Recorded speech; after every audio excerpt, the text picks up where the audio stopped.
Good morning. Welcome to Pembroke Cricket Club on the 2nd of September, as Pembroke will be taking on Rush in a championship game. Vital game. Pembroke, if they pick up 23 points today, will be crowned championship champions. And if they don't, then we could be going to the final week, which is an away game in civil service, one that we won't be able to cover. But either way, we hope to see Pembroke's first 11 back in the Premiership next year. Now, the other thing about today's game is it could represent the final appearance in Pembroke colours for the time being of one Theo Lawson. He announced that he will be hanging up the boots, obviously hanging them somewhere where maybe he can get hold of them in the future. And it's not so much a retirement as a stopping playing. Theo, of course, has a young child now, getting married soon as well, and other priorities other than cricket taking over.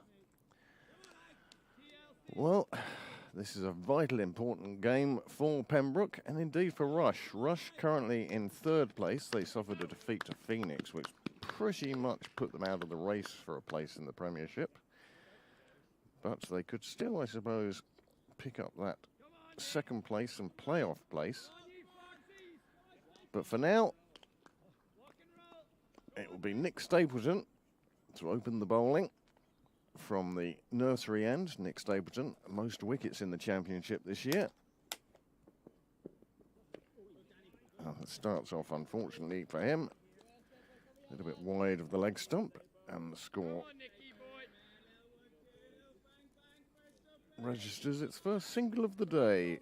It's a lovely summer's day here, he says, on the second day of autumn. And we hope that you'll enjoy our coverage of this Cricket Leinster Championship game. Second ball, another one fired through. Stapleton is bowling at a good pace this morning. Sun on his back, or sun on his face actually. He's bowling from the nursery end. I suspect it'll be Mick all right with the sun on his back. And of course, that will please Niall no end.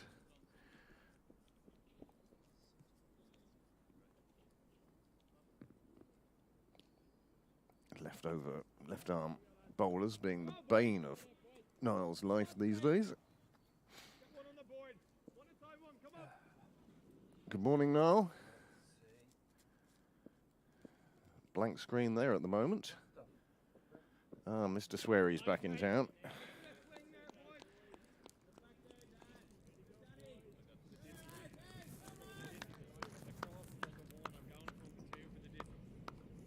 Our first start of the day going past, that one heading into town.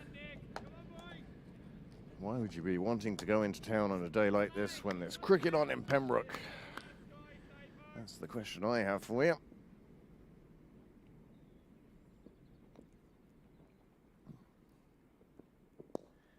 This one played away nicely on the leg side, and that will be the first boundary of the day. Nathan Maguire off to a good start. He's on 4 now after just 2 deliveries. 2 wides, a dot and a 4.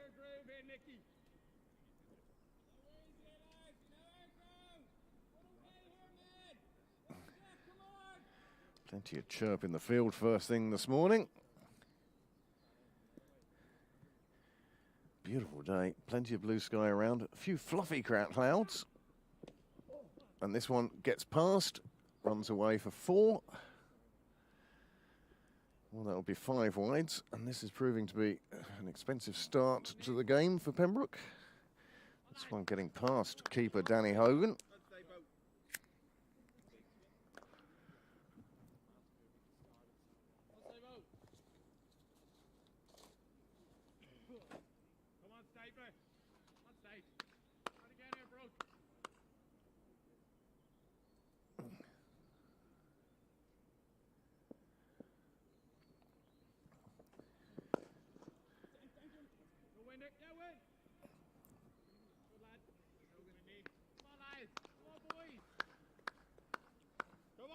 Nicholas Stapleton, he's taken 44 wickets this year, leading wicket taker in the championship, of course.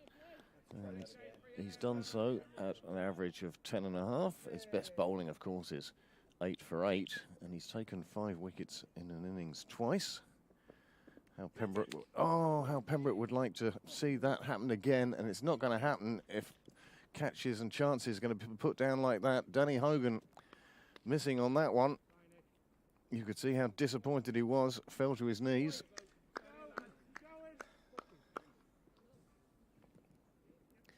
Didn't make the boundary, but it ran away. But there's an edge for Stapleton, and that really is the sort of chance Pembroke need to be taking if they want to win this game today. I didn't spend any time trying to get the picture particularly good, and look how near perfect it is until they touch it.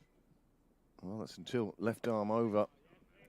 Micklewright will open the bowling from the other end.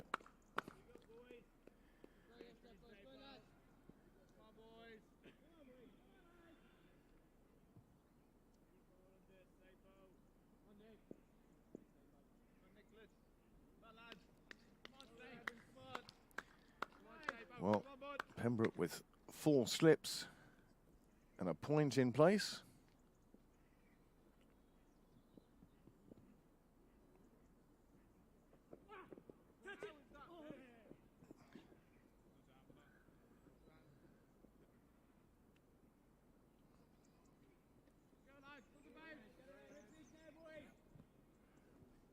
Thank you very much. Let's go see how bad this sounds.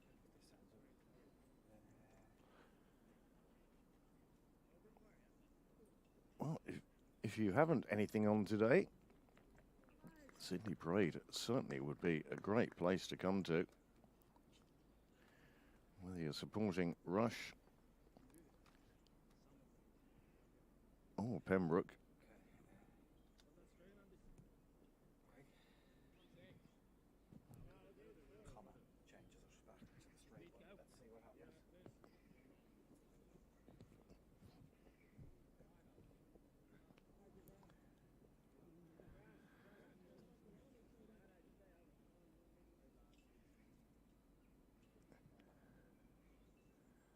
As we slide off to the side, and a bit more, and there we go. Right on the edge of your screen. No doubt Niall will make some adjustments now in an attempt to bring that a bit straighter, or a bit more to the middle of your screen.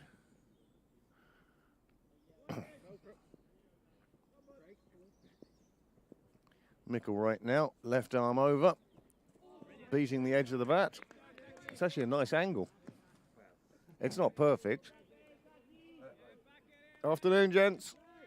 Bowler's arm angle. Bowler's arm angle. As I said, it would be nice to have that the straight and the other side. Yeah, it would, but that's not the way it works. So after 1 ball of the second over, Rush have moved on to 13. There was a little bit of everything in that first over from Stapleton. Wides, drop catch, 4. Certainly busy times. Why wouldn't it be? It's a lovely, lovely warm day. I can feel the sun on my back, and it's making me think that today I may have worn too many clothes. Not for long. However, as the sun moves around, we'll be under the gazebo still, keeping that shade.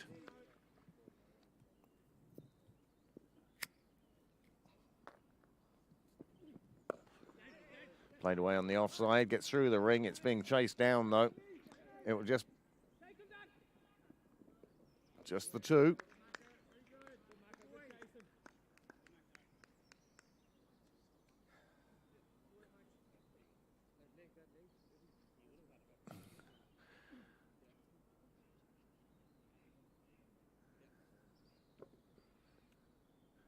We will have a look at the 2 teams at the end of the over, just to bring you up to date with the selection of these 2 11s.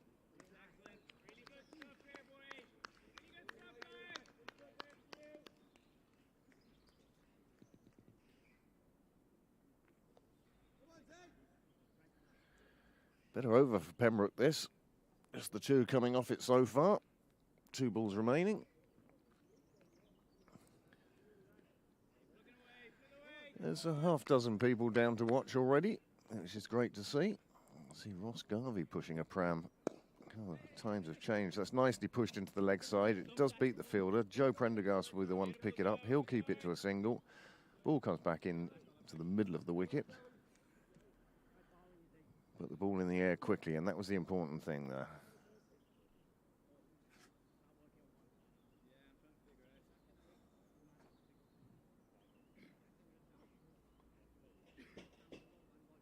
Well, the link for today's game, you obviously won't need because you've already found it. Now up on Twitter. Hopefully a few other people will tune in, apart from the 7 of you who are with us at the moment.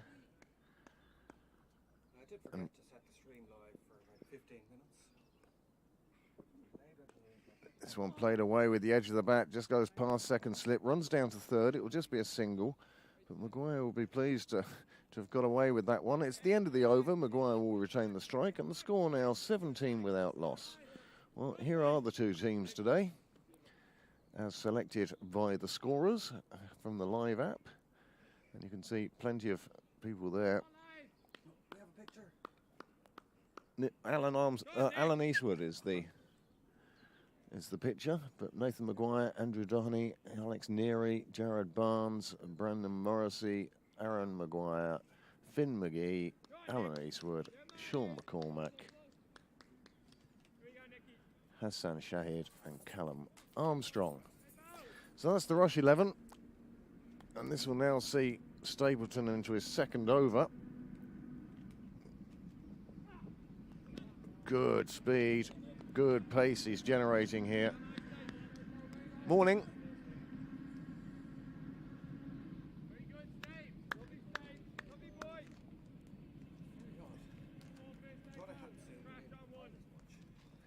Well, I was putting together the PowerPoint presentation for the awards night next Saturday. Annual dinner tonight. That'll be an interesting evening.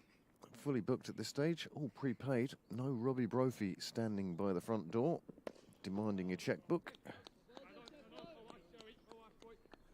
Joe Prendergast getting down to that one nicely. Joe had a tough day here on Thursday with one. No Robbie Brophy. It's going to be Amanda with a baseball bat collecting subs instead. Well, I tell you, it would be a brave person who came down here not having paid their sub or not holding money to pay for their sub. This one played away. Well stopped by Theo Lawson, getting the boot out there. As elegant as a Aston Villa central defender. That's what I was trying to say. I thought I left that zoomed a little wider than usual, if anything. Yeah, it's perfect. Now it seems too tight. No, it's nice. I like it. I like it. Well, I think Danny Hogan will like it as well, because having put that catch down in the first over.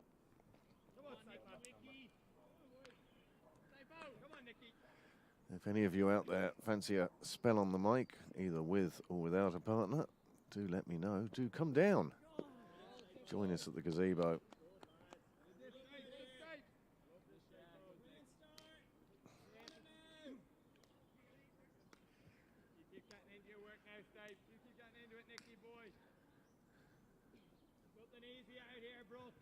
Nothing easy out here, Brooke. Well, you have to work hard.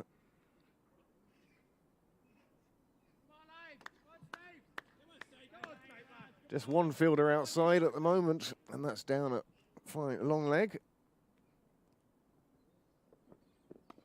This one, another one flying in towards the slips. This time it's Fiacre Tucker who manages to do the necessary and stop it flying through.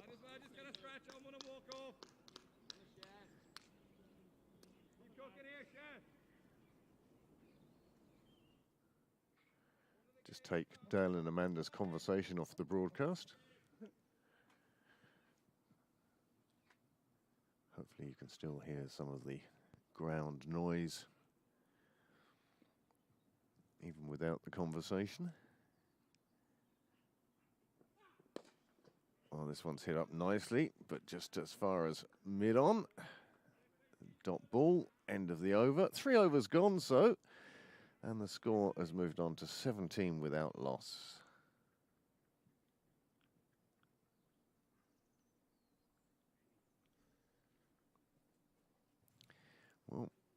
end of the previous over, we showed you the Rush side. We'll now give you a quick look at the Pembroke side. Again, same barber being used. JJ Garth, Dear Mid Tucker, Theo Lawson, Joe Prendergast, Danny Hogan, Fiacre Tucker, Paul Lawson, Gavin Hoey, Dara Cosgrave, Zach Micklewright, and Nicholas Stapleton. Well, as you can see, Rush won the toss and elected to bat. Elected makes it sound like there was a vote on it. Generally, it's just what the captain decides. Now, he'd obviously hope that the majority of his players are with him on his decision. But I, for one, think it certainly is the right decision today. See the way I put up the cones today? People will walk around us now because of those 3 cones.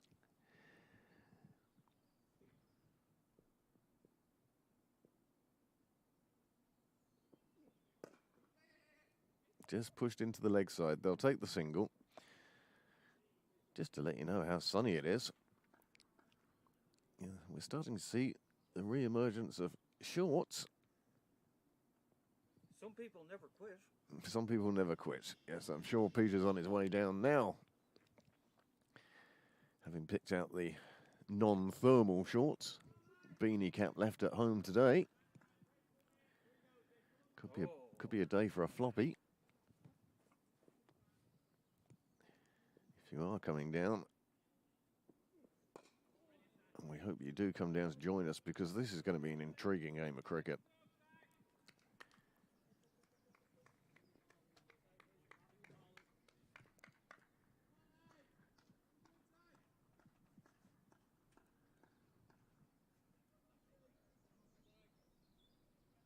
Micklewright and Stapleton looking to get the breakthrough here.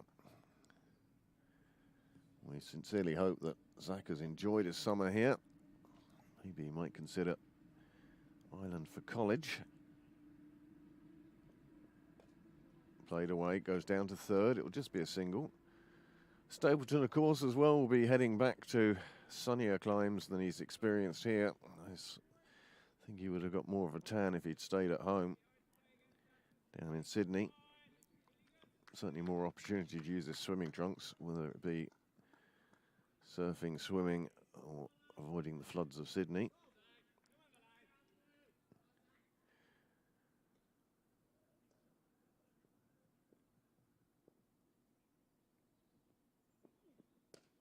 Micklewright finding a good bit of pace, bounce, bump ball, takes it out to Gully.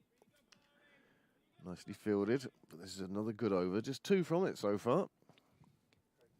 How are you, Ross?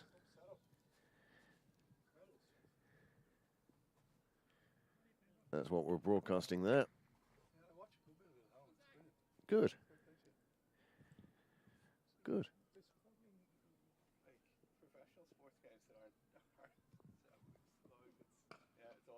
Absolutely. I just sit here and talk. I mean, my job's easy. He's the one who knows how many wires go where and what plugs into what. Yeah. Yeah, he lets me put the tent up occasionally.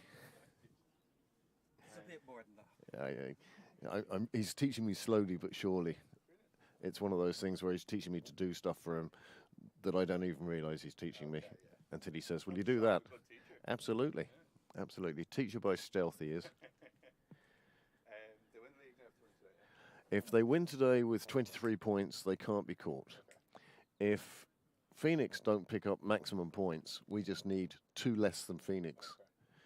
Or 1 less than Phoenix, and we're there. But by my understanding, 23 points for a win, and bonus points. You know, win is 20, and to win by plenty of wickets will enable them to claim the title tonight, the day of the annual dinner. Or it'll be a very quiet night tonight for them, and next weekend is the awards night, and they're playing away in civil service on that day.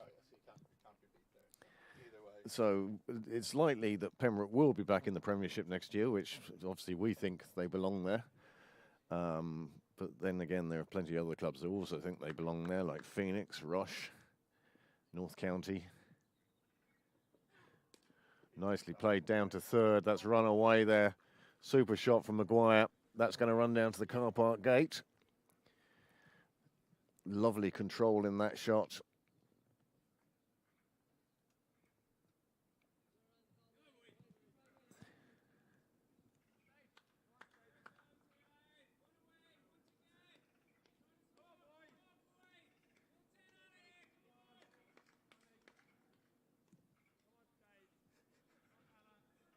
You have the sun on your back. And it's lovely. So you're definitely getting enough heat. Oh, I am. It's beautiful here today. This one just played back to Stapleton.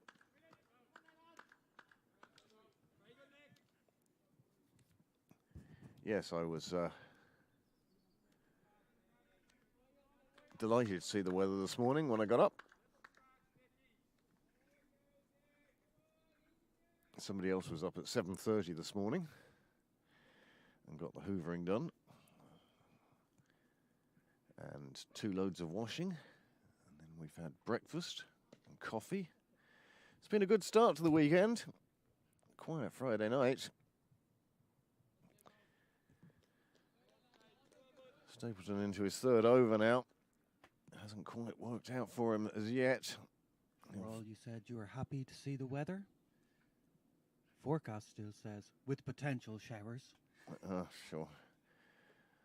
The Irish Met Service would say potential showers in the middle of the Sahara Desert, I suspect. Always covering themselves. That one thuds into the pads. Big appeal. Well, with our distorted camera angle, very difficult for us to play DRS.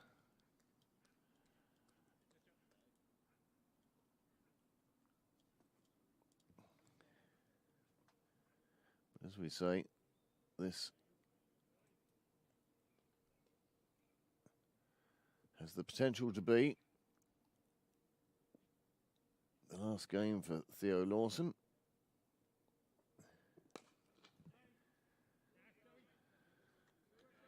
Joe Prendergast doing a fine bit of fielding.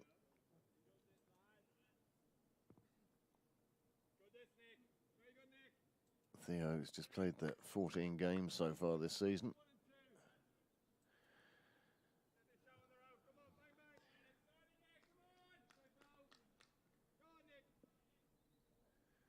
Theo been with Pembroke since 2007.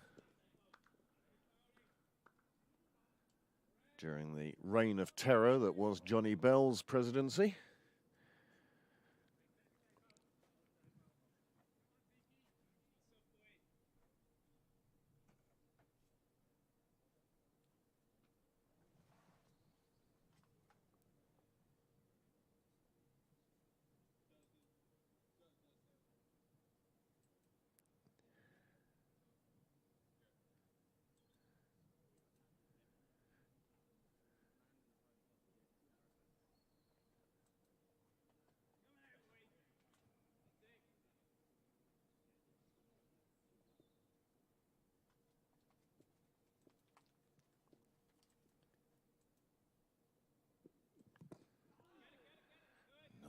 Just getting an edge of the bat too was enough. You could hear in the slips and see, quite possibly, hands and heads and exclamations of, my goodness, how close was that? Wasn't to be on this occasion. The very distinctive sound of leather on wood.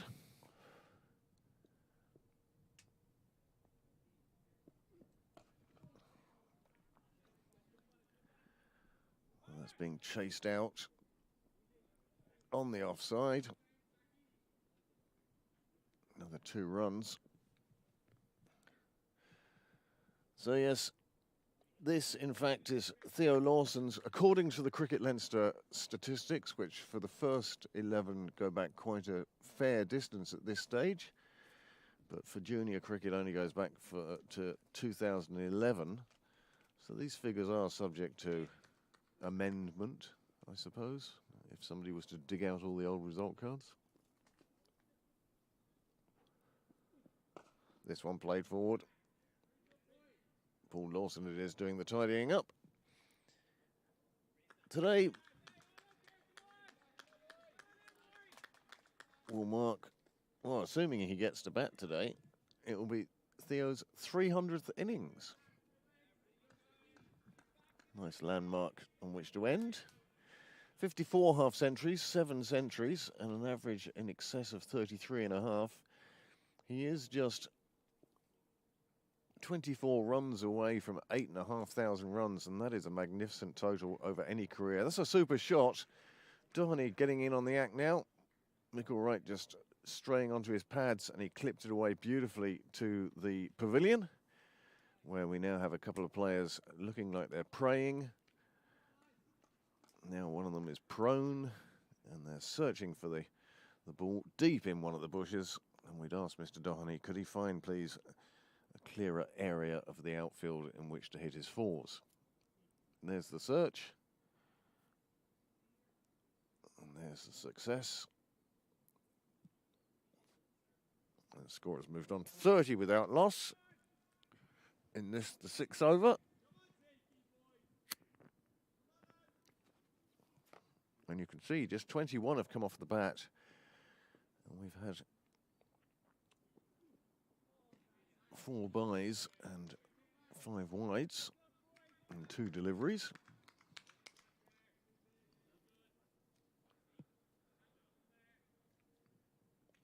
Oh. There we go again.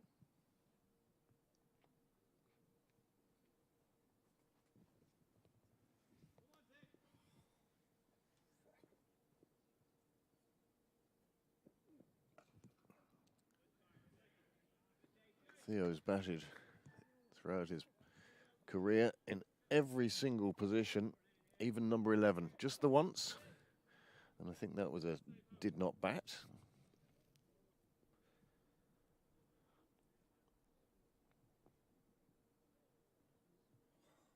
Came in at number 10 once and scored 37. That no doubt saw him going up the teams quite quickly.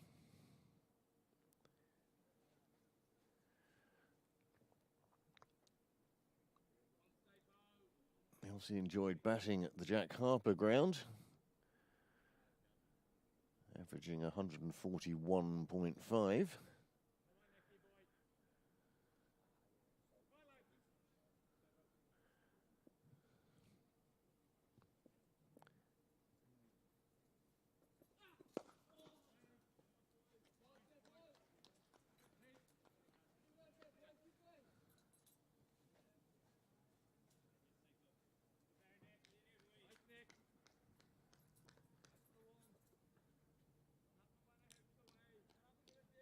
He's been involved in certainly well over 20 century partnerships and 1 double century partnership with Fiacre Tucker just before COVID.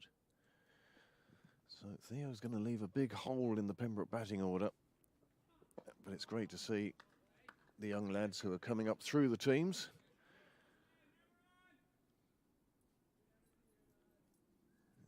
It really is just a conveyor belt.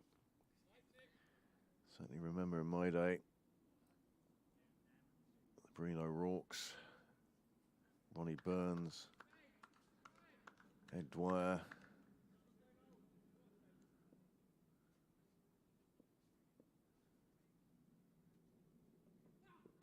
Clipped away, through square leg. There's going to be no fielder there to fetch it. In fact, it's long leg who has to take the long trek down towards the railway line, catch up with it.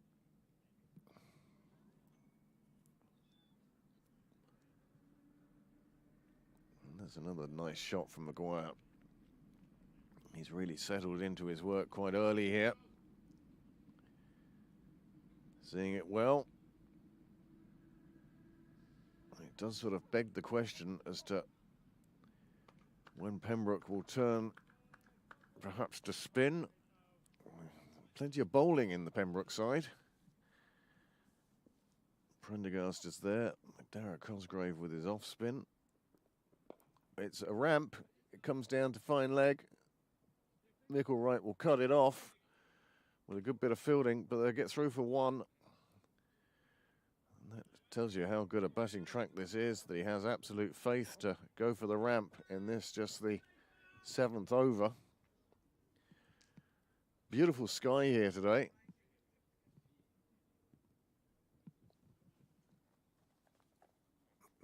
Regular viewers will often hear me describe the sky as a Simpsons credits sky. This one's played down to 3rd, and McDarragh Cosgrave is after it. He's putting on a good sprint here. He's going to get to it, and he does. Nice bit of fielding from McDarragh Cosgrave. Good commitment.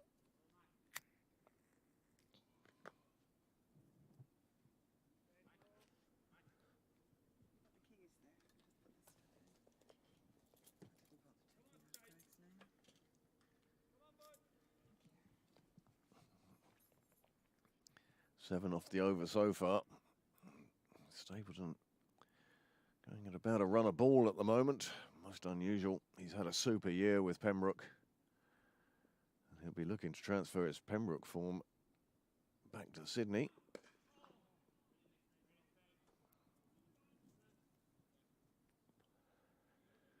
Just so long as he doesn't transfer back the Pembroke weather, I suggest.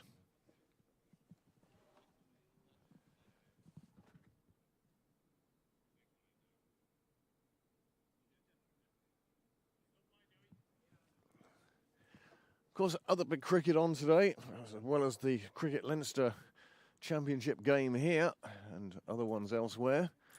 Little matter in the Asia Cup today of India and Pakistan. Always a feisty affair.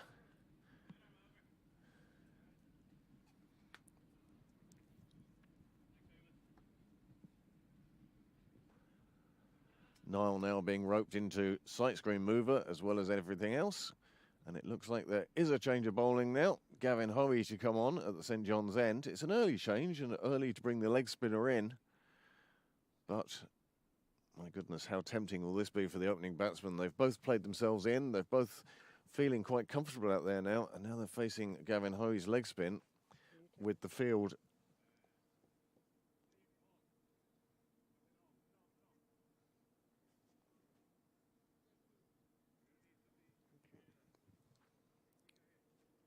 Is that for Kate or is that evidence?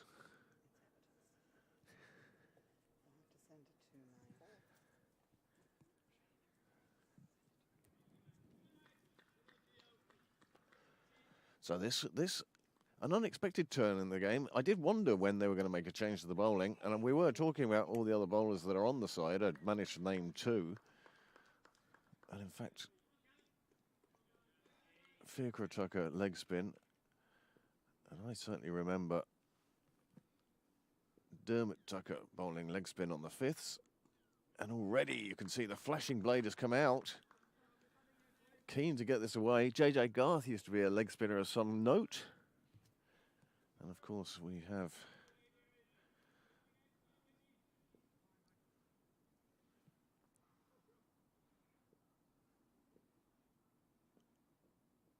another one gets past the edge of the bat. Yes, plenty of bowling in this Pembroke team, and it will be a challenge for captain on using his resources.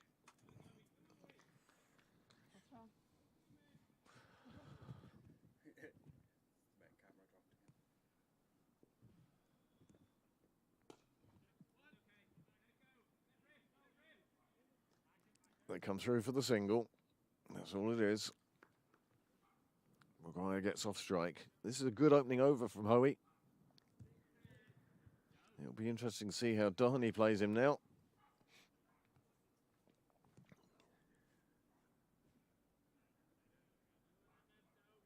Rush will be very happy with this opening so far.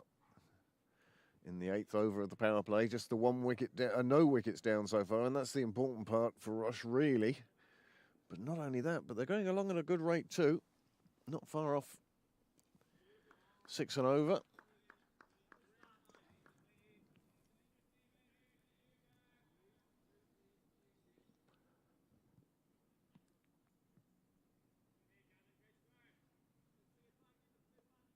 Just the single from this over so far. Good straight bat played at that one. Well, one of these fluffy clouds, or a combination of them, have managed to cover up the sun for the moment. But it's still warm. Still a nice day. Yeah.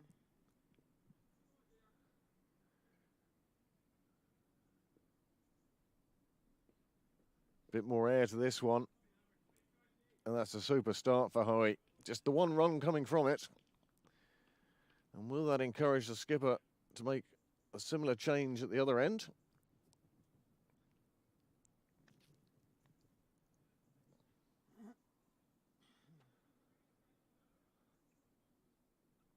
There is going to be a change, but it's going to be Micklewright switching ends. He's going to go down to the nursery end. This will necessitate a large moving of the sight screen down there. Noel must be having real technical difficulties at the moment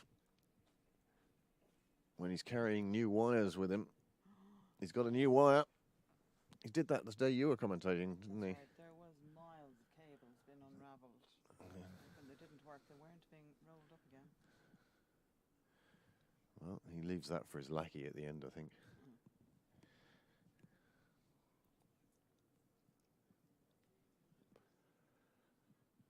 Lots of discussion about field placing for the left-hander. He's still got a slip in place, but it is quite a wide slip. I can only think that Theo Lawson himself is going to drop back into the space. Club president and Highland over 40 player Dave O'Riordan joining us this morning. Morning, Dave. Well, afternoon now. Is the bar open is the question. It is. I think stay clear of there for the moment. It's going to be a long night. Mick, all right then. Yes, it's a marathon, not a sprint.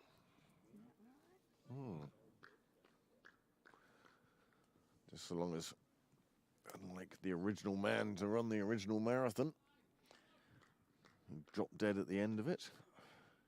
They reckon he ran about 23 miles.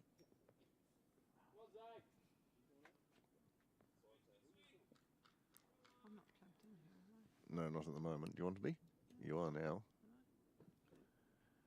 And joining me in the commentary box this morning, after setting up for the dinner, Amanda Dunlop. Good morning, good afternoon, Amanda. Good afternoon, everyone.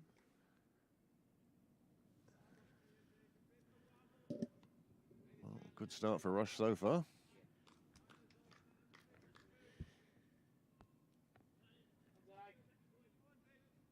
I take it they won the toss and elected to bat, I'm assuming. They did indeed. Well, he went for the slightly slower ball floating in towards Maguire. Maguire playing that one out on the offside, on the full. That didn't really sound right off the bat, though. No. Clunky.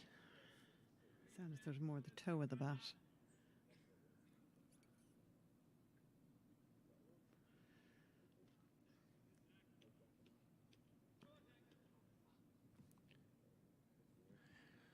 So a line is now drawn under entries for the dinner, I assume? Oh, very much so. I mean, there might be... Oh, that one just taking the shoulder of the bat, it seemed, and has run away for 4 down the leg side. Nobody had a chance taking that. It's a shame that catch in the first over hadn't been taken. Sorry, yes, the dinner. Yeah, we're up to, I think we have about 90 people coming this evening for our annual club dinner, which is always a fun affair. With the emphasis on fun rather than affair.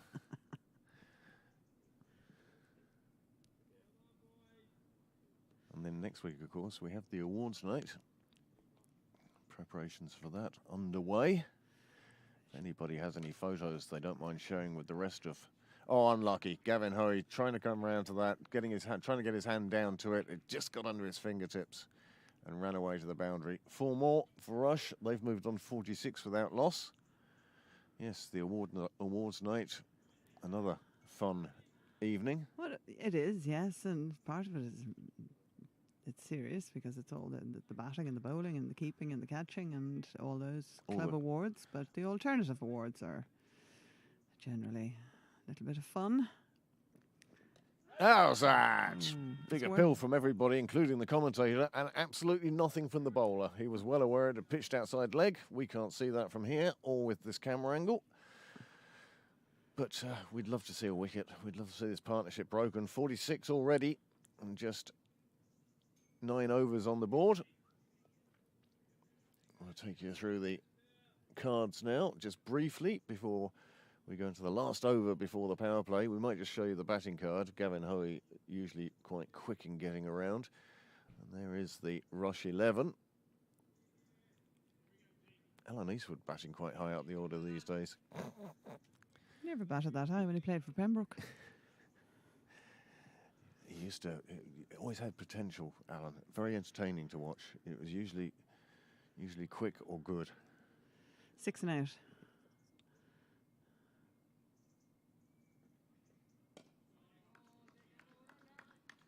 Of course, Alan Eastwood coming off career best figures of 8 for 29 last weekend in the championship. Who is that against? For some reason, I want to say Cork County. Oh. This has Oh, been it's- pulled out towards Cow, and that's the risk that they take, bowling the leg spinner inside the power play, Oh, and Zach. Zach Middlewright just not getting his arm to it. It bounced over his arm, ran away for 4. Well, this is what Hoey wants to see, though. He wants to see the batsman taking him on, trying to clear the ring, and if he fails, well, it will be the breakthrough that Pembroke actually quite need now. 50 up for Rush, comes in the 10th over, going along at a good rate, 5.36. Thank you to Michael Clark. This one a bit shorter. It was almost a premeditated shot that had to be adapted to deal with the shortness of the delivery. Gavin Hoey, of course, has appeared for the Leinster Lightning on more than one occasion this season. Had the privilege to watch him down in the Mardyke in Cork. Little late appeal for a stumping, that, a la Johnny Bairstow. That would have been interesting. Doheny just appearing to leave his... Oh, that's Alan's 8 for, is it? I presume it is. There it is, 8 for 29 off 6.5 overs. Well, that must have been an entertaining 12-over game. 2 wickets falling at the other end. And still, 8 for 29, not even the best figures in the championship this year. No. I don't think Alan was too concerned about that, though. Talking to Alan earlier before the game, obviously welcoming him back to Pembroke. Good to see him down here. But we were talking not about club cricket, but Masters cricket. All right. Yes, Masters cricket. It's It's the up and coming. It's the up and coming, or the I don't know. Slow descent. Well, yeah. But yes, Alan had played for the Ireland over 40s. That's his third. No, sorry, second time. They've played 2 matches, one against England prior to the Lord's Test, and then one against Wales. And so he's played in both of them, and they're trying to get sort of the Masters up and running. I think they go in increments of 10, so you're over 40 or over 50. And So I did hear that the management of the unofficial over 40s, which is what they are at the moment, yeah, because they're not affiliated to Cricket Leinster or Cricket Ireland, or so the ICC, or the ICC, yeah. by virtue of not being affiliated Well, to exactly, yeah. Cricket Ireland. But I hear that Cricket Ireland are keen to talk to the organisers of the unofficial side over the winter, and perhaps that accreditation isn't too far away. Well, that'd be good news if that was the case. I think it would be an absolute boon for cricket. Too many cricketers are lost to the game. Once you finish playing club cricket, the only option at the moment is taverners, and some people don't like the non-competitive nature of Taverners.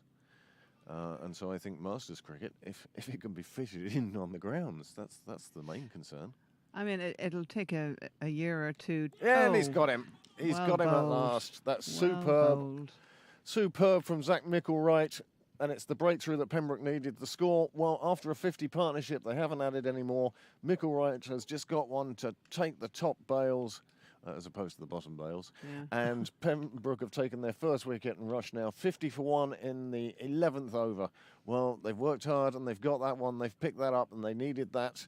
And that hopefully now will bring a bit more, I'm going to say, excitement to the game. It started to meander. You and I were getting into conversations, but just going back to the Masters cricket.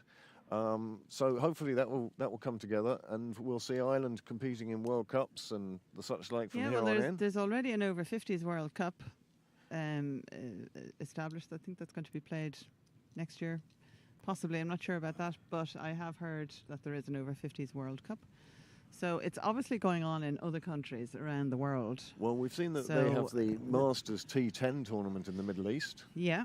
And that brought, I think Kevin O'Brien went out to one of those. That was more Legends than a Masters. But it's the same. It's the same thing. There's no reason why we can't do it here. It took a while. I did it in badminton, and it took a while to get it off the ground. But once it got off the ground, and people were actually quite impressed by the whole thing, and it just grew legs, and it's absolutely huge. Masters badminton is in Ireland and in England. We have 2 competitors gone off to the World Championships in Korea this week. So Dog Day afternoons. yeah, that's it. So and that's what we all want. A. Neary.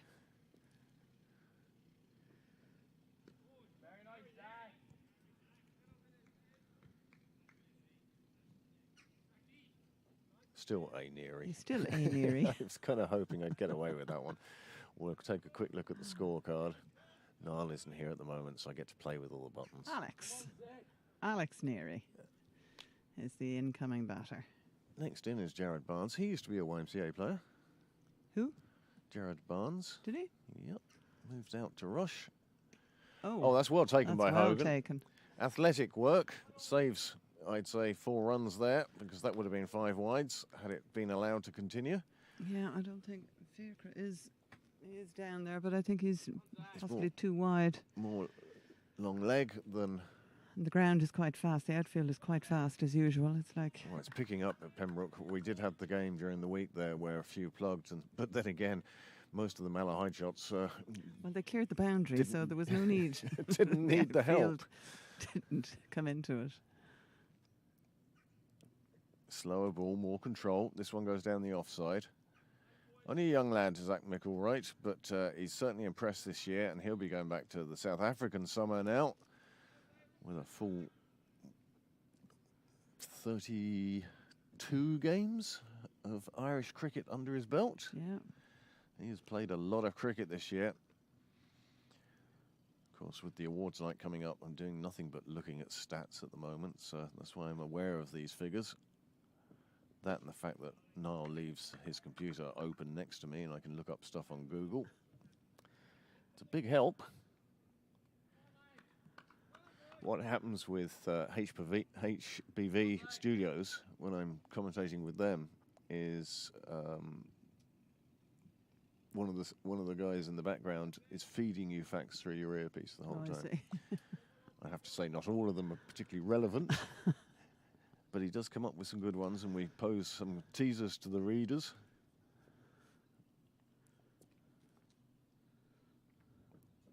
Shorter ball from Micklewright, nicely into line from Neary. 51 for 1 then, after 11. Yeah, they've slowed down a little bit. Well, the first 2 lads took a liking to Nick Stapleton today. But now these 2 in combination, Hoey and Micklewright, well, they've achieved the breakthrough that they were looking for.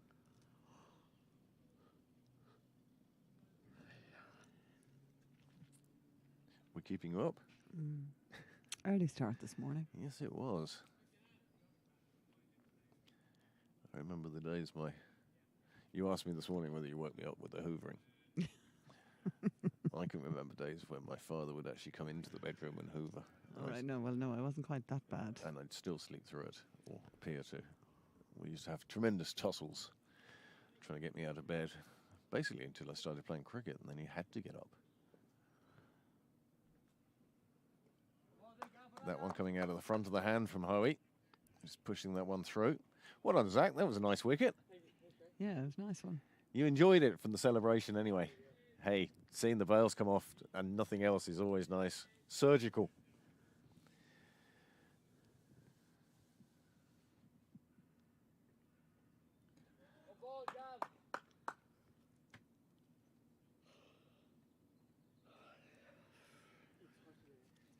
Hey, don't complain. It's a little bit warm. Hey, with this, I'm still cold under this tent. Doesn't matter what the weather is out there, but nice for you today. Ooh. And he's got him. He's caught behind. Caught behind. Danny Hogan hangs on to that one. And Doheny, the other opener, he departs with the score on 51, and they've gone from 50 for no wicket to 51 for 2. And Pembroke will be delighted at taking that second wicket. He's got his bottom lip out. It's never a good sign. No. That's his puzzled look. Do we need another cable, Niall? I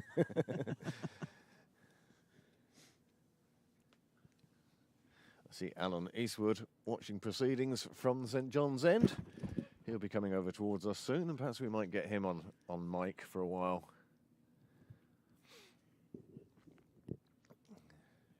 We'll certainly get a word or two out of him. And in fact, he's so enthusiastic about the Masters cricket. Yeah. You only have to mention it, and he'll give you a rundown of the game. Just wind him up and let him go. It's he was But it's saying great to the see. English were much better than the Welsh. The Welsh were pretty poor, actually. Well, yeah. I can understand that. As Zach comes back to join us. Oh, and that's another big Oh. appeal.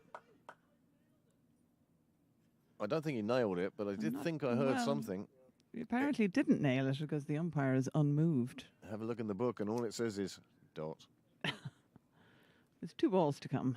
Well, Hoey, he's following the example of Micklewright with another breakthrough, and he's looking for the 3rd wicket now.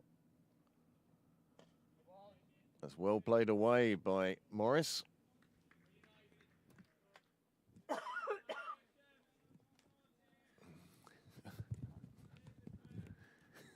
Did we not need another cable? Are we back up? Oh, we are. Oh, that's a big appeal from Hoey on the worth a side, shout, and it's yeah. gone. He's got him, LBW. Morris, 3rd ball, has to depart. And this really is turning into a mini collapse for Rush now. 50 for none, and now 51 for 3. And Hoey picks up his 2nd wicket in the over, and that is the end of the over, the end of the 12th. And what a different story it is now. 51 for 3. Hoey 2 for 5 from 3 overs, and he's a double wicket maiden. And things, well, the sun is shining.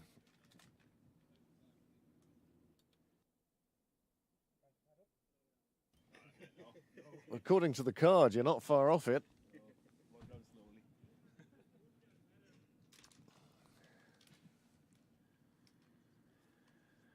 Well, 3 quick wickets for Pembroke, and suddenly Alan Eastwood is gone from spectator back to participant.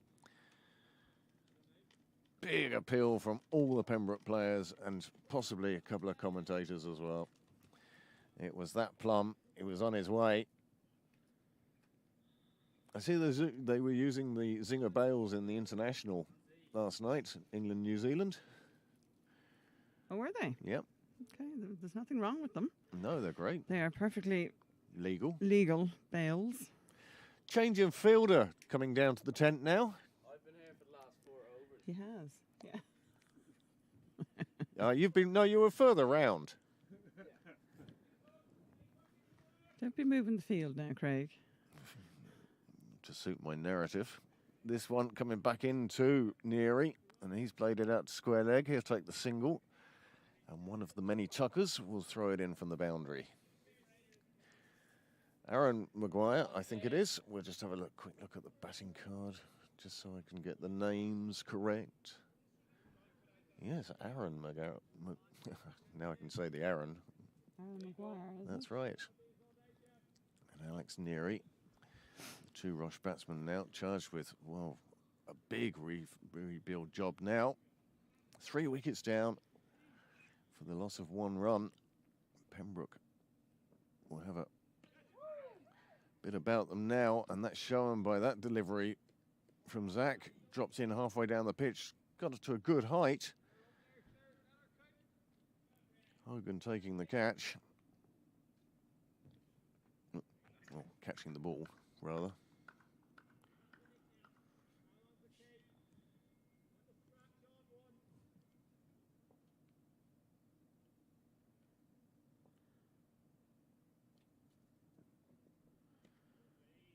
Comes in with a good pace, does Mickle Wright.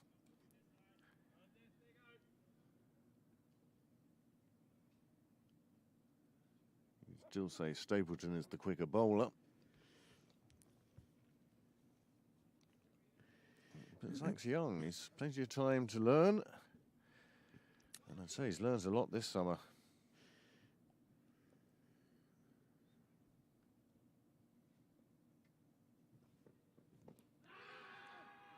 Half-hearted appeal that sort of gained momentum as it went on and on. More people joining in. I think there might have been some bat involved in that, by the sounds of it.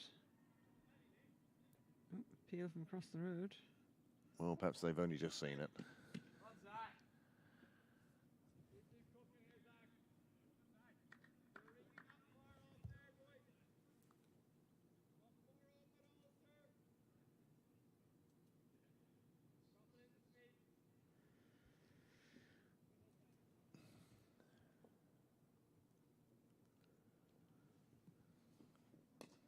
This one nicely clipped away.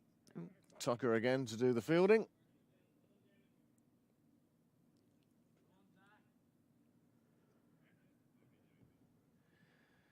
the end of this over, one more delivery to come. We'll take you around the grounds, let you know how some of the live scored cricket is going on at the moment.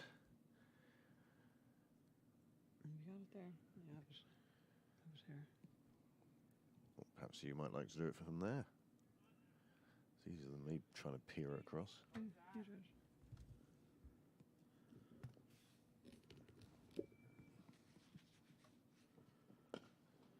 Another dot ball sees the end of the 13th over. The score 53 for 3. Neary and Maguire both on 1, and they are faced with a bit of a rebuilding job now. Well, whilst the players change ends, we'll quickly take you through to a few of the scores today. Well, in the Premier League, I think Railway are pretty much down already, but Balbriggan are 35 for 7 in 10 overs. So things not going particularly well for them. Leinster are up in Anglesey Road against Merrion, also a Premier League game. They're 49 for 2. Clontarf in Claremont Road are 26 for 2 against YMCA. And the Hills 34 for 2 at home to Malahide. In the Championship then, Terenure are 56 for 3 against Phoenix. Howie bowls a nice delivery to start the over. Rush, as you can see, are 53 for 3. And North County are 55 for 1 at home to North Kildare. Battle of the North there.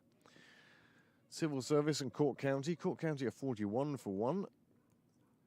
And that's it for the Premier League and the Championship at this stage. After that, it's all junior games. And very few of those being live scored. I don't know why not, though. People should really be taught in workshops, because it's so much easier to live score than to actually score. If every club... Well, you have the final of the Ed Sports Russell Court Trophy on in Terenure today. Terenure 4, 53 for 6 against Carlow. Oh, Carlo must be rating their chances in that game. Oh, 15.2 overs. That's one of the T20 finals. They're all Yes. played, I think, at this stage. Well, no, tomorrow is the final one. Who's playing? In the Jack Harper ground in Balbriggan. That's not T20, that's... Is it? Tulane. Oh, no, it's the Senior 2 Cup, It's so the it'll be a Senior 2 Whites Cup. one. It's Yep. Whites. It's 50 over. But it's the last of the Cup finals tomorrow. Cricket Leinster put out a thing on Twitter, I think it was. Nicely played round to the leg side. The fielder there will just jog over and receive it from one of the crowd. 4 more onto the board. The score moves on 60 for 3.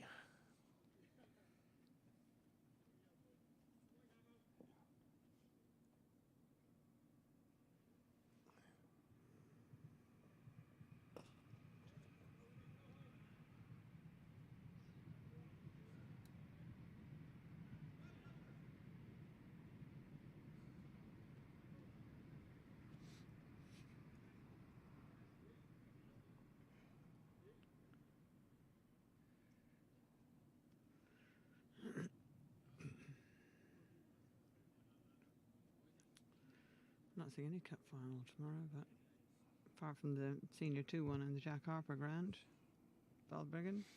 Well, that must be it then. So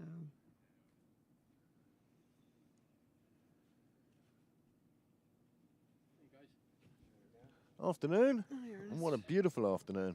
It's lovely, isn't it? Isn't it nice not to have to wear coats and scarves? It's going to be hotter, I think.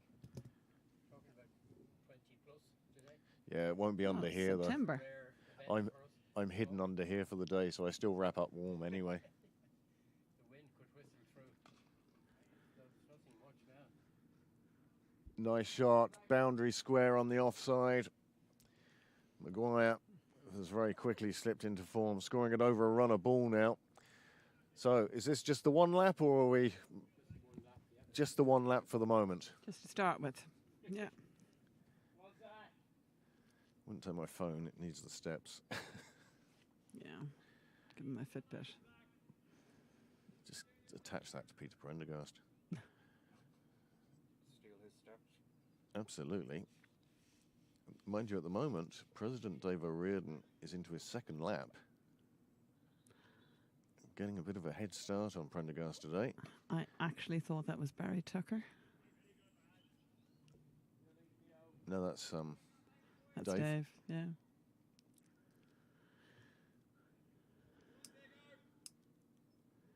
Maybe time to have my eyes tested. I know certainly at the end of the season, when we get our weekends back and our evenings back, I certainly intend to go and see Specsavers. Short ball, Oh. pulled up in the air. There is a fielder underneath it, and it's the simplest of catches. Maguire went for the short ball. Top of the bat, just went up in the air, and a nice, simple catch taken. And that's the 4th wicket down with the score on 65, Stapleton. It was Nick, was it? Yep. Good stuff. Don't forget, you can contact us on the live chat on YouTube, or even I'm on WhatsApp, and most of you know my number at this stage. So another wicket falls. Let's just see how this Rush innings has been going so far.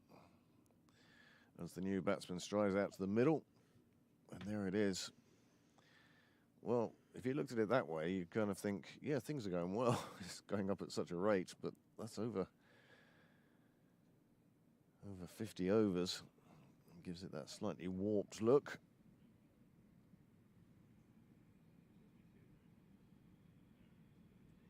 But it's all those dots clustered together. 4 down now.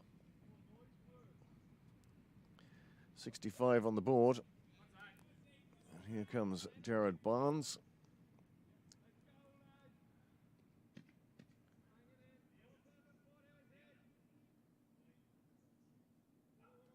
Joined Rush a few years ago now. Hmm? Hmm?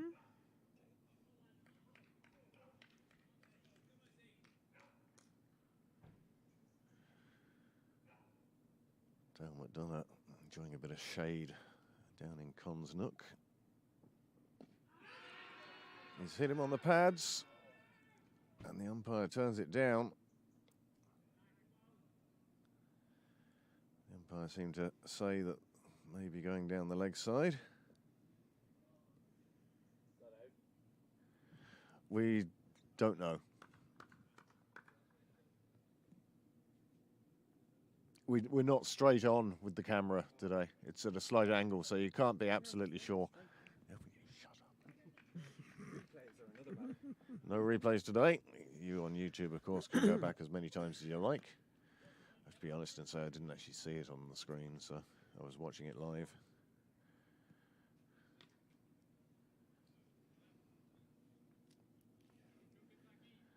We haven't had replays for a few games now.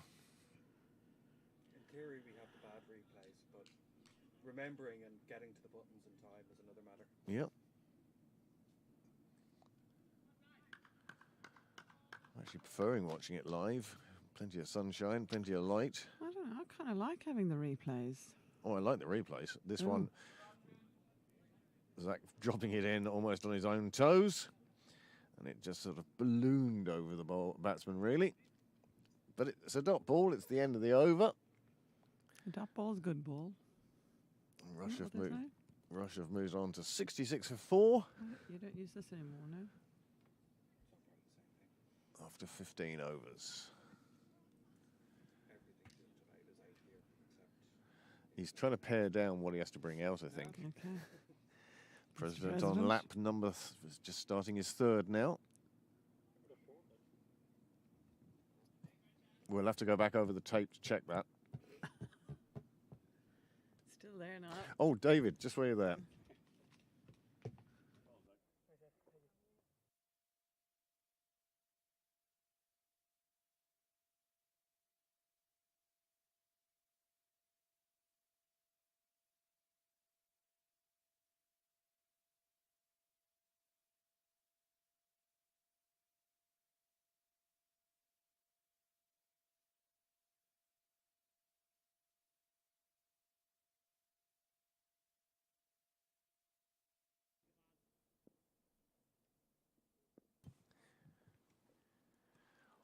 Lovely delivery from Hoey. He stands mid-pitch, arms folded, quizzical look on his face.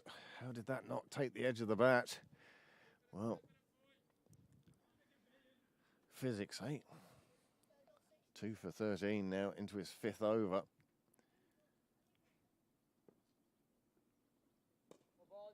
Really does use his height well. Very upright in his delivery. Maximising that height. 2 slips in place.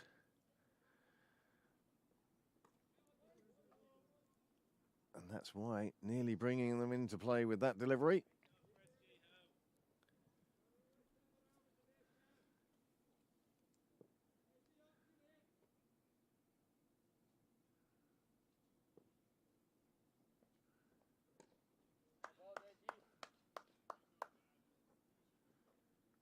Oh, he's going through his work very well now.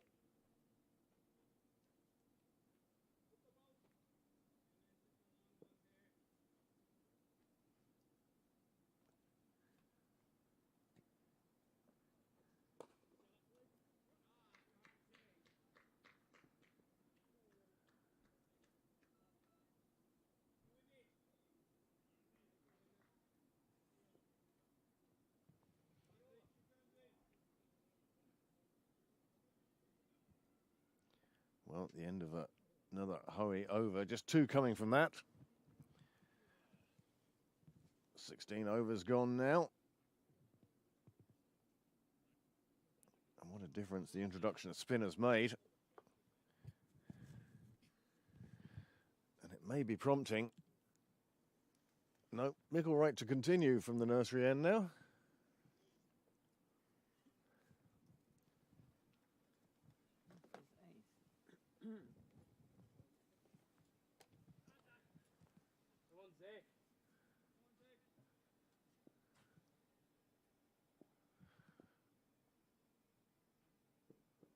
Nice slower ball, floated down. They'll take the single. It's a quick bit of fielding by Prendergast, and he was looking for the direct hit. Didn't quite come off on this occasion, but enough to warn the batsman that don't do that again.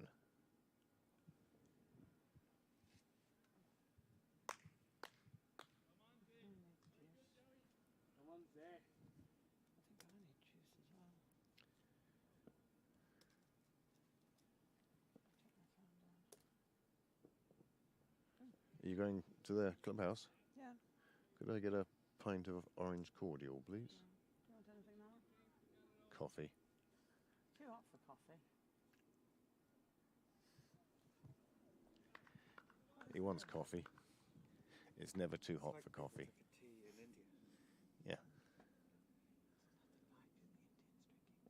Here comes the Balburney family. See how things have changed. Spent the first 35 years at Pembroke. You said Balburney family. I immediately thought of Ashley and Candy coming through. Ashley's on. Oh, he was on the wall earlier. I know he's still on the wall, actually. Ashley is. But now, of course, you mean Andrew and Kate and young Luke.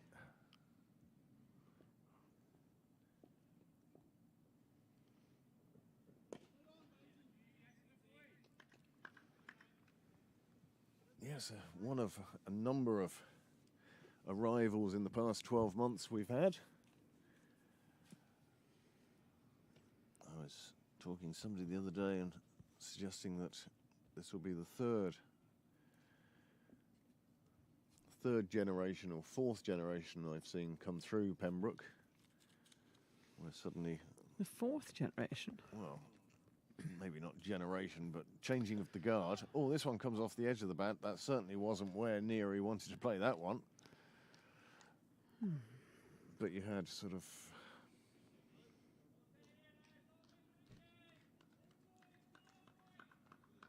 the different versions of the first team, for instance, in Pembroke. When I first joined in the 80s, it was a very old team that had been playing together for 10, 15 years. The Ray Moultons, the Ken Hopes, the Sandy Smith, the Pat Smith. And then you had people breaking into that like Ronnie and Ed. And then you had Breen's generation, which would be the early 90s, Yeah. the 90s, and the Davies, and that's what I mean by generation. Oh, I see, right, not yeah. actual generations Yeah. where you'd... It is. It's more changing of the guard than a generation. And it's entirely apt that we have such a conversation today with this possibly being Theo Lawson's last game for Pembroke for a while. Possibly, yes.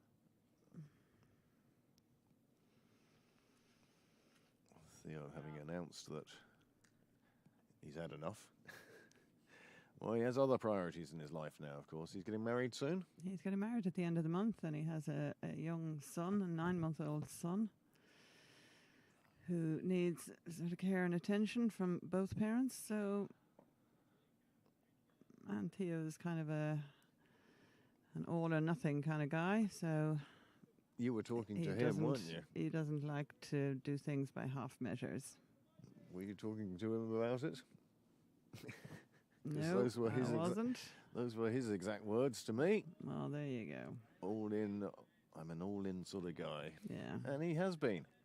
We saw He that has early been. in his career when, do you remember that cup final down in Claremont Road where he ended up getting banned for quite a while? That was just a league match. It wasn't a cup match. No, but it was yes, cup no, final. It wasn't cup final, I don't think. But anyway, it's yes, he has mellowed, Matured. And you can see that the biggest indicator of that, of course, is his haircut.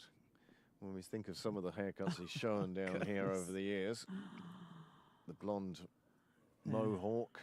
Yes. There have been some shockers, and not just by Theo. No. I must admit, I equally joined that club, probably a founding member. I'm sure there were people before me. And Theo, who spent the summer playing cricket with citrus hair. But yes, Played away on the leg side. It'll just be a single out to Joe Prendergast on the boundary. Barnes getting himself nicely settled into his role now. But yes, Theo's going to leave a big hole in the batting order. Averaging over 50 this year. Yes, he will. He will, because he's worked hard at his batting. Did enjoy his sweeping years. Yeah. It just seemed to come to a decision that that was the safest scoring shot in the book. And if one got over and hit you in the helmet, then well, that's what the helmet was there for. Played an awful lot of sweeps in his time. And you see it now reflected in the fields that are set against him. 3 people usually on the boundary, 2 behind square, 1 just in front of square. That's right, yes. Another over completed. Things have slowed down again after that brief flurry of wickets for Pembroke. 18 overs gone, 75 on the board. These two now, That has slowed considerably. they're going to see, well, they're still at over 4 and over. Another change of bowling now as Micklewright takes a break after his first 8 overs, 2 for 30. Good morning. Good afternoon. Oh, good afternoon it is, yes. That's the life. Lie back, sleep under linen. Should bring him down when the seconds are playing. That can be said of a lot of people, in fairness. Paul Lawson now playing in his 245th game with his brother. It's amazing.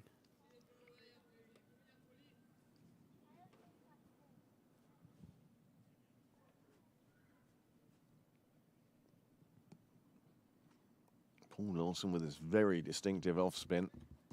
Another one who's very tall at the wicket. Oh, and this one takes the edge of the bat. No slip in place. And McDarrett Cosgrave will be the one to do the fielding. They'll get 2 for what was, in effect, first slips catch. If you do want to drop us a note, of course, I am on Twitter as well. You can contact us at Craig PCC. You'd have thought when I picked my Twitter handle, I'd have known what I was doing. This one in the air, but it falls short of Dermot Tucker at mid-on.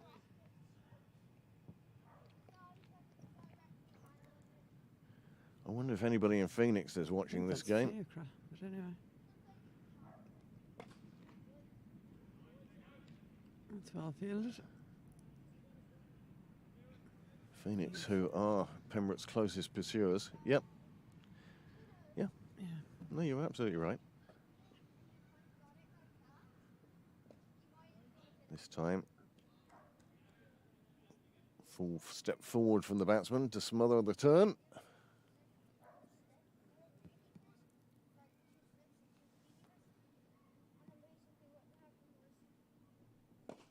Well, he couldn't resist it any longer. He's gone big and he's gone straight, and it's straight into the SMC print and design sign. And more damage to that sign. I think we were promised new signs earlier in the season. I certainly saw somebody down measuring them up. They have been measured. I'm not sure at what stage of production they're in, but I suspect, they're at. I suspect the unveiling will be at the start of the 2024 season, perhaps.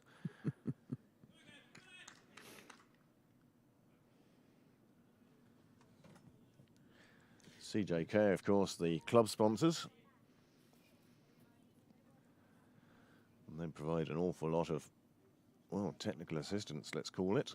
Free work in another world, as well as injection of cash into the Pembroke coffers. Always gratefully accepted. Do you know over 50,000 people a day go past this ground on the dart? Really? Oh, this one bounces high and wide. Neary almost couldn't control his glee at seeing that delivery. Managed to get his bat out of the way of it in the end.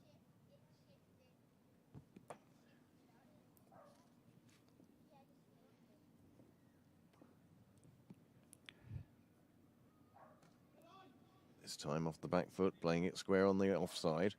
It's a neat little battle, this. Now, Hoey into his 7th over. I think they might bowl him through. I mean, 2 for 20 in his 7th.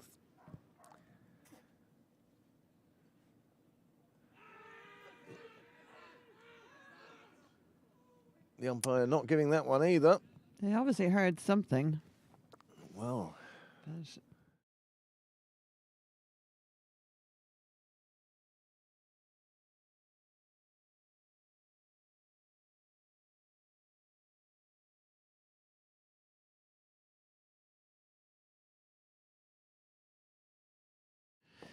it was turned down, so it's irrelevant, really. yes. Absolutely. Look in the book. It says dot. But that's 2 now that Hogan has been absolutely convinced with. Another one coming off the outside edge of the bat. And this is an intriguing battle between bat and ball here now at Sydney Parade. This championship game, we're in the second, well, let me put it in a big word that I learnt when I was about 8 years old. Penultimate. Ooh. Always loved that word. Some people have words they hate the most. Penultimate's one of my favourite words.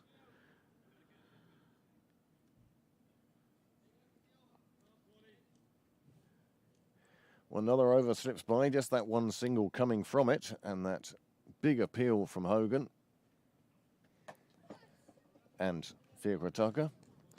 And after 7 overs, 2 for 21, doing a great day's work. Well, Paul Lawson to continue now from the nursery end, the SMC end. You see SMC's advert there at the top of your screen. And How many overs have gone? 20. I think I saw Fiacrataka starting to warm up as well. Another leg spinner at the disposal of Pembroke. Well, I think it's time for a drinks break here, so I'll go and get some. Got 5 overs. Wide ball, slipping down the leg side.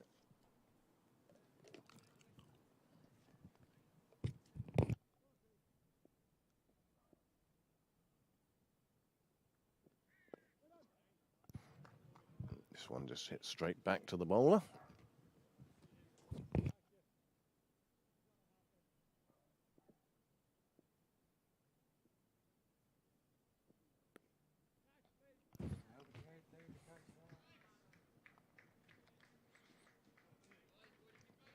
Well, attempted slower floating delivery from Lawson just turned into a juicy full top for Neary, and he put that away.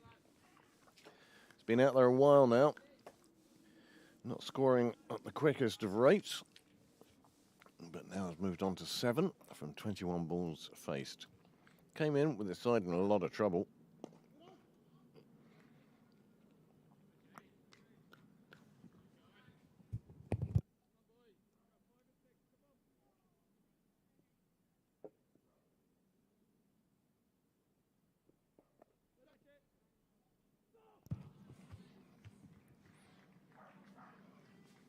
Well, the slap out to the ball outside off, gets past the fielder, runs away to the boundary and just breaks the pressure.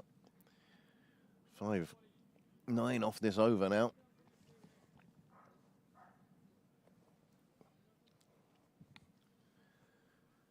It was a glorious September afternoon.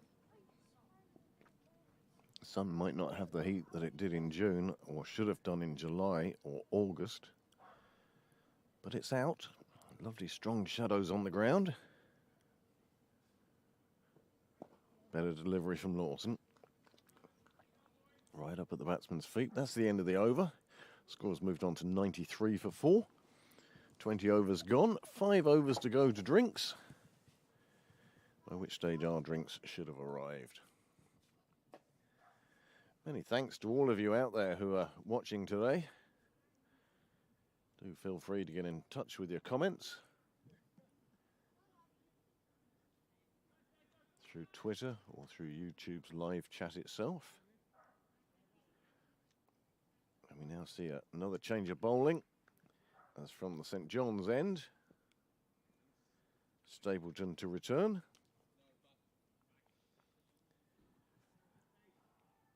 Personally, I've always preferred seeing Nick bowling from the St John's end. And so does Niall. Niall for reasons of camera position. Afternoon, Mr. President.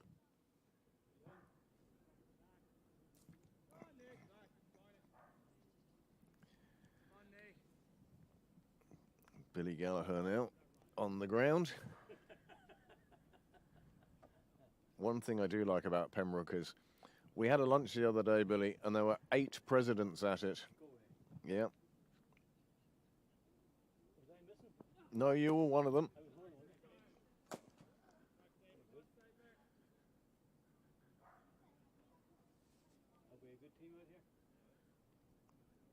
Yes. Yeah. And the finishing line is 23 points. What does that mean? If we win the game, we get 20, and then it's the margin of victory as to whether you... Something like that.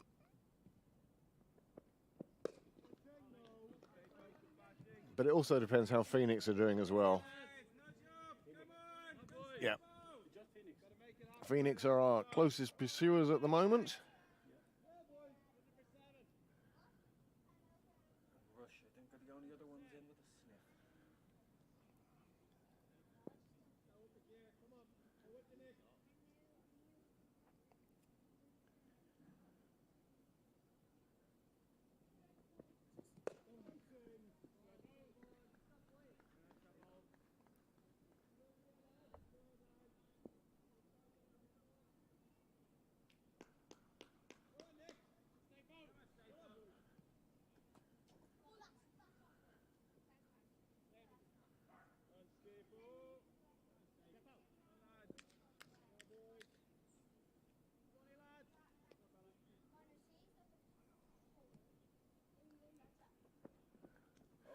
That's a good, sharp, short delivery that has wrapped Barnes on the back shoulder, his right shoulder. That was a very good, fast, quick, short delivery from Stapleton. Oh, you can see how fired he is up today. He wants to get this league done and dusted today. Mr. Barnes isn't exactly short. Another one across his nose, and Stapleton is very fired up now.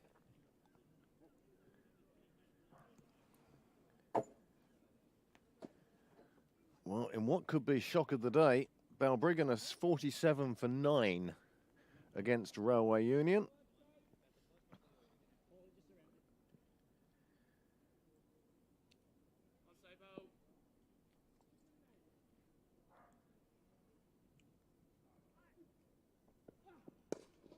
It's been a good over of fast, aggressive bowling from Stapleton. Up in Anglesey Road, Leinster find themselves 86 for 3 in the 20th over against Merion. Clontarf 39 for 3 after 18 overs in Claremont Road. The Hills, well, they're 54 for 2 against Malahide.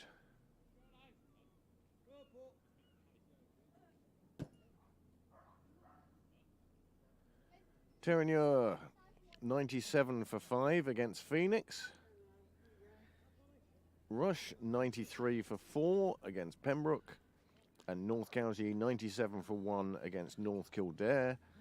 And then Cork County 78 for 2 against Civil Service. Terenure fourths are all out for 62 in their Russell Court Trophy final against Carlo Seconds.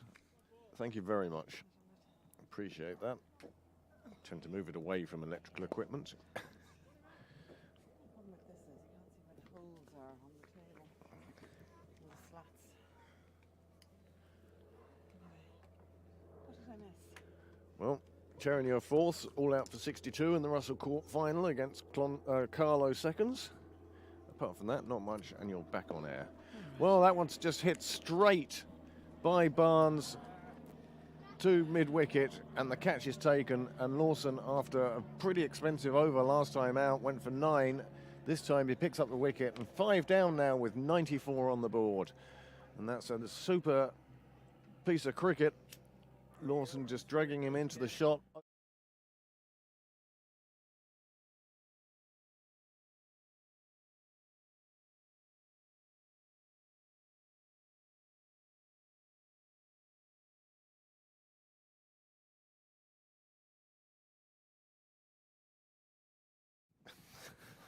Still reading my phone.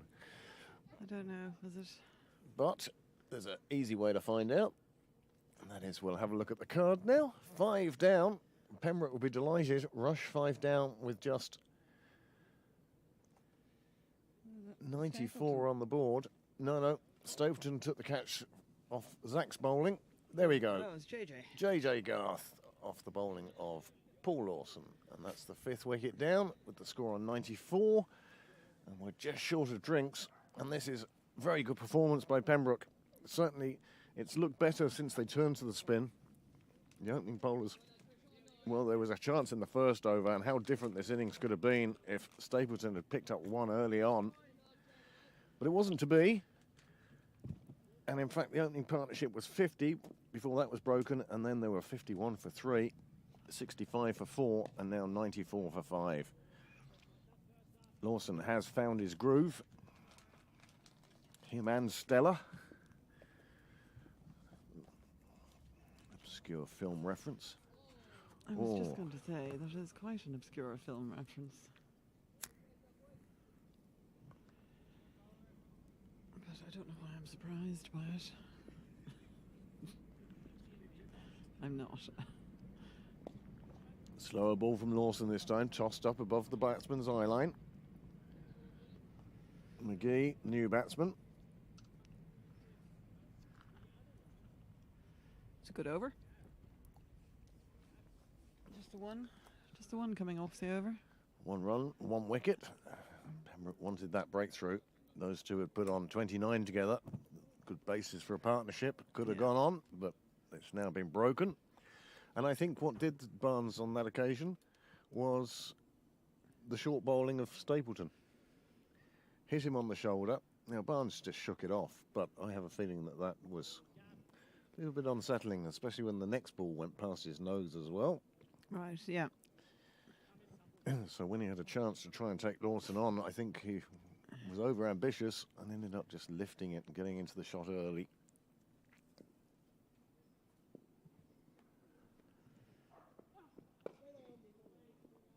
Stapleton back into action now, into his 6th over. Conscious of my breathing, given what you said the last time. Breathe in, breathe out. Breathe in. Yeah, it's when you have it in front of your hand, with your hand, then it's... And I tend to prefer talking over the top of the microphone. This one is... It's taken me a while to work this one out. Good delivery from Stapleton again. And he's going to that short ball a bit more often in this spell. Well, he does have a man out there in a catching position, so why not?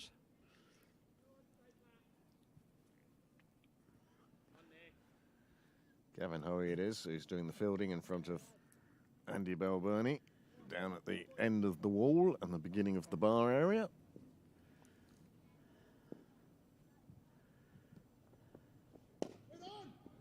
Oh, very clunky bat again. That one up amongst the splice, I felt.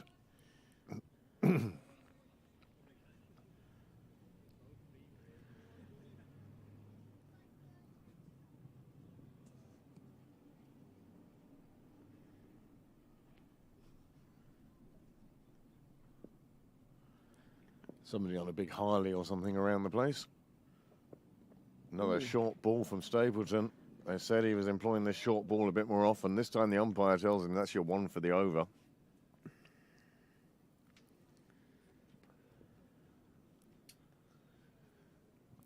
What time is it in Sydney at the moment? 11 o'clock at night or something? In Sydney? In Sydney. I shall tell you. Specifically in County Coogee. No, why have we? No. Just interested. I'd like to know how our worldwide viewers are getting on. 11:30 11:30 there. p.m. And I obviously. wonder if Turks and Caicos are up this morning. I've no idea what time it is in Turks and Caicos. It's probably 5 a.m. or something, is it? Well, there used to be a time that would be James's getting in time. Now I suspect it's his time of getting up with the family time. Another short ball from Stapleton, but this time... Again, the bat doesn't sound right. The bat sounds cracked. And in fact, the batsman is asking for a new bat. I don't blame him. Yeah, that one doesn't work. I want one that'll score runs.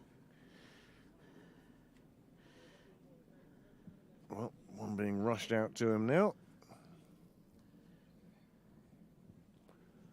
And whilst he gets that, we'll just have a look at the batting card and see how well that's going for Pembroke at the moment. They've taken 5 wickets, just 95 on the board for Rush.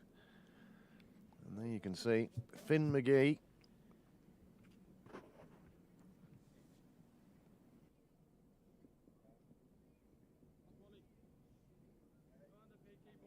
Yep. Yeah. Right, new bat in hand.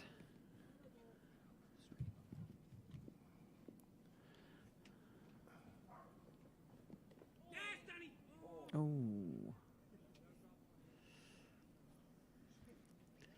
Not sure I heard anything on that, but...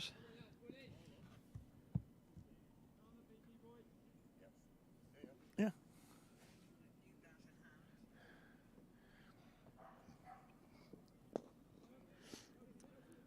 Lawson giving that one a bit of air. Didn't work on this occasion.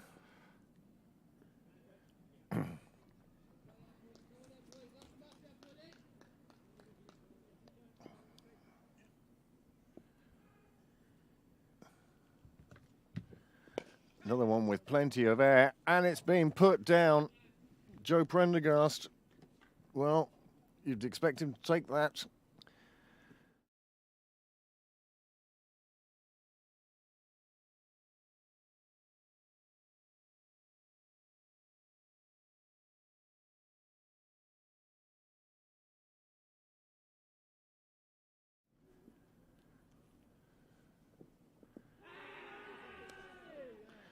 Well, it didn't cost anything because the very next ball, Paul Lawson has bowled a beauty and he's trapped him LBW on the crease. And that's the 6th wicket to fall with the score on 95. And Neary departs. He'd stuck around for a while, 32 deliveries, but he'd only scored 13. And now that will be drinks.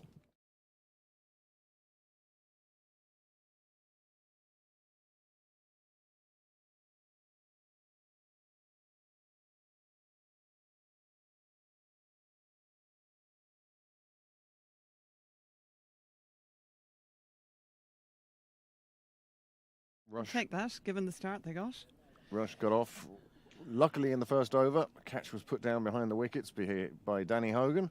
But Rush went on and put on a 50 partnership for the first wicket. But since then, well, they were 50 for none, 51 for 3, 65 for 4, 94 for 5, 96, 97 for 6. You just plucking numbers out of the air. I'm just making them up now. Yeah, I kind of thought as much. No, I'm not. That gets it onto that one. And what gets it back to that one? Space. Okay. Yep, we can do that. We've been left to direct as well. Oh, where are you going? He's had enough. He's going for a pint. That's it. Fair enough, so. I tell you, if he decided in the middle of any game that Brings back an ice cream. I'm going for a pint or an ice cream or whatever, I would have absolutely no difficulty at all. The amount of hours that man has put in. I know. It's unbelievable the amount of hours that he's put in this summer. Any summer. 10th of April 2019 is when Niall set up the YouTube channel that you're watching now. And since then, this is the 226th video that will be going up on the site. And Did you say there was something like 123,000 hours of viewing. of viewing? Absolutely. 5,125 days worth. How many years is that? 14 years. If you sat down by yourself now and watched all of Pembroke's output. It'd take you Again and 14 again. years non-stop. Just to catch up to now. Yeah. But in 14 years' You time. had 14 years to catch up on. Yeah, that'd be another 4 times as many. And those videos, of course, don't include the games that Niall has covered for Cricket Leinster that have taken place in Pembroke, Senior Cup finals and the such like. And he has put in an immense amount of work. He hates the recognition. He hates us pointing it out. And we certainly wouldn't post it on social media again. But he does do a tremendous job, and we're all extremely grateful for the service he provides to you, our viewers, and to Pembroke themselves. 750 plus subscribers now. Is there a message I can't see? There is indeed. Will necessitate me using wires to pull everything across. James. Mr. Cresswell, could you just tell me what that top message says? The family show? Which one? Yeah. Yeah. It's just after 10:30 p.m. in Sydney. We've got a few hours left in us yet. All right. It's great to know the Stapletons are watching. That's brilliant. So how are you? Mate, ecstatic. How are you? Excellent. Good Excellent. holiday? Oh yeah, they're all good, you know. Yeah, that sort of thing. Do you want to jump in here? Funny though. I jumped off a pier in low tide and there was some rocks in. I cracked my foot on a rock and then it swelled up and then it nets. Bouchard came with a screamer and down leg side and I missed it. It hit me straight on that leg. So I was about to pull out of the game. Oh, for God's sakes. Still time. There's always time. So Craig can be the captain. I knew he'd be delighted. Space is that one. Oh, And okay. comma is this one. Well, perhaps you might do the directions for a minute. So, oh yeah, sorry, I didn't pick up anything she said then. Sorry. She was giving you instructions how to run things. Blah, blah, blah, blah. And welcome to the commentary box, James. James Cresswell with us now today, and the score is 97 for 6 after 25 overs. Drinks have been taken because a wicket fell during their last over. Look, Manda, he obviously sensed you were going near his camera.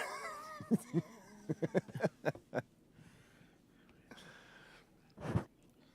that the Anywhere you want, anywhere that works. Checking one. No. Yeah, no, it's working for me. It's just loose in the headphones, I'd say. Okay. Does it come through and go again?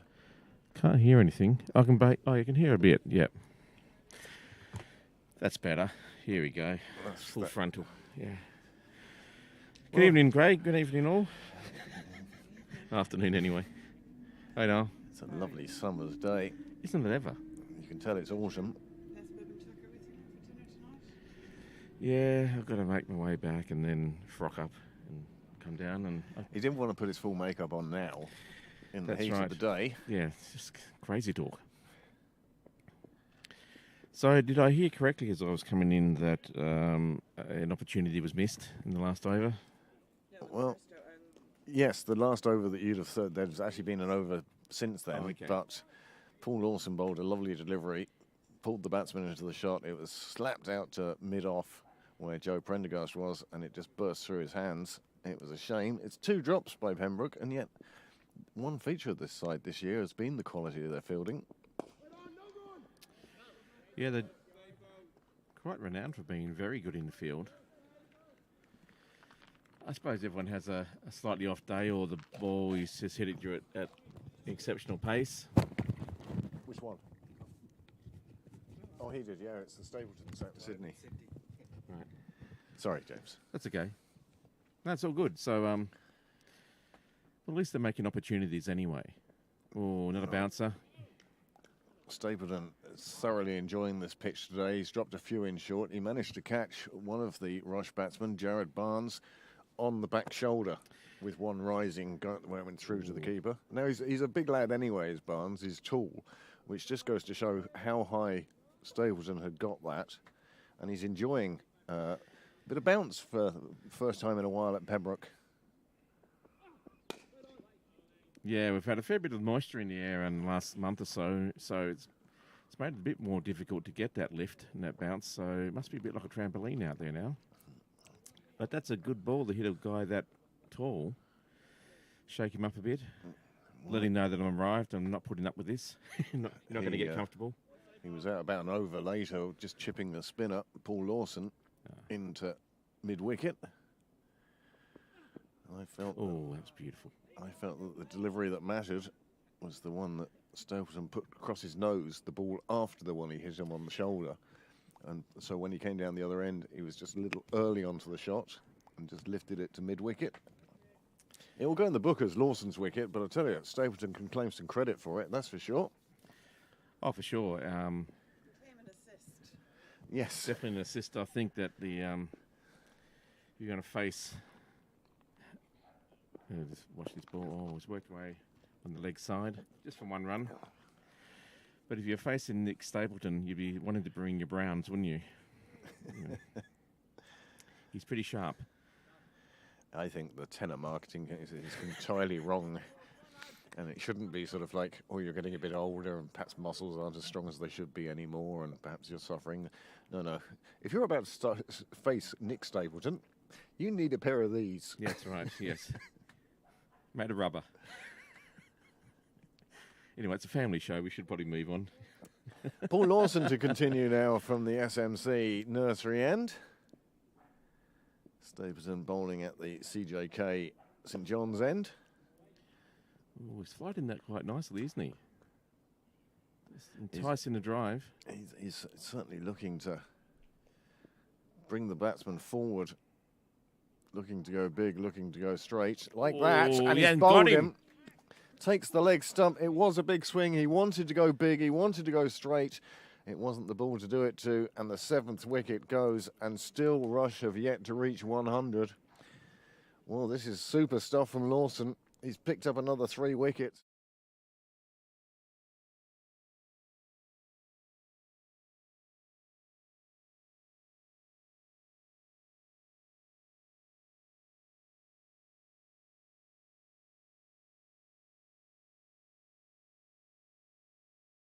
Lifted his head, expecting it to connect in the middle of his bat and go for 6, and completely played over it.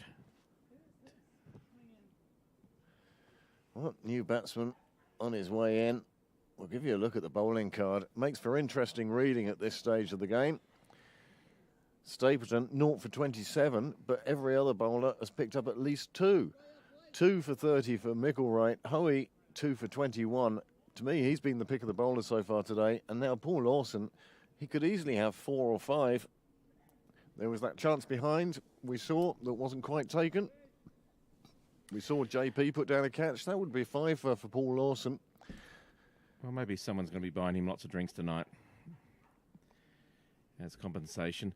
I think that's a valid point that Amanda raised about Nick Stapleton, actually, just while we're here. I mean, they're a great combination together, him at one end and Paul Lawson at the other, because it's forcing the batters to go, oh, gee, I can't hit Stapleton, I better go after Lawson, and forcing them to, make those errors in judgment.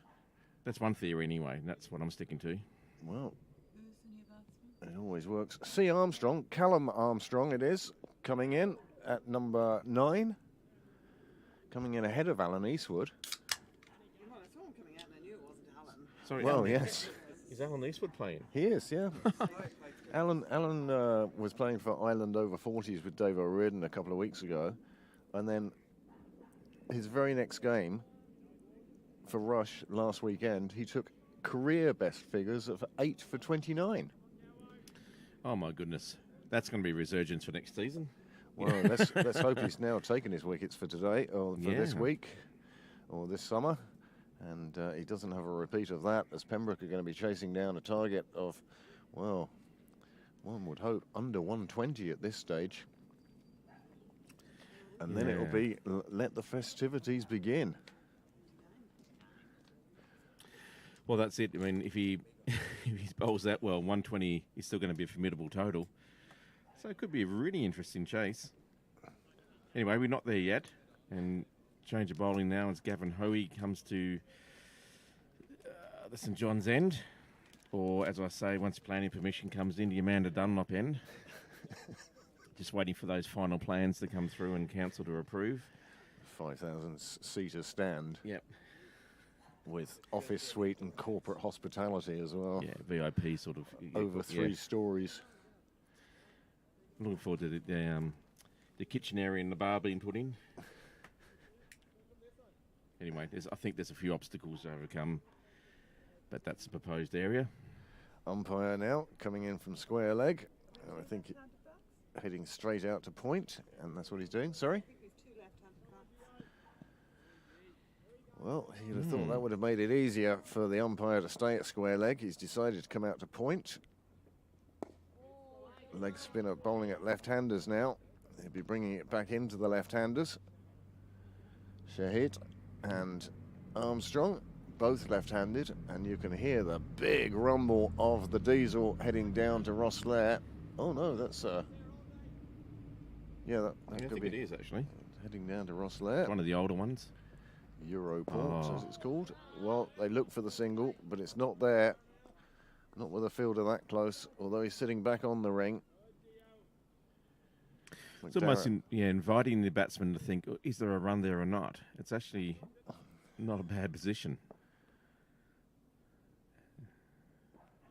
Oh, he's working that ball quite well. What I do like is the 3 fielders on the offside are in a line, so they're maximising the stopping potential of closing the gaps, I suppose is the phrase, really.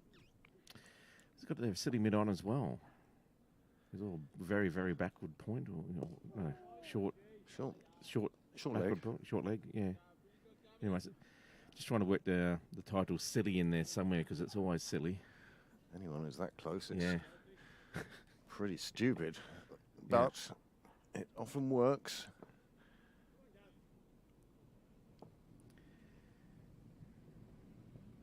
Yep, there's Oh, it's hit up, and that's why it often works. It's in the air exactly where they wanted it, Pembroke, and it just flew past the fielder there. Is it Zach that's there? It's generally one of the younger lads you throw in there. Yeah, exactly. Someone's a bit more agile. I think it almost looked like if he had another, metre or so back from that, or another metre, he might have had half a chance. Well, it's one or t'other, isn't it? Now, for the Callum Armstrong, you may say, well, perhaps he needs to come in a yard. Possibly, yeah. It looks like, is that Theo coming into like a gully position? Leg gully. Yeah. Just off your screen as it is from that camera. There It is in the air again. And again, you have to feel that maybe they'd be better off. Or dropping him back about 3 or 4 metres. I'd take the slip out of place. Yeah. I'd take slip out and I'd move him across just behind and leave your short leg in there. It's a good attacking move, and I like to see it. That's Hoey's 8 over gone now. 2 for 23. The score is 101 for 7. Sorry, I forgot to notice that Rush had actually crossed 100 in the excitement of the field placings. Well, it's the first good psychological barrier to break through, isn't it, to go into triple figures? Certainly gives you an idea that you can chase that down. A long way to go. Yeah. And every other cliche we can think of. I'm sure they'll all come out sooner or later, but yeah, here's another one. If they can build this partnership and just eke out as many runs as they can, all of a sudden you might, at the end of it, be up to the 150 sort of mark. And that would very much be a defendable total. Oh, well defended there. It's played back to Lawson. I was talking with our other co-commentator earlier this morning, and after making a cup of tea, we were saying that Pembroke would probably want to bat first today. They seem to have done better setting. They can defend any total with this bowling attack, I feel, or we felt. But chasing sometimes is a bit of an Achilles heel for the Pembroke side. Armstrong looked like he was winding up to have a go at that one. And I think that was a very good way to check that shot. I mean, that's where the last 2 batsmen have got out from exuberant shots that weren't really there. That was quite smart to pull out of that shot. Oh, again, there are chances. He's making Micklewright twitch. He's now at silly point as Niall shows beautiful shot of the helicopter overhead. making all the noise. Is that our force? Bit of air. Oh, it's a bit of a swing at that one by Armstrong. Didn't get the edge. It's gone through to Hogan and been signalled wide by the umpire. Whew. Do you think that another coat of varnish on that, and anything could have happened? That was so close. Anyway, it's encouraging for Lawson. And that's well played. Straight back. The young lad is showing no nerves against this bowling. I think he's been doing. I think he's doing really well, and I think some of the guys who came in before him ought to have a good look at this. Feel about leading the way. Oh, that's lovely. Just play it the way off the offside. No run though for him, but well played. Here comes the helicopter again. It's doing another circle. That's our Air Force. Oh no. That's a commercial. Yeah, it's a commercial one, isn't it? So at the end of the over, 102.7. Is that the Pembroke chopper? We'll bring you those shots once we can, but I think there's a bit of a... Yeah, the financial AGM was a couple of weeks ago, and suddenly Barry Tucker arriving by helicopter. I wonder where the money's gone. Yeah. No, not at all. No, that's a sightseeing trip around Dublin. Yeah, I was going to say that might delay the Amanda Dunlop stand. This one played behind square. That is a very loud helicopter. Let's take that down for a minute. Yes.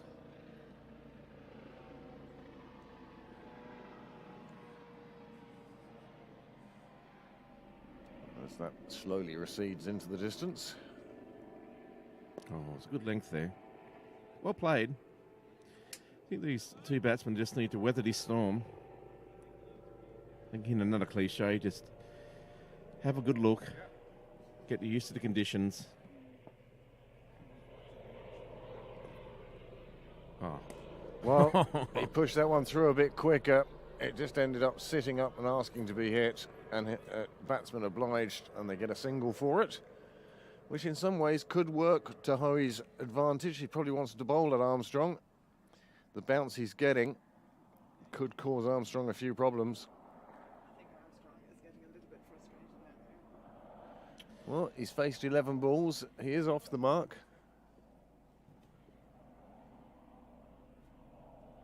Oh, it's He well pushes played. that one through the fielder at short leg, and there's a single there and a single taken, and well done, Callum Armstrong.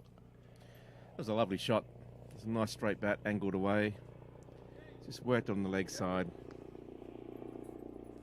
He's looking in good form, actually, this young batsman. Oh, leading edge there. You can hear just how close that helicopter is at this stage. Another Hollywood A-lister, I'm sure, heading off on his sightseeing tour of Dublin. Trying to work out what game are they playing down here. It's the weirdest looking baseball game he's ever seen, or she's ever seen. Played away, but Joe Prendergast will be equal to that. Throws it back slowly to the bowler's end, as it will be now at the end of the over. 104 for 7, and we've just 21 overs left in this innings. Well, 30 overs gone, 20 overs remain. They're scoring at 3.5, give or take. We're 1 run off 3.5. So 20 overs at 3.5 would be another 60, 70 runs, 170. But they've only got 3 wickets left. Well, I think to be in the context of this game, they'd be quite optimistic for them to get another 60 or 70 runs. But you never know. If these two stick around for another 5, 10 overs and get set. But it'll be a commendable effort. Lots of air to that delivery. Armstrong restraining himself. Well done, the youngster, because the temptation must have been to have a big swipe at that. And Lawson knows that. He's playing with great maturity. Level head on his shoulders. Just playing the ball in its merits. Again, I'm sure they have a chat in between the overs, just looking at that amount of overs that are left, telling each other not to panic. Oh, it's a nice draw him forward. I really do admire the fact that he hasn't gone for the big swing, which is so tempting. I mean, here we go. Commentator's curse? I think so. Or no? Just played it defensively off to the offside there, just past silly point. One of our viewers, Pembroke member for many, many years, served on the committee now for more years than he cares to remember. He asked the question if Callum Armstrong is any relation to Tom Armstrong. Tom Armstrong was a legendary figure in Rush cricket for many years, Armstrong Bakeries, and he was the most infuriating man to play against ever. He had a pre-delivery routine as a batsman, which involved tugging at both pads, thighs, shirts, shoulders, everything. We played a game and it didn't finish until 9 o'clock at night because it just went on, and we couldn't get him out for whatever reason. Is that where Steve Smith got it from, did he? Yes, the whole routine. very similar to that. However, I'm not sure if Callum is any relation to Tom. Tom, well, he bankrolled Rush Cricket Club for many years, kept them going, did wonderful work for them. Cup final, there used to be a cup final, I can't remember which cup it was always held in Rush. Okay. And The man is about to blow up the system here by overloading it just with one more device. So if everything goes down now, it's... It's all my fault. Yeah. Sorry, I'm standing in front of the camera. Hoey now coming into that's, bowl. iPad one. Oh, sorry. That goes down the yeah, leg Apple. side. It's in the air. They claim the catch. And it's given. It is given. No, the way the ball came back to the keeper parried it up, and it was taken at first slip, and that's the 8th wicket down, and Shahid.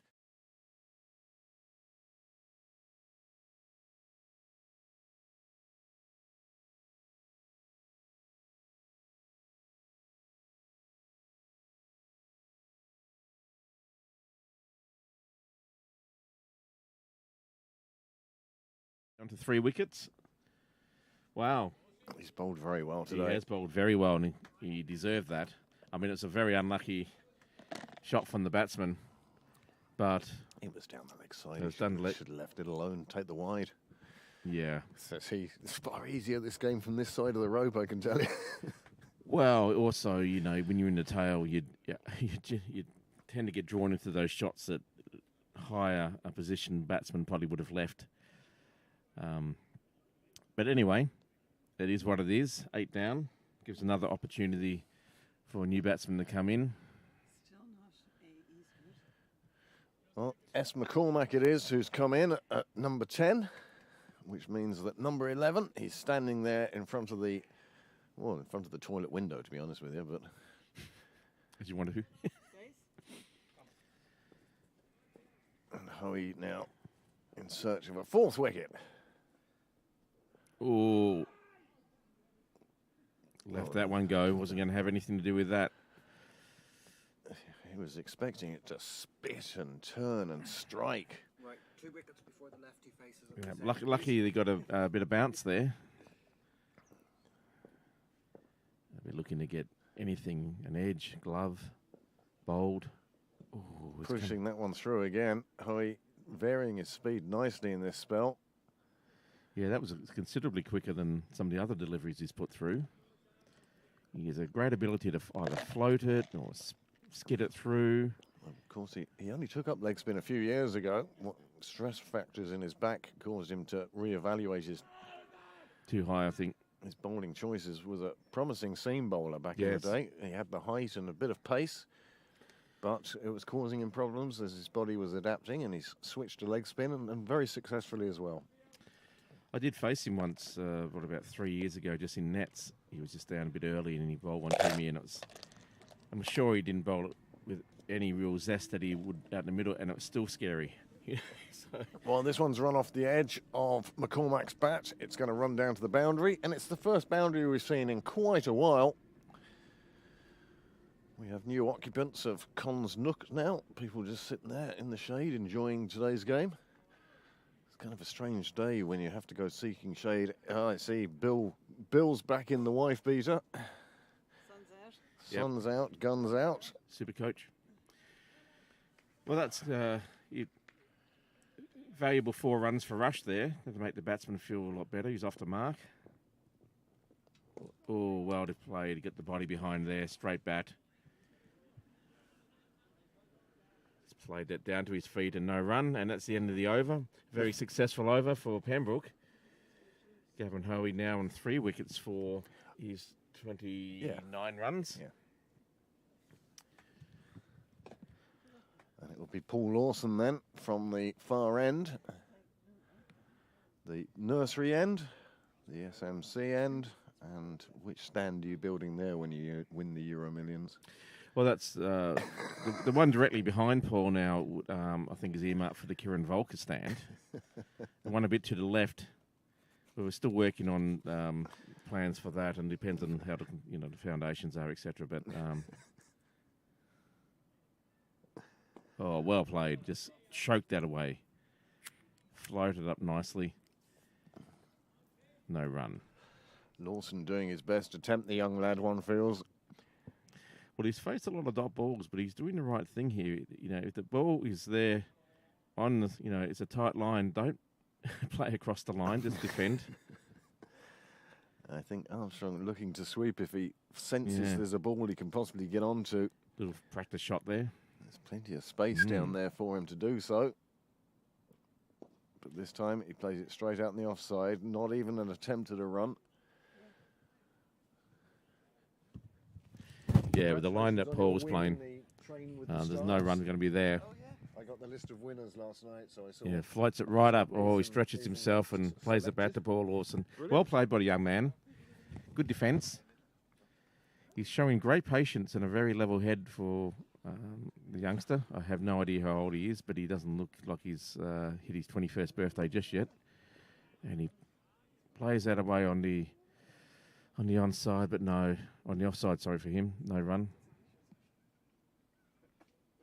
He's got to just back himself here and not get frustrated. Oh, there's another good ball by Paul.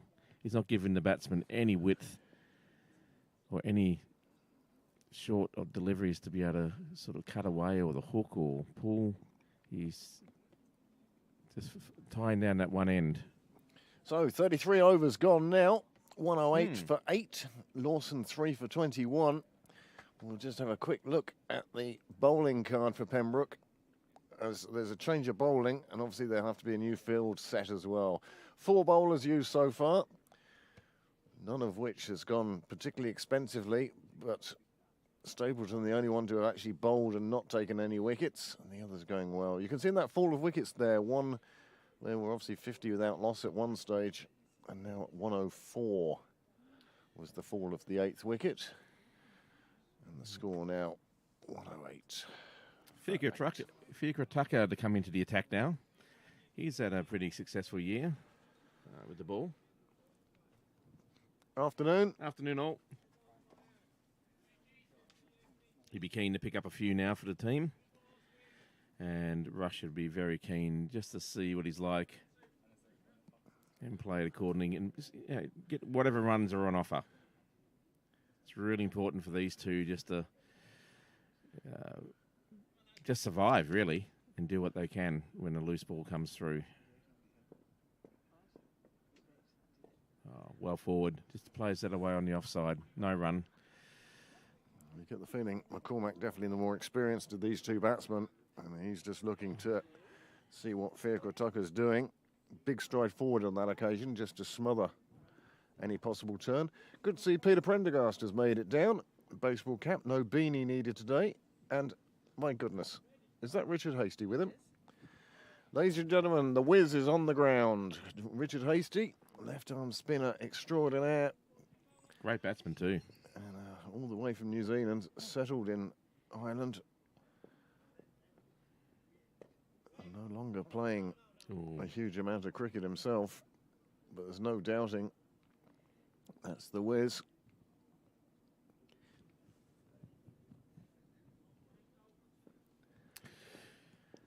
So just back to the game. If you're the big sweep shot there.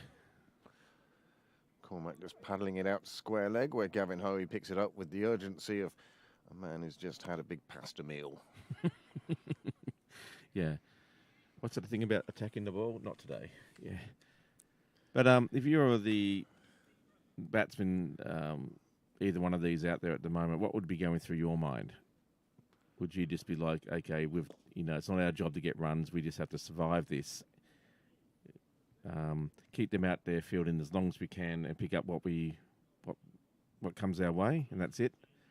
Or would you think, okay, look, we'll have a plan that we'll try and attack? And I think the attack plan will be put on the back burner for the moment. 8 wickets down. When you see 9 wickets down, you could see big swinging bats, I feel. But at the moment, I think you just take the runs you're given. Survival. If you bat these remaining overs, and there are still 16 overs left, if you bat those even 4 and over, you're going to end up with sort of 64 additional runs. Well, even if, actually 110 at the moment, even if they got to 120, 125, 30, it still gives your bowlers something to bowl against. It's... And in fact, the psychological thing there is once you get the chase runs required down under 100, so the longer you can delay that, whether it be by 20 runs, 30 runs, or just good opening spell, it's important when you're defending a low total that you don't go all out attack. Yes. Because you don't have the runs to play with. But with a total of 150 or so, you can afford to go for a few overs of all-out attack, and if it does come off, great. You could have 2 or 3 Pembroke wickets back in the hutch early on. And the way this young man's playing, is it Armstrong? Oh. Great technique, and I think he's got the ability. It might be a strength issue, but he's got the ability, you'd think, that if he can survive to the last 5 overs, that maybe he can take a bit more risk and push that run rate on just enough to edge closer to a 150 mark. It's a nice shot for no run. Just at the mid-on, he's talking to his partner there. Maybe just suggesting that there possibly was a run there. Comes forward. You can see Lawson is just tossing it up there in the hope that the young lad's going to get too early into a shot and lift it. That's what he's ideally looking for. I think he's looking for a catch rather than attacking the stumps. Or one thing I've noticed about the batters too, he's using his feet really well at the moment. That's good. Called it through, and a good dive. Very good dive from McCormack. Make sure they get that single safely. Score now moves on to 211 or 111. 211. My goodness. That'd be some sort of Single. 111. No, I like the fact that Armstrong is really starting to move. His feet is getting back in his crease and out of his crease when he needs to. He's getting a lot more confidence coming through in his batting. He hasn't lost his head and done any wild shots at the moment. He's just really, really playing an intelligent role. So if this young man can stay, it could be quite interesting. You sit in with James for a while and give me a break.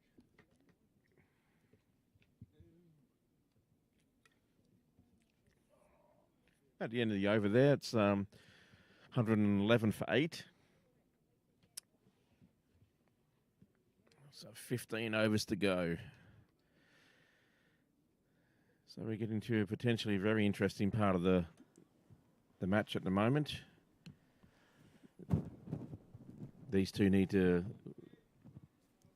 stick it out, try and get through the next 10 overs as much, and then maybe have an opportunity to cut loose in the last 5 or so. And Craig is just taking a quick break from the commentary, and I'll welcome Amanda Dunlop to the microphone. Hi, Amanda. Hi, James. Is that Amanda's wearing a brace on her right hand at the moment? Is that I'm not entirely sure what I've done to it, but it's very, very painful. I can't even hold a cup of tea. I'm sort of drinking a cup of tea with 2 hands. It's ridiculous. So, but the brace just keeps it steady and stable. So your bowling this weekend is probably on hold. It is, yeah. But I can hold a glass with my left hand. Well, there's always a silver lining somewhere, isn't there? Yeah. Let's keep perspective there. Anyway, Fikrataka to continue. Ooh, it's good length there. Getting a bit of bounce just past the bat. Sort of a half shot there by the batsman. Doing everything he can to get a nick on it. And I have to say, he's shown a huge amount of patience. Oh, I've been really impressed, actually. Armstrong, yeah. That's a lovely shot. Just flicked off his pads out to the leg side, sort of off the mid-wicket. He hasn't given any chances, and he's very technically correct in his batting. I don't know who's been coaching him, but they've done a good job so far. Yeah, absolutely. He's really, really solid in his defence, and he's playing his shots. Unfortunately, he's picking the fielders, but he's doing everything his team needs him to do. But he's staying there. He's still out there. Well, I don't have the figures at my fingertips of when he came in, but he's put on a few runs. And what's he moved to now? Look, he's on 5 himself at the moment. He's on 5 off 36. But he's faced some really, really tight overs by Paul Lawson and Gavin Hoey. So, there's only 1 wicket left in the shed, so he's doing everything. That's nicely flighted. Just trying to tempt the batsman there to have a big swing, but he's not buying any of that. Yeah. There's great concentration by Armstrong.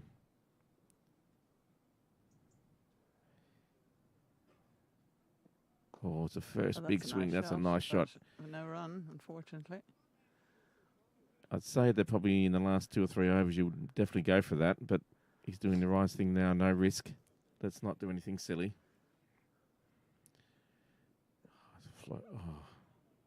Tried to work down the leg side and probably got a leading edge and just rolled away on the offside. Practicing the shot again. Paul is trying to tempt him. Oh, he certainly is, isn't he? He wants him to go for that big swinging shot and just play over the top of the ball. But he's getting way forward. He's great technique there. Smothering any spin. Tell you what, this next season when this batter probably is a little bit more taller and a bit more bulky in his build, I'd be saying to my captain, if he bats like this a lot, how about going up the batting order? Yeah, absolutely. Put me in the top 5, thanks. And he's always looking for the run. Yeah, he's watching the ball and always looking for the run. If there's a mistake or a misfield, he's looking for that run. No, most impressed. That was just the assassination of someone in the field. Anyway, sees off another Paul Lawson over. Paul Lawson he's finished now. He's bowled out 3 for 22.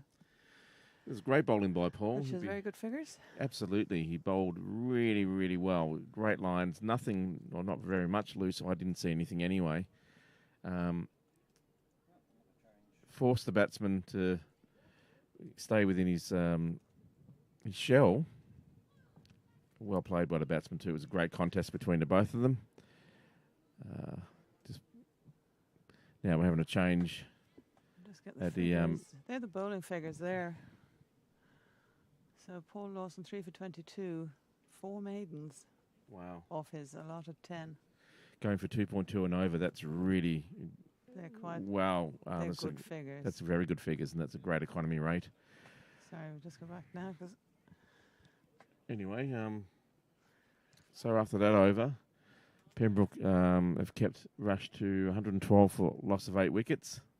And is it Nick Stapleton now to come along and see how much terror he can put into the batsman? He still has 3 wickets. 3 overs up his sleeve. Hasn't got a wicket so far today, but he's built pressure from this end. He's none for 27. Oh, cracks that one back past on the offside, but just straight to mid-off.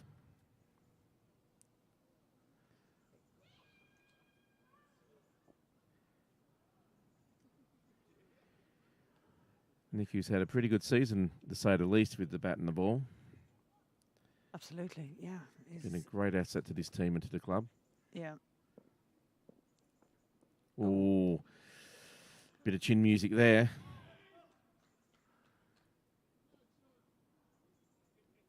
Something happened out there. They threw it at the stumps and tried to run him out, but not to be. Wasn't deemed not out by the square leg umpire. Did well to get out of the way of that. That's you don't want to be hitting the head or anywhere really with Nick's pace. No, absolutely not. And I mean, he did hit someone in the head in a previous match, cracked their helmet. Yeah. So.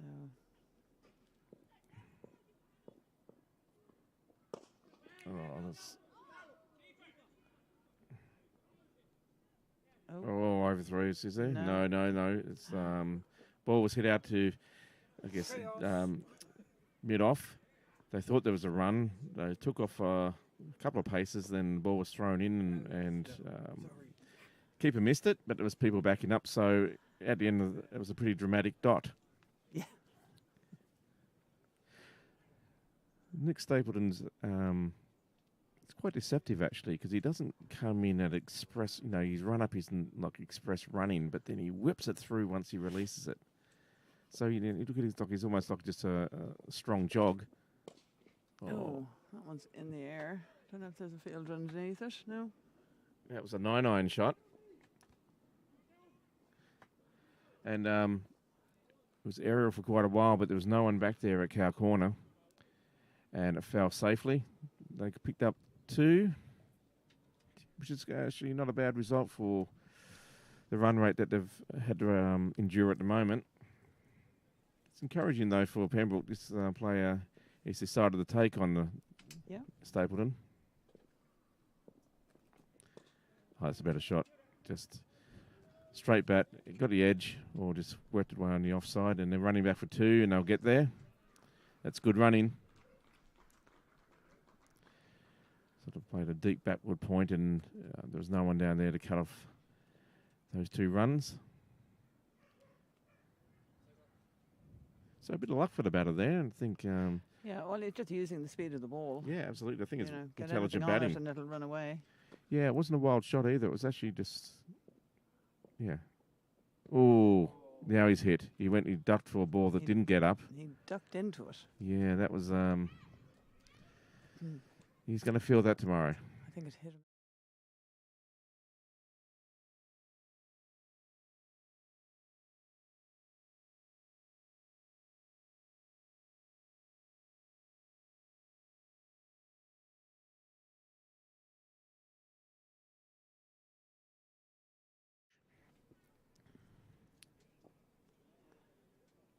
Yeah, that's going to smart. Yeah.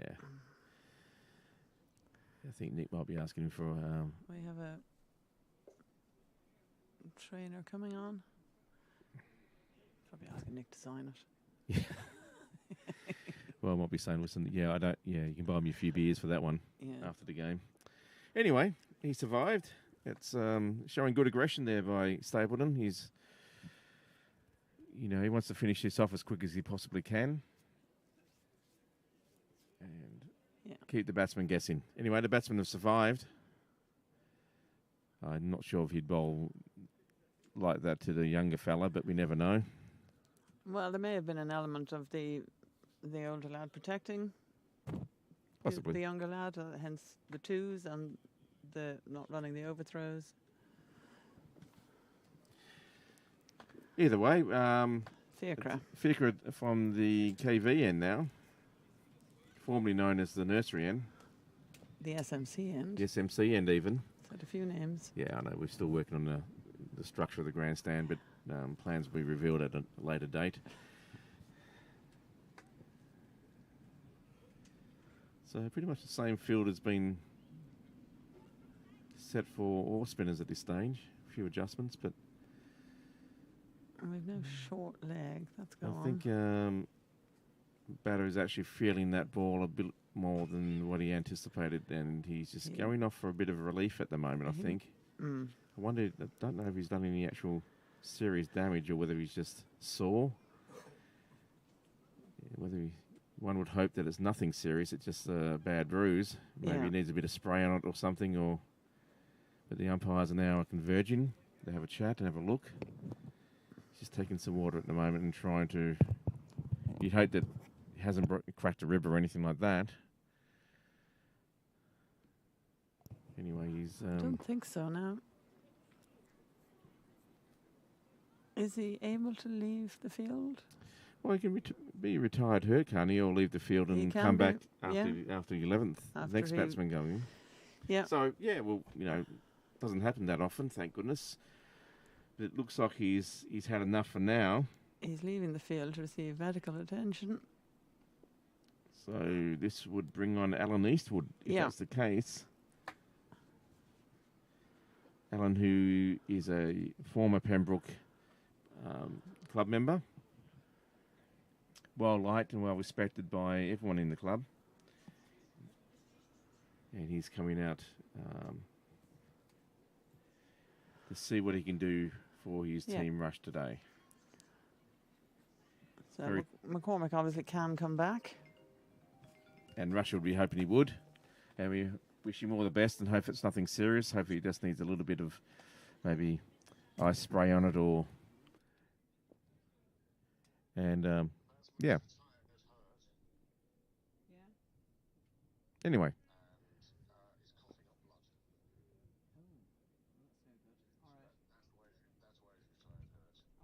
Okay, it sounds like we've got a bit of a report there that the batsman has done something, or that delivery that hit him has done something to him. He's actually, in a little bit of a bad way.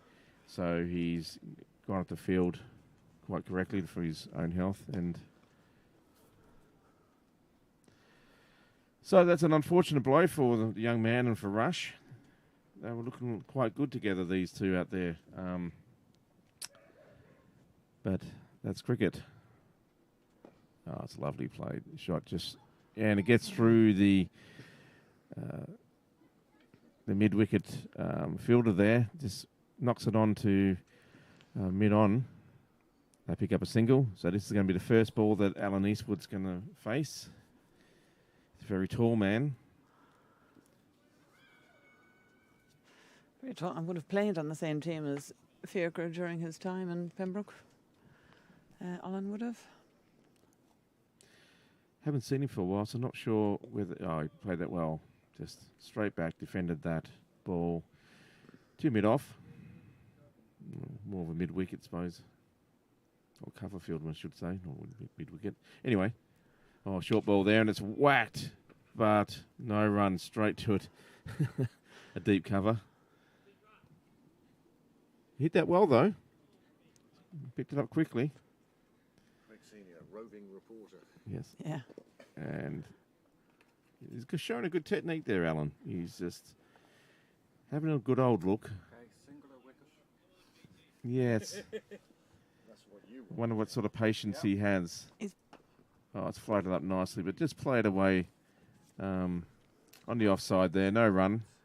So he navigated that 4 balls from Fiacre very well. Looked in control. There wasn't any half chances or anything that looked worrying. So anyway, another over down. So that's 117 for 8. And Russia just eking out little by little, a few runs here and a few runs there, just to sort of edge that up. Let's get past the 120 mark, they'd be thinking. And So Nick is going to continue from the St. John's end. And Callum Armstrong will be facing. He better not change his mind now about which side he's bowling. yes. He just has. Come on, Nick. What are you doing? Now we've got to move potentially the sight screen or the camera, but we may have to just... Nobody's asked for it to be moved, so... Thank goodness. Oh, well.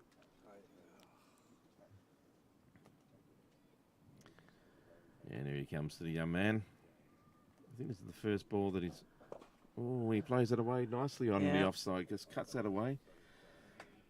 For one. Nice shot. Can you hear them? No, I can't hear them, no. No. So there's an edge. We'll have to just take its word for it. But anyway...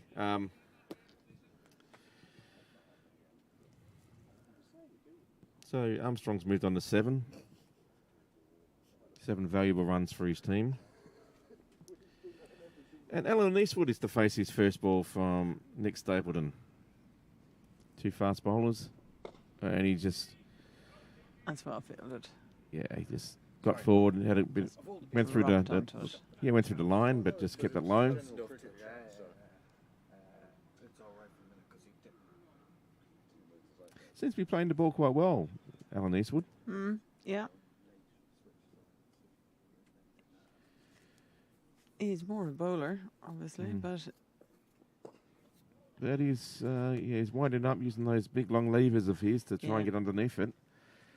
And that one there looked like he was trying to hit it to us down here in the commentary, just a bit around from cow corner, probably very, very deep long on. Well, the field is up, so there is, if you can clear the boundary, clear the circle, there's runs there. yeah, well, there's 2 there anyway, if you can clear the circle.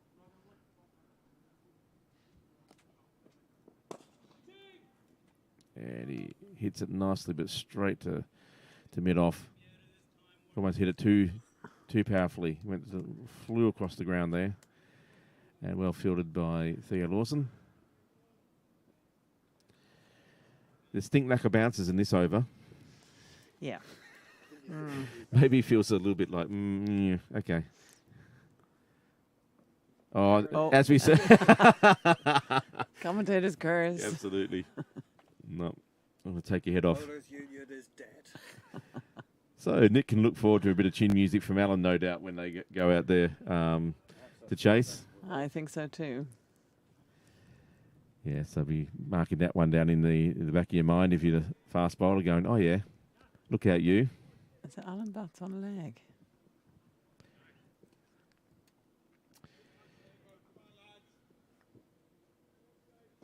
And then moves across.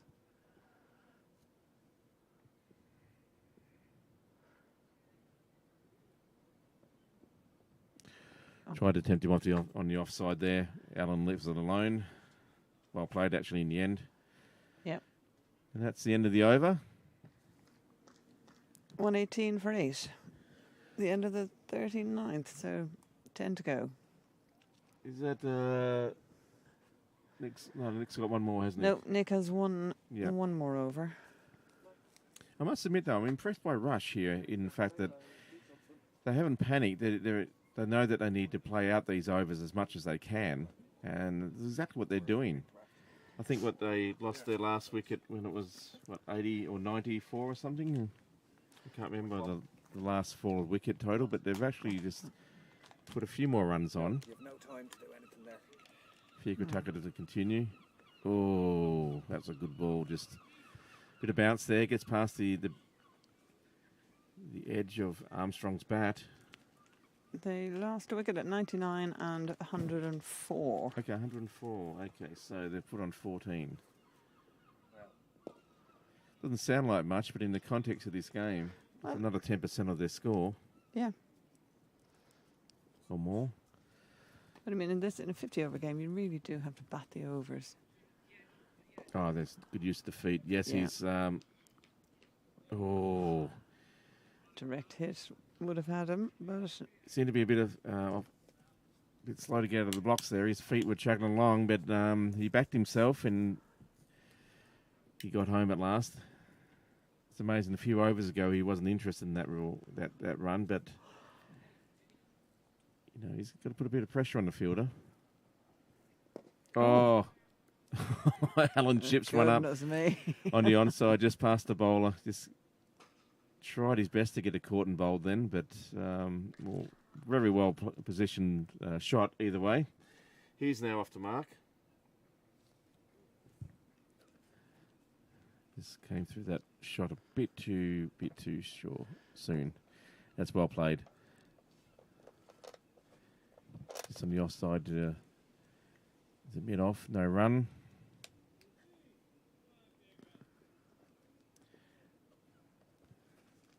Oh, just got the leading edge there. Tried to work it on the leg side, but it popped off to the offside to point. No run. Well defended. So to pick up another run or two. Another 2 runs off that over. That brings them up to 120.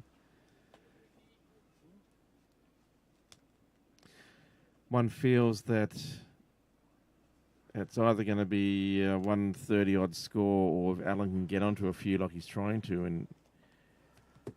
and get a few boundaries, which haven't happened. Well, I think we've only seen one boundary since drinks. Then they might be able to force up to the 140s, maybe even to the 150. That'd be some comeback. Not Anyway. sure about the 150, but Yeah, well, I'm just trying to be optimistic here for Rush's point of view. There's another shot there that if he had got that in the middle of the bat where he wanted to hit it. yeah. That's what I feel about Theo. Picks up a single, though.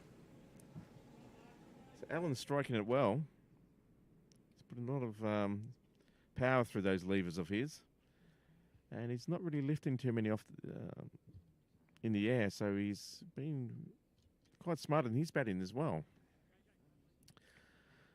Stapleton to Armstrong. This is Stapleton's last over.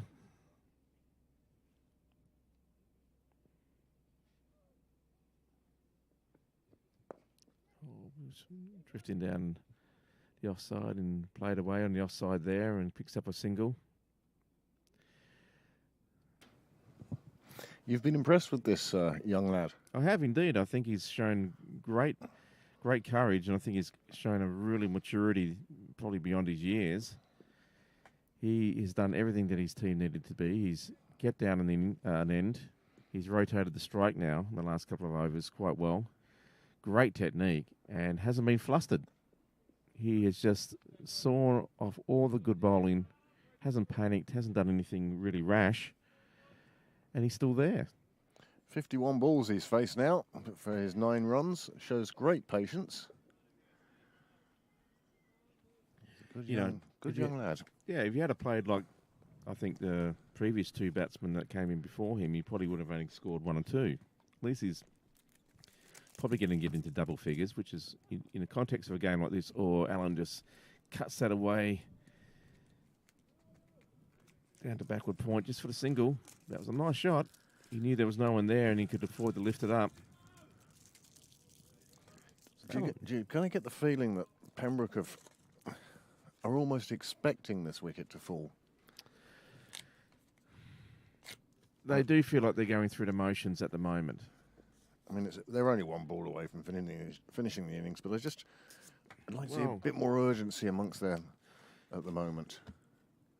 Again, you were speaking about Alan Eastwood getting 8. That's about the only wild shot I've seen of Armstrong today. It was a pretty wide ball. He went for it. Probably should have just left it alone. But, he's been there, best part of 10 overs, so you can understand why you probably think, oh, I've got to get on with this. But, Alan Eastwood, 8 wickets in his previous game. You'd hate to be Pembroke 5 down for 50, chasing 120 or 130 or whatever. So these extra runs that they're putting on now, and there's another wind, could be telling. I mean, obviously Pembroke are backing themselves to be able to get this reasonably early or easily, but we've seen it so many times where a low score is very hard to chase if they've got a good bowling attack. So, I think these 2 batsmen, or this batsman in particular, that's a lovely shot for no run, just cut away to point. At least he's doing what his team needs him to do. At least he's fulfilling his role well.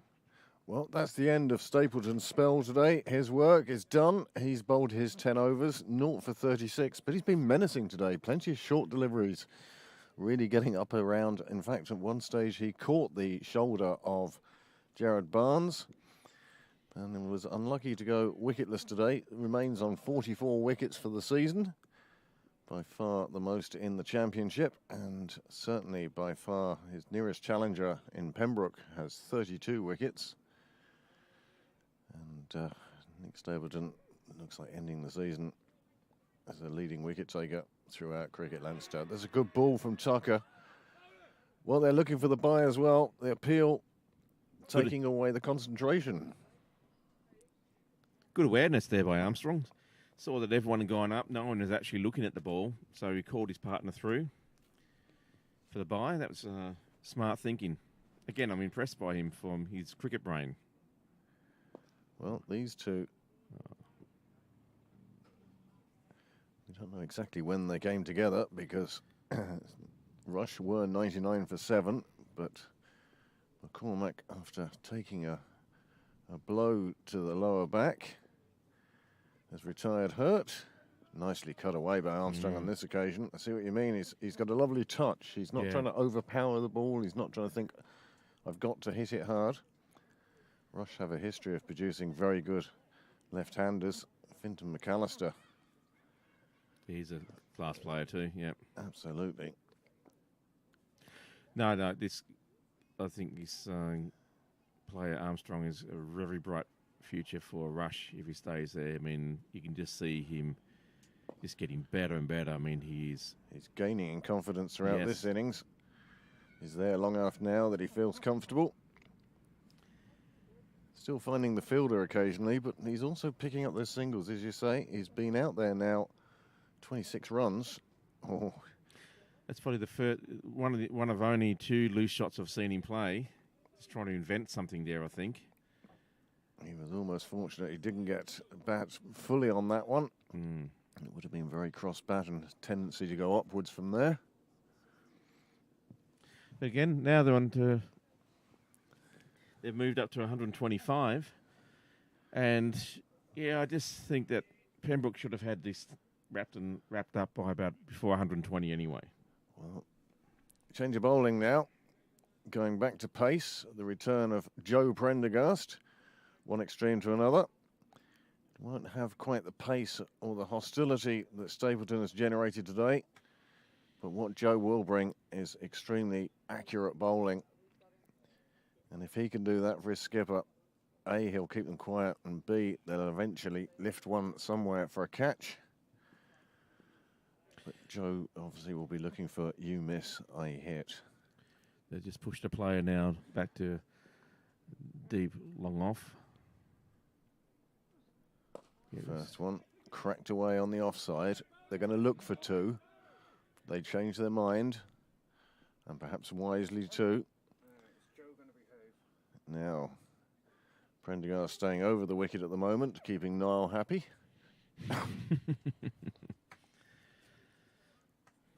Niall has rapidly come round to the left-hander shouldn't be allowed in the game, and no right-hander needs to bowl around the wicket.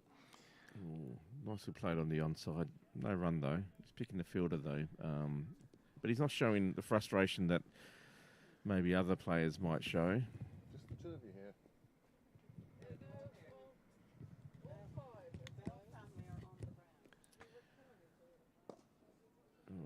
The Bell family all present on the ground now.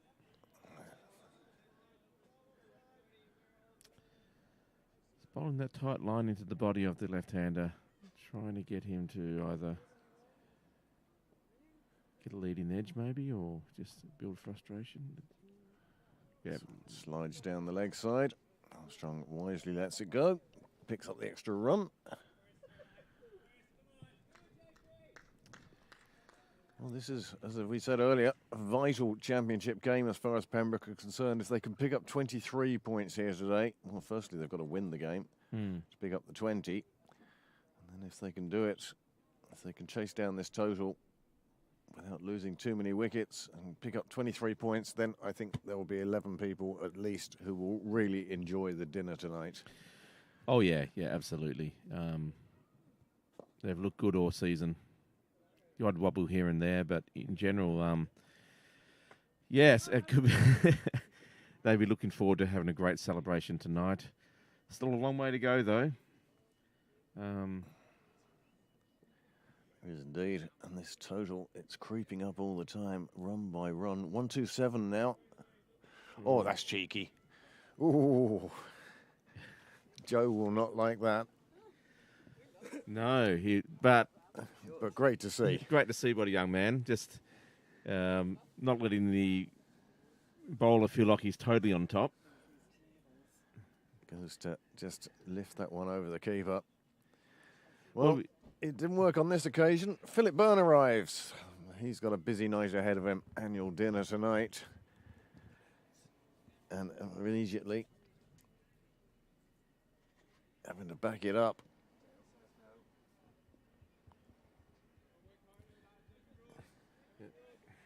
So Pennywise is in the back there, a few balloons. Yeah. Played away on the leg side. They'll look for one. There could be two here this time. They Yep. call it. They're right. Good calling. That was actually a good shot by Alan Eastwood. He just worked it on the legs. Didn't hit it too hard. And that was the secret of being able to pick up an extra run. Just let the pace of the ball do the work. This one's short. It's hit in the air, but it falls in front of Joe Prendergast at, well, mid-off, really. Yeah. But Area of excitement for Pembroke there, I thought. You know, the first one that's been in the air for a while, but dropped short. goes big again, this time out to Cal, where Dermot Tucker will pick up and return. Just a one run. But again, one thing they're doing now is rotating the strike a bit better. They're up to 130. Yep. Every run's a winner. Well, there's still 6 overs after this over. So Armstrong goes big, he goes high. It's not going to be there. The catch is well taken in the covers. And that's the end of the innings. One retired hurt. Is he going to come out again? Doesn't look like it. I think it doesn't look like it. And in fact, it may be that he's gone to seek medical attention. It was a big delivery from Stapleton. And yeah, he was reasonably hurt. So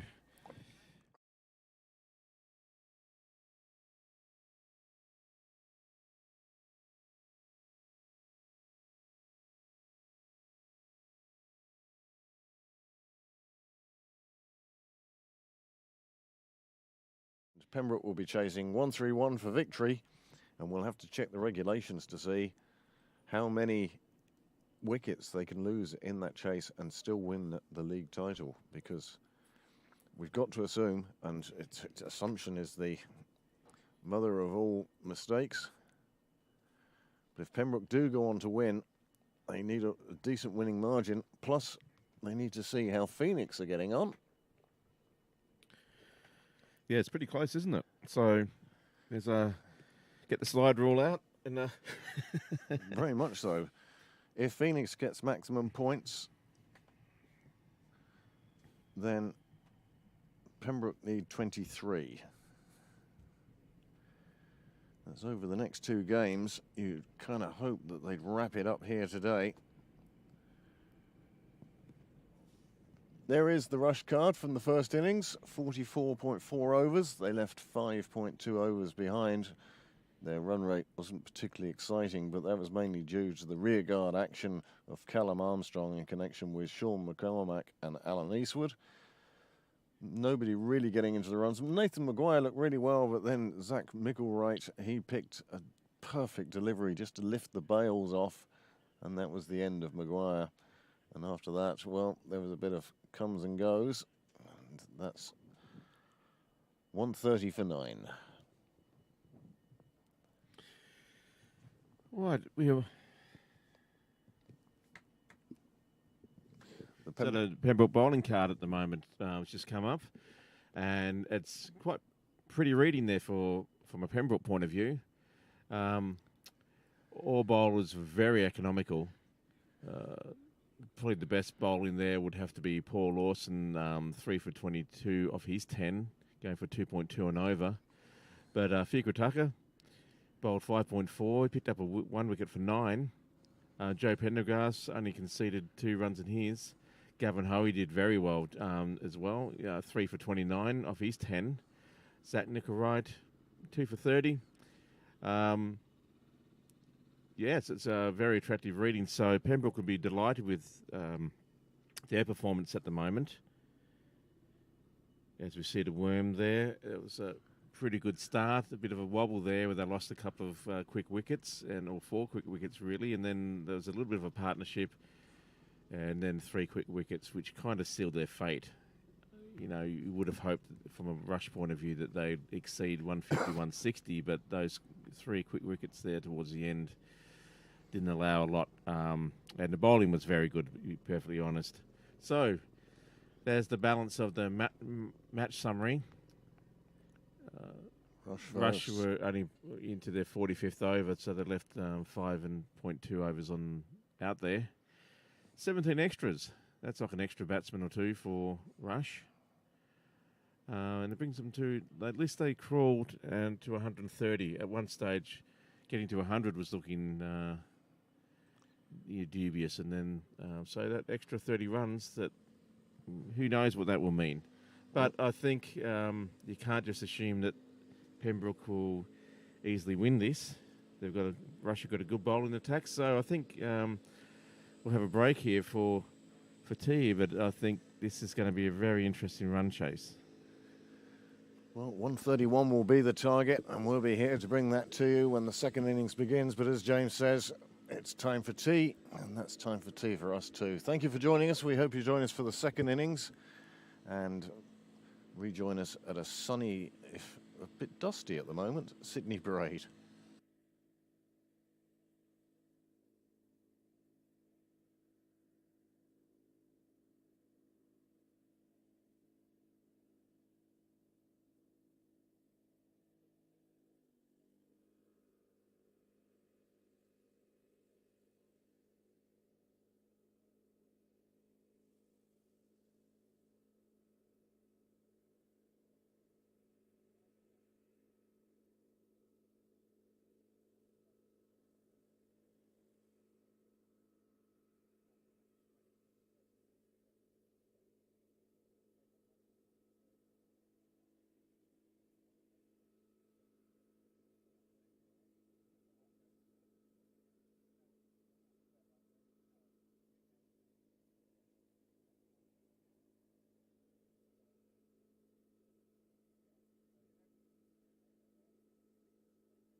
Welcome back to Sydney Parade. The openers are on their way up.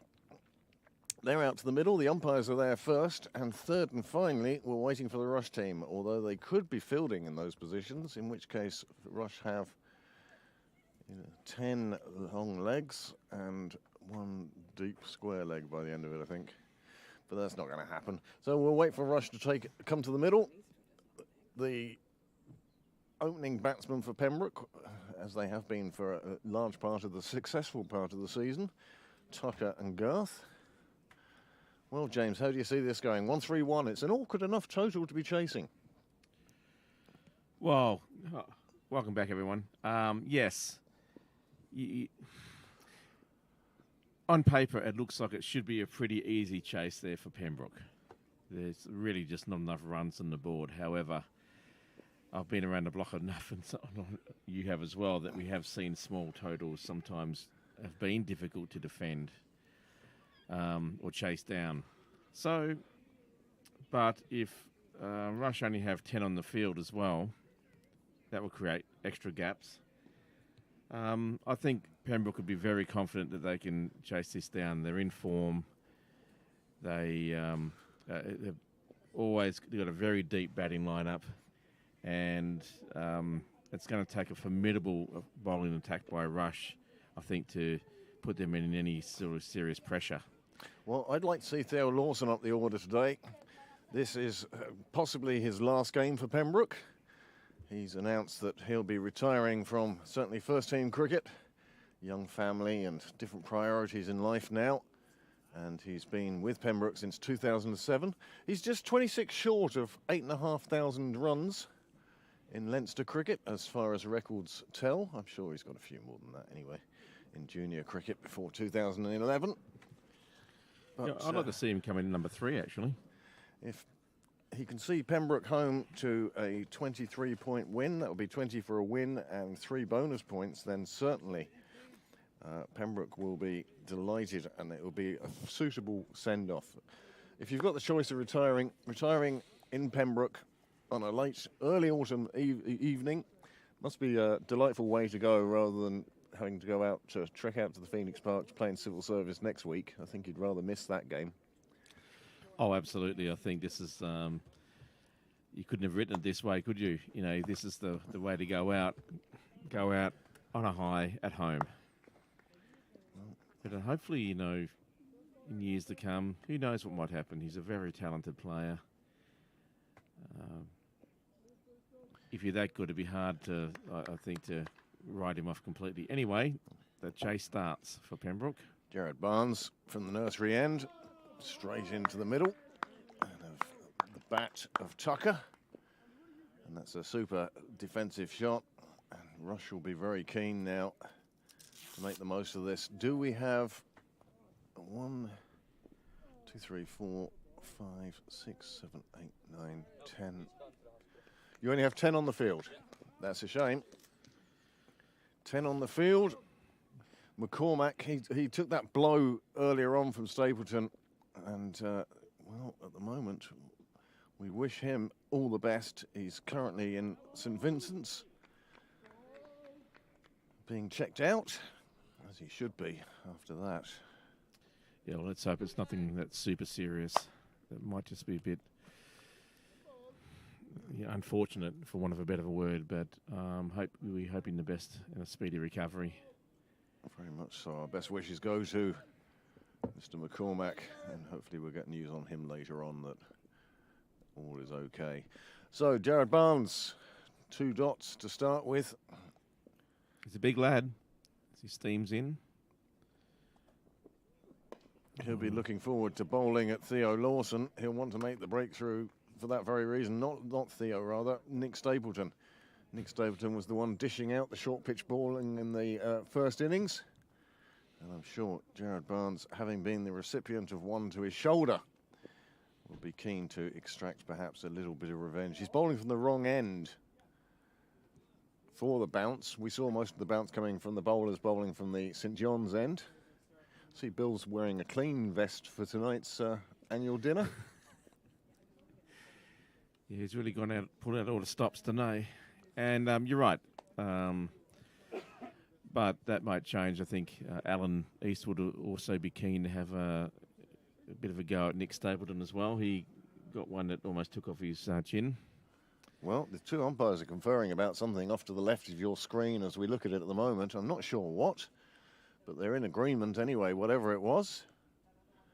And Maybe 3 balls to come in the first over, and already the umpire's conferring. This is going to be a bit feisty, I feel, James. Rush will be keen to defend this total. I think so. It's going to be a real challenge with only 10 players out there. But again, if they bowl well and bowl to their fields, and anything's happened. That's all you need is 10 good balls. Everyone loves an underdog, and that's what Rush will be at the moment. It's not the biggest total. They'd have wanted more runs, but unfortunately wasn't to be today for them. Pembroke are searching for 131. Rush having reached 130 for 9 after 44.4 overs, with one S. McCormack retired hurt. Well defended there by Tucker. Straight bat. He's bowling the good line, Barnes. Not giving any width at all to the batter. Used to play for the YMCA club round in Claremont Road and moved out to Rush 3, 4, 5 years ago, just about at the time of the start of COVID, I think. It was around then. It made news at the time. Very promising player with YMCA. He's now become a stalwart of the Rush club. Yeah, I'd say it would have been a great loss to YM. But one person's loss is another club's gain. And that's a good start to the over, to the chase. Maiden. Barnes starts with a maiden, and no doubt it will be Eastwood from the other end. That's what we suspect. And Yeah, here he by the comes. look of it, here he comes. Slow, deliberate walk to his mark. 43 years old now, I think. He may be 42, but he's over 40 anyway, because he's played a couple of games for the Island over 40s in their victories against England and their victory against Wales a couple of weeks ago up in Merion. Yeah, I think Pembroke need to be careful here because you can have a bit of a lackadaisical mindset sometimes if you're chasing a low total. You think it's going to be quite easy. And you don't want to lose a couple of quick wickets and feel like that the opposition are on top. Anyway, Eastwood comes in. Oh, just drifts a bit down the leg and it's played away. I think that's going to be leg I buys. think it will be too. Is it signalled that way? No, you got a bit on it. Came off the glove, the umpire signalling that. Yeah. So Garth off the mark. First ball faced. Now it will be Tucker. It would have been probably under 13s the last time Alan Eastwood bowled at him in the nets. Just making a couple of adjustments to the field. It's going to be a bit difficult for Rush, being one player down. 5-3 field. The only player outside the ring is down at third man. That's Callum Armstrong down there.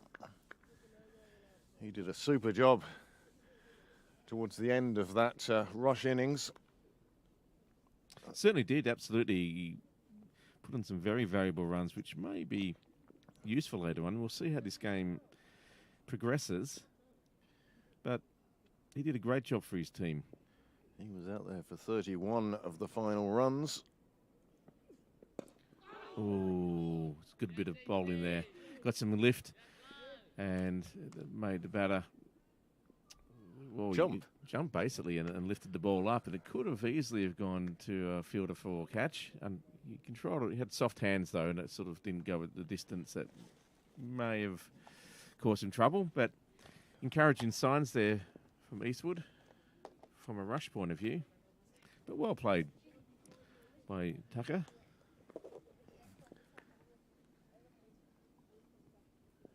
Tucker is another batsman who's in good form. Plenty of runs this year for Dermot.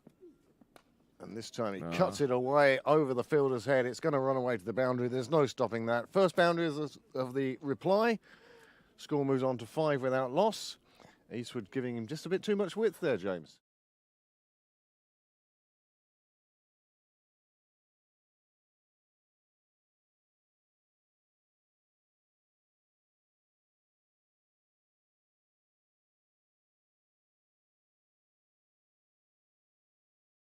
Tra-la-la-la-la-la.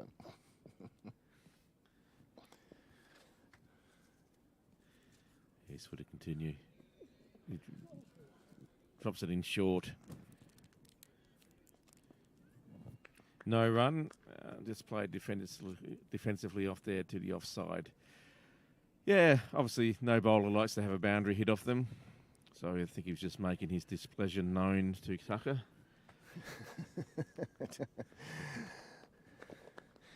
Away with words, James, away with words.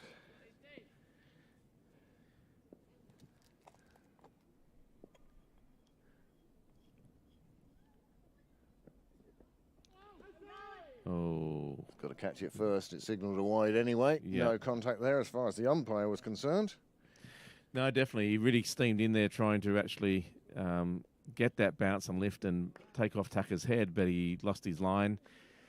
Tucker went for the shot, missed everything though, and the keeper even missed it. So it was a kind of very strange ball all around, really.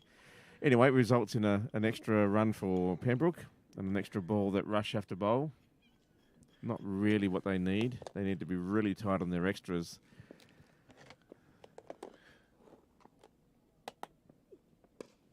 And so, James, you have captained the fifths. One more game to go, is it? Two more.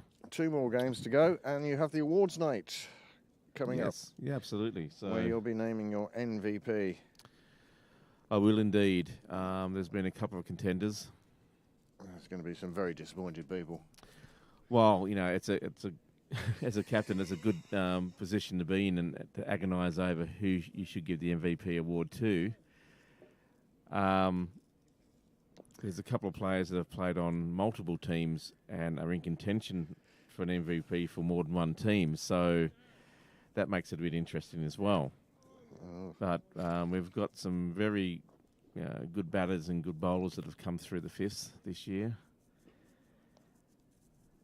And some have performed exceptionally well. So, yes, there'll be special mentions on the night anyway. Ooh. Just played that down to the ground, rolled back a bit towards the stumps there, but didn't make the distance. Anyway, he's bowling well. He's got a good line here. He's not really giving any width to the batsman. But, you know, Pembroke, they're already 6 on the board now. The run rate required, which I can't see right now, but it's, you know, very, very low. Oh, just lets that one go. Trying to entice him to have a shot on him and maybe get an edge. But Garth not having any of that. He's very experienced. Another player whose future at Pembroke has a question mark. He went off during the summer for a holiday, and one wonders if perhaps JJ will be heading off to claims like brother and sister. Big swing of the bat on this occasion. It wasn't there for him, but it's good to see the aggressive intent. He's willing to take Barnes on, but this one went past the edge of the bat and ran through to the keeper. Yeah, the awards night, of course, on next Saturday night. Free entry. Cost 20 quid to get out again, though. Yes. And it's compulsory to have at least 4 or 5 drinks. So I've heard anyway. all welcome. We'll have not only the mentioned in dispatches and the MVPs and the Club Perpetual Awards, but also the alternative awards, somewhat lighter look at the season. Plus, what I have to say, it moved me to tears the first time I saw it. Niall has put together a clip that will live for the ages. Absolutely fabulous. His best work to date. And we'll be showing that to you on the awards night. And thereafter, a copy of it will be made available on the YouTube channel. Just please remember to like and subscribe to Pembroke Live. Everything we do, the more interaction we get, the more chat messages we get through YouTube, the more chance YouTube are going to notice who we are and perhaps publicise our channel and increase our viewership again. Nice four, that one, James. Yeah, he picked up it early. It was a short pitch delivery there. Tucker basically pulled it along and kept it on the ground, and it just casually went to the boundary. Very comfortable four. Well picked up. He went through his hands, moved his hands very quickly to get that ball onto his bat. It's a lovely shot. That's what I'm meaning to say.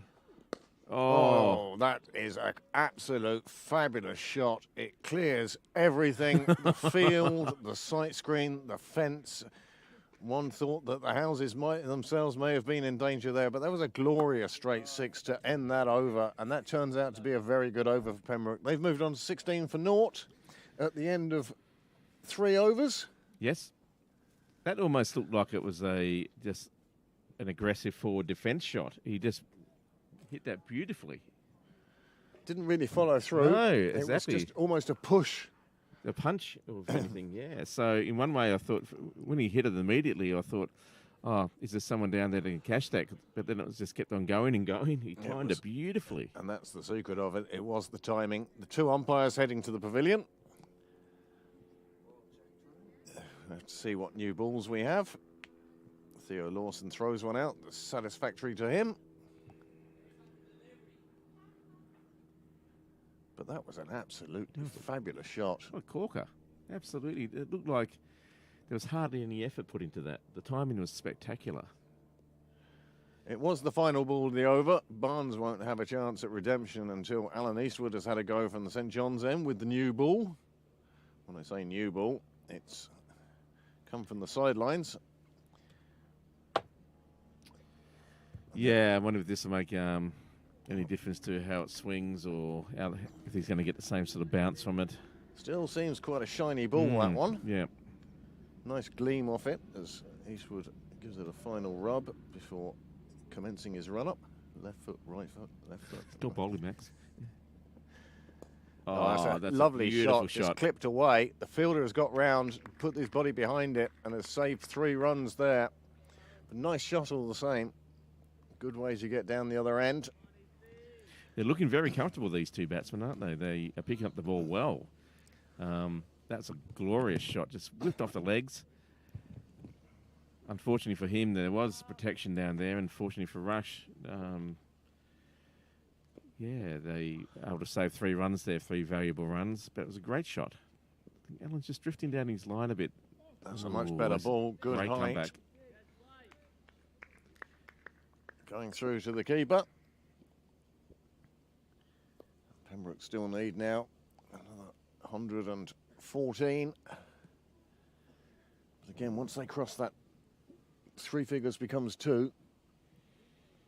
Yeah, psychologically it makes it appears a bit easier.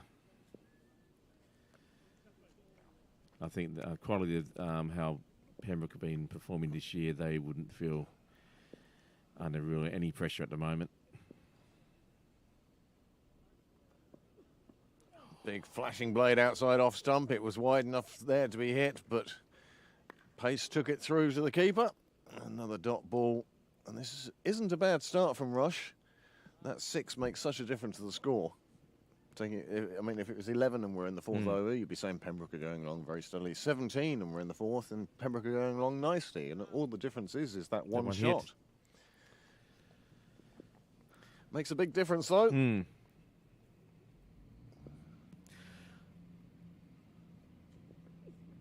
Oh, it's a beautiful shot. That one, no one's stopping that. Well, Eastwood going short, but not short enough. If you're going to go short, you've got to go very short.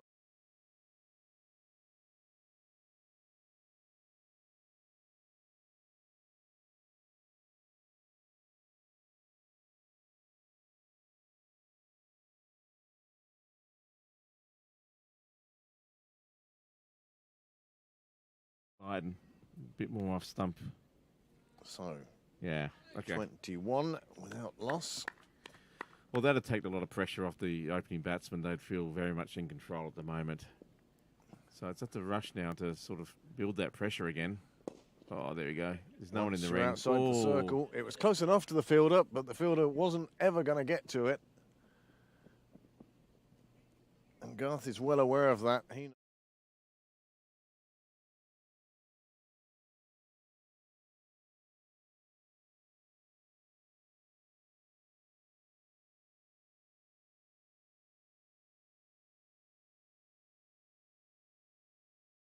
Second run.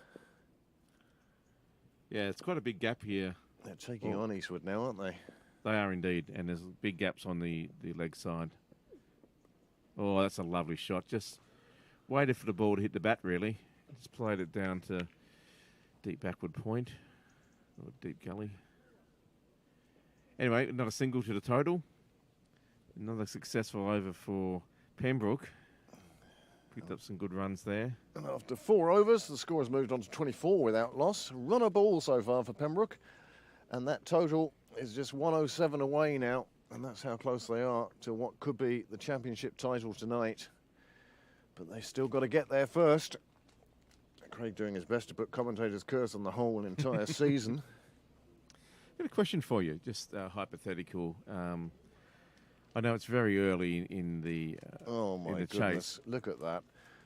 4 members of the Pembroke team shirtless now. No, that's not so. Yeah, it's like Danny Hogan has started a trend. The sun's out, and now you see a lot of white skin, and I mean very white. Yeah, it's like studio tan. Oh, good lift there. It's like the before picture. Yeah, exactly. It's There anyway. they are. Oh my goodness! Niall, you sure you don't want to do another video? This one could be the video nasty. Yeah, exactly. That could be ugly. But anyway, let's.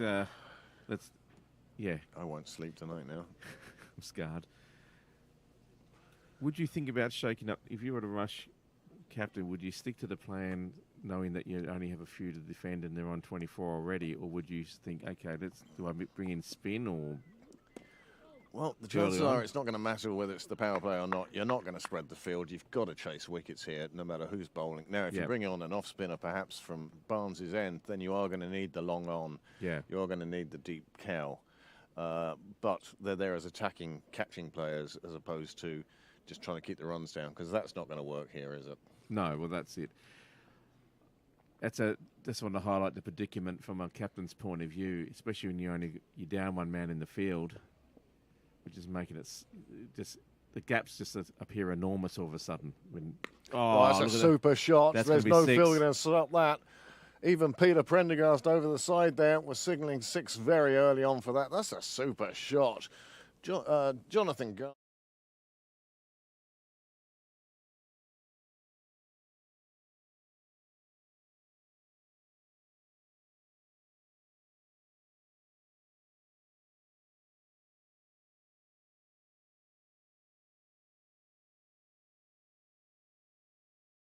And it went stratospheric. 6 more onto the total, and suddenly Pembroke only require 101. Oh, that's a Garth, good fly. Garth is in the mood for this today.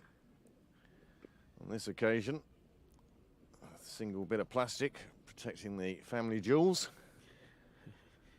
Had some earrings there for a minute, but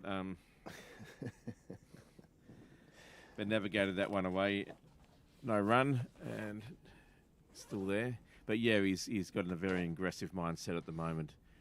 It's the way he bats, and what better way to bat than to actually enjoy it? And he charges this time. Big again. He's gone down the track to Barnes, and he's pumped it over towards Cow Corner. The fielder will get to it. It will plug. There's been a lot of moisture this summer, but it's not going to stop them trotting through. Well, it just shows even then when he didn't time it or middle it, it's still got some power in good it. Distance and power. Yeah. He's a strong young man. But yeah, he's realised that the field isn't going to spread, and he's to take advantage of this now.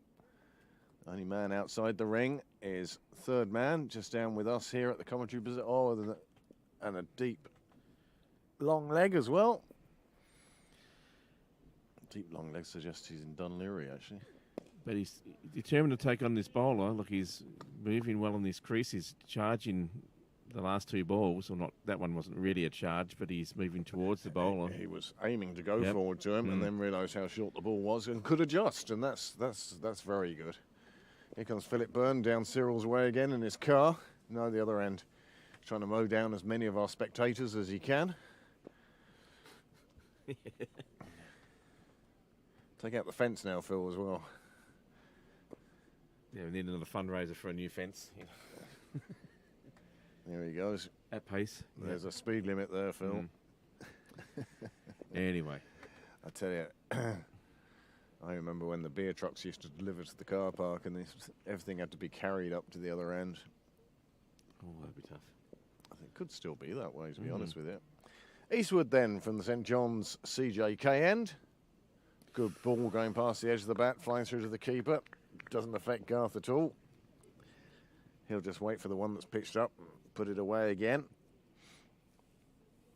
Yeah, Garth is dominating the strike in the last couple of overs. We haven't seen much from Tucker. He's had to wait patiently down in the non-strikers end. I wonder if Garth will give the same treatment to Eastwood as what he gave to Barnes. Well, I suspect he's going to try. I think he'll try his best. Straight back over the bowler's head, a classic on drive, lofted on drive, runs away to the nets, and that's 4 more onto the total.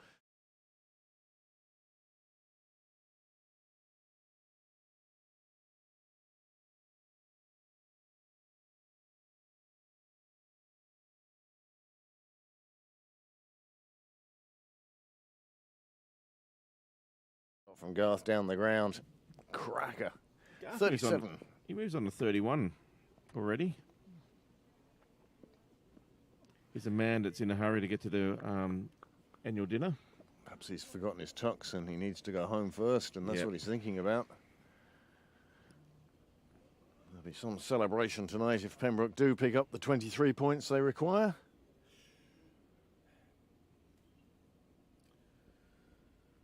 Well, 37 for none at the moment.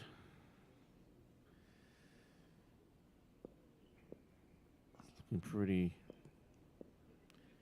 pretty much in Pembroke's favour. Oh, that's a lovely little bit of touch. Just almost defended, blocked the ball, but just got enough on it and just ran it down to the third man area. Picks up a single. Brings Tucker on strike, who hasn't seen too much of the strike recently. No. Garth's been dominating in that regard. Yeah, Garth, 32 of 21, isn't it? Says there. Yep. Tucker will be keen to get involved in the runs as well. Oh, that's a good ball. Got some good lift. Possibly a bit of movement away from the batter there. You know, he was straightened up all right.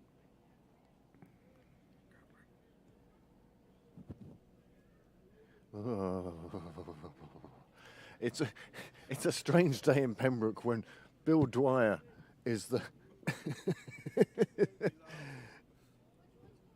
But if Bill took off that vest, there would still be a vest on him. Yeah.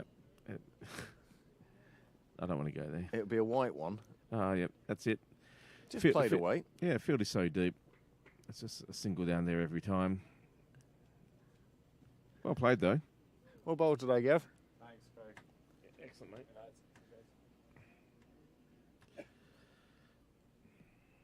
Anyway, the end of the over. 39 on the board for Pembroke. The loss of no wicket. Still 4 overs to go in the power play, and Pembroke going along quite nicely. 6.5 and over. Oh, and here come the bickies. Oh, he's got out his notebook. Right. Oh, special notebook. Anyway, bit of the dark arts there by Niall. We won't bore you with the details, but anyway. So, change of bowling now at the nursery end, the SMC end. And Nathan Maguire it will be to come on. And Nathan, I suspect, won't pose the same threat with speed that Jared Barnes did, but he'll try and take a wicket or two with guile. yeah, floated up there, try and get the batsman to miss-hit a shot maybe, or cross-bat and get an LBW. Either way, there's a massive gap on the leg side. Just push it in there for twos all day. Absolutely. And there's no one in the gully region. But he decides to go to the other because I can. Well, that one just pulled up inside the boundary with a fabulous piece of fielding by the Rush player. Well, that was lovely stuff. Hand down in the somersault. Kept the ball on the field of play. Saved a couple of runs. But, yeah, there we were talking all about how easy it is to score runs on the leg side. And straight through the covers. Straight through the covers he went. Plays it on the offside again. This time the fielder there just stops it. It'll be a dot ball. Yeah, JJ seems to be JJ Garth just seems to be batting at will at the moment. He's got his eye. Ooh. Giving himself space for that one and then missing it completely. Yeah. Good go at the commentators, Chris. Yeah, try my best.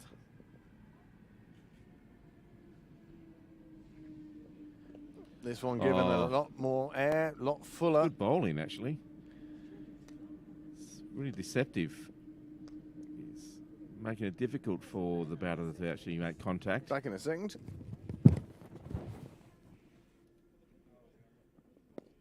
And just worked away on the leg side in the big gap there. That'll easily pick up a single.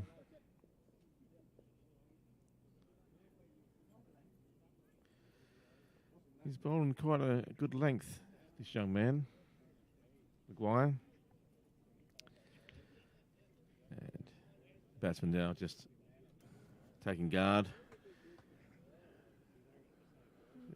Digging a bit of a trench there to...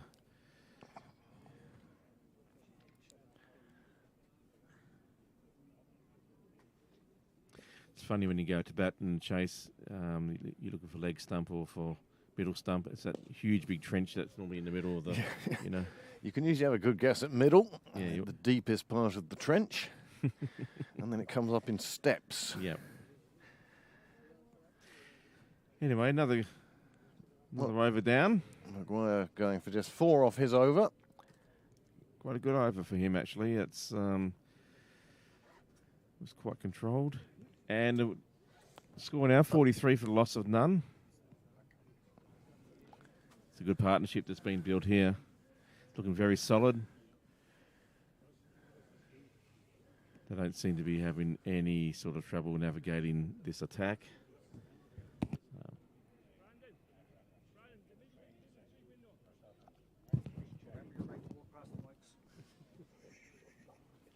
Yeah, might get some goss here. Some internal plans. No, you just get Bill talking. Yeah. 3 other people listening. Yeah, JJ Garth now facing Alan Eastwood. Short, pulled away, sliced away to third. Callum Armstrong fielding on the first bounce. What an arm. And drops it straight back down to the stumps. Well, okay, yeah. I think so too. I had a quick word to Alan Eastwood in the tea break, and he mentioned that it's from the same clan. Well, the entire story of Rush establishment as a settlement is a fascinating one. Oh, that's a good ball. It was some people who were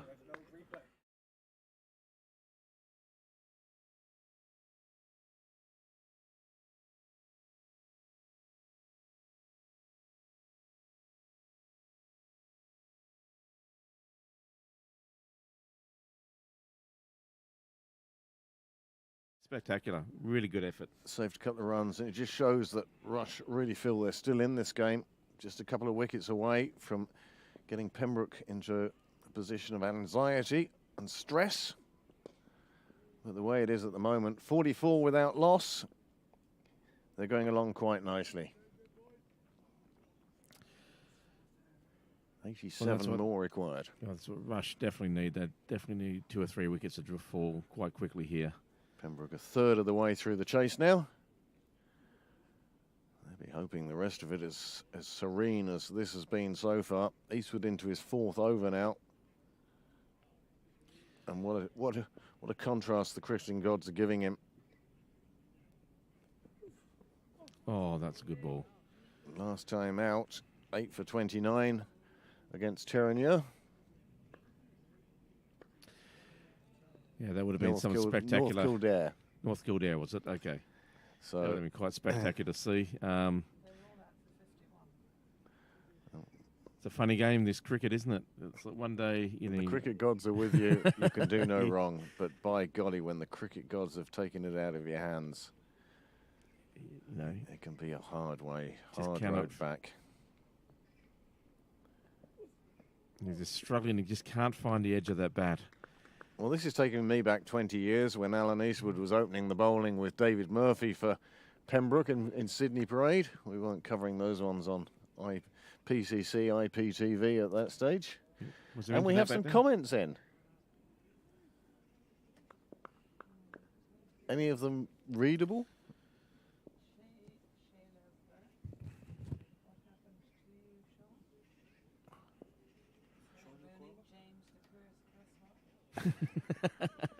Very Oh, short delivery from Eastwood on this That's occasion. given us a wide. Big slash at the ball there, going down the leg side. No contact though, even though there's a bit of an appeal from behind the stumps, but it was given as a wide. 1 run to the total. Well, he's been in his back here, Eastwood. He's given it everything he can. Radar drifting off a bit there.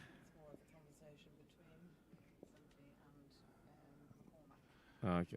Yes, McCormack, he suffered a blow from Stapleton during Rush's innings Another good ball. and felt unwell enough, too unwell to continue. It was retired hurt. That's why you see on the bottom of your screen Rush's score of 130 for 9 off 44.64 overs. And he's, I was saying, he may be in fact waiting in A&E or in the back of an ambulance to be seen and watching this, and certainly has our very best wishes and perhaps might let us know the prognosis once he finds one. Yeah, we definitely wish him a speedy recovery, whatever the situation might be. Took a nasty blow there, and it's not what you want to have at the end of your season. So, thoughts and prayers. Anyway, spin attack to continue here. Maguire, his 2nd over. It goes down the leg side, and it's Garth that has the big swing at it. It wasn't there. No man down there, though. If he had got anything on it, it would have gone a long way. Anyway, given us a wide. So to start the over again. This time just plays it away. Long on has to come in and fetch it. Won't stop them taking the single. And as we said, Maguire's last over. With only 10 on the field, there are a lot of spaces out there.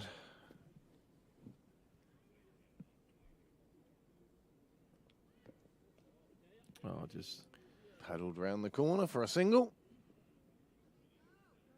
Eastwood it is with the fielding. yeah, he's got that. It's almost like he had 2 faster balls, the first one and the third one there. Don't know if they're drifting down leg at all when he's trying to push it through, but It's a Oh, better it's a- ball, gave it some yeah, air. Lovely Bit slower. slower.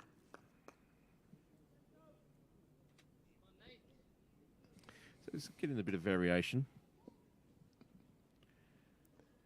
Frustrating the batters here. It's a Oh, good ball, nearly squeezing through the bat pad gap. yeah, he's forcing him back into his crease. It's a good length.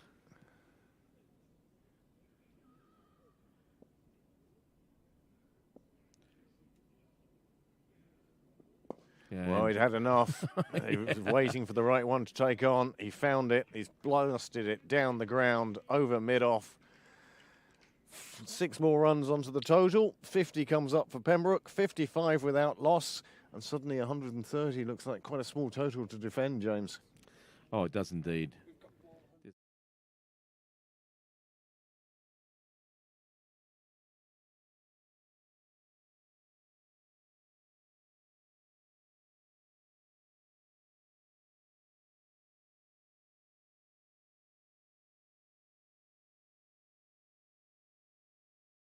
that stroke that JJ doesn't like being tied down, and I would think that he would, even after 2 or 3 balls, he doesn't like to not score. So I was just waiting for a sort of a big rash shot maybe or something like that. But anyway, Wasn't to be. he hit a beautiful shot there, and they're still doing some gardening down there trying to find the ball. Those bushes can be a bit of a black hole sometimes. They can indeed. Could be anywhere in there. Those bushes haven't been cut since April the 17th. Yeah, 1963, wasn't it? Yeah. No, this year. Myself and a few others. Well, I was involved in that, to be fair. Yeah. Yep, you were here. Charlie absolutely, the bush Charlie trimmed, shall we say. We could have said Brazilian.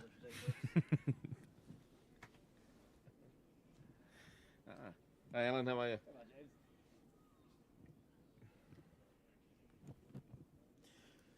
He's a friend of mine. He's part of the rugby club. All right. His wife, Callie, brings her kids down and they do junior cricket. Yeah, Alan O'Brien, yeah. Great bloke.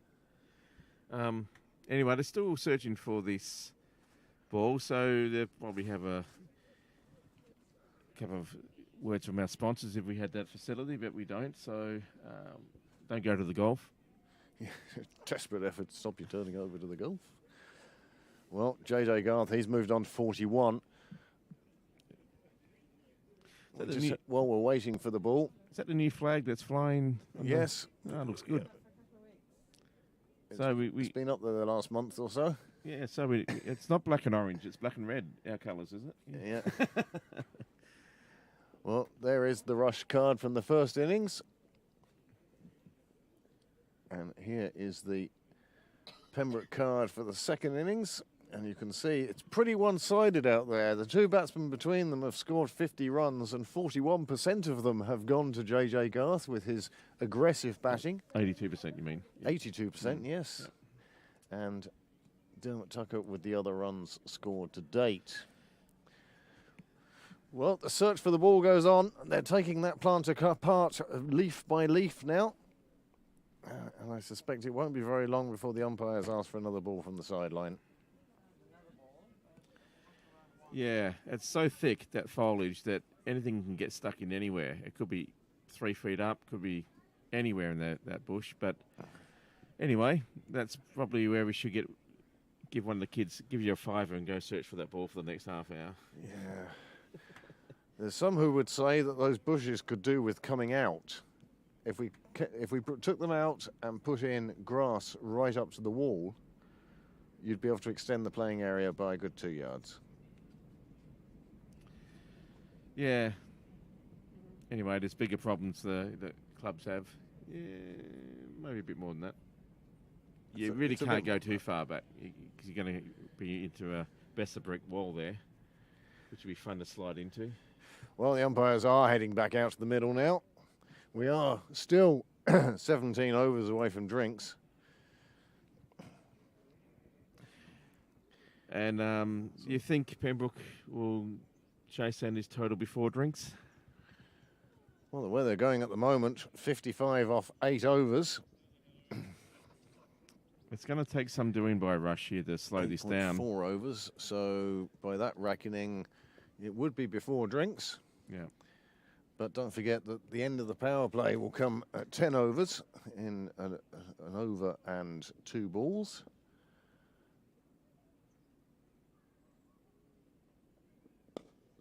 That's well played. Maguire was never going to let another one hang up there for the batsman.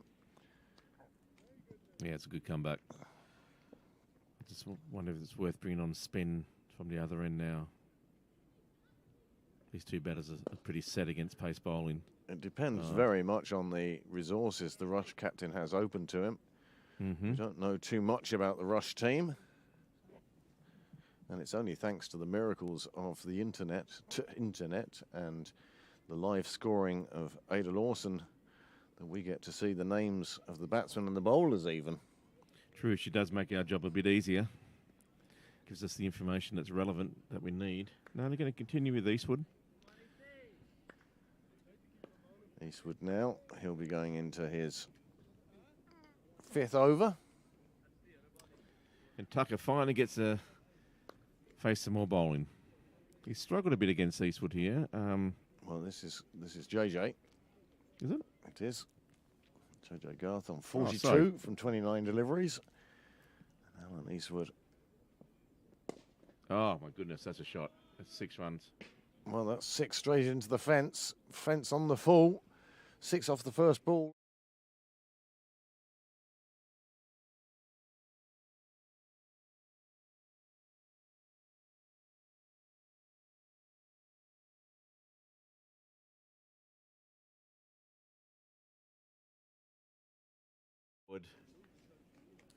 Played across, slightly across the line. Knew it was going down leg. Beautiful shot into the fence there. There's no one in the deep on the leg side. And he tried it again. Well, he's certainly looking for the big shots now. He's on 48. Just 2 more required for a well-deserved half-century. He really has been the aggressive partner of these two. He is scoring a large proportion of the runs, but Tucker's doing a fabulous job as well. Oh, absolutely. He's looked in no danger so No. far. And when your partner's in this sort of form, you just want to get off strike and give them the, Give them the opportunity to show what they can do. absolutely. Eastwood to continue. Oh, he hits the shoulder of. He went down on his one knee to try and hit that across across the line to the 6, to another 6 to the boundary on the leg side, but he copped it in the shoulder. He was definitely looking to cow corner on that one, I felt. Yeah, that's going to smart a bit. There's a few body blows today. All it takes down in Pembroke, a bit of sunshine and a drying breeze and a lot of the moisture coming out of the wicket. This one going past the outside edge of Garth. And Eastwood must be thinking, what have I got to do to get the edge? Or he's thinking, did I use up all my luck last week, taking my 8 for 28? He's bowled 8 for so many 29. so many tight balls down that offside that just cannot get the contact. As I say, the cricketing gods can be cruel and kind. Cruel Cricketing today. gods giveth, and the cricketing gods take awayeth. He certainly is looking for a big shot to reach that 50 on. Time to bring someone in the cow corner, I think. Yep. He's certainly looking for outside the ring. Now, of course, Rush have their 2 outside the ring, down at 3rd and down at backward square leg, I'd call it. It's not quite fine leg or long leg. But Eastwood now, he went for 6 off his first ball. And since then, he's kept the batsman quiet. Garth looking for 2 more. He's looking for the ropes. And one thinks he's found them there. That's going to run away for 4. And that is Jonathan Garth's half-century from 36 deliveries. And that's a super partnership for these two of 66. But 52 of them coming from the bat of Jonathan J.J. Garth. Super knock so far. Oh, absolutely brilliant.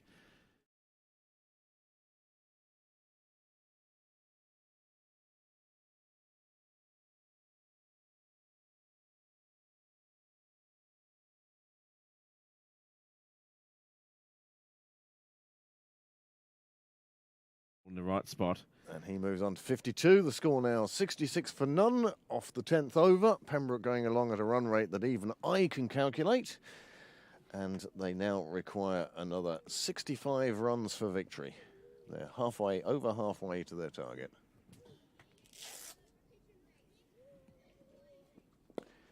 Goes straight, goes long over mid-off's head. Callum Armstrong will have to go and fetch that one from the garage. And that's another 4 onto the total.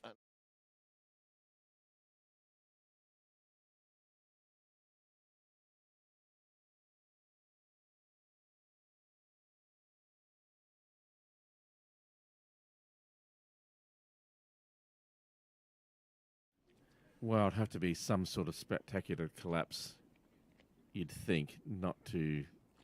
smart money's got to be on Pembroke here. And that's gone for wides, and it's going to go for 5 of them as well. And Pembroke will get to 75. And this over proving to be quite expensive. That's 9 from one delivery. Yeah, and the body language of Rush says it all, really.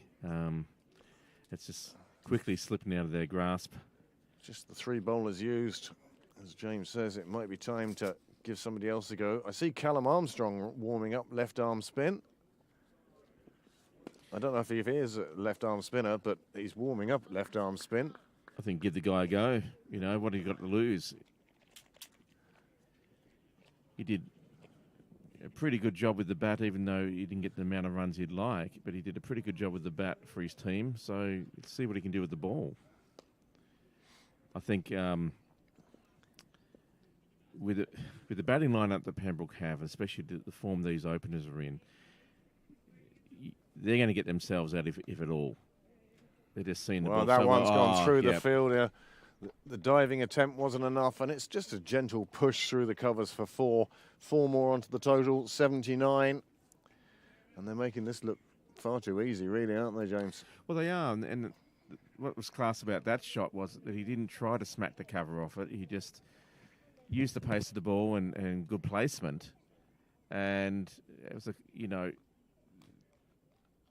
they're playing the ball completely the right way. You know, they're just using whatever pace they get, whatever angles they get. If there's enough width there, open up the face of the bat and have a good old shot. But, they're not trying to hit every ball for 6. They're happy to take the singles and the 2s when they can.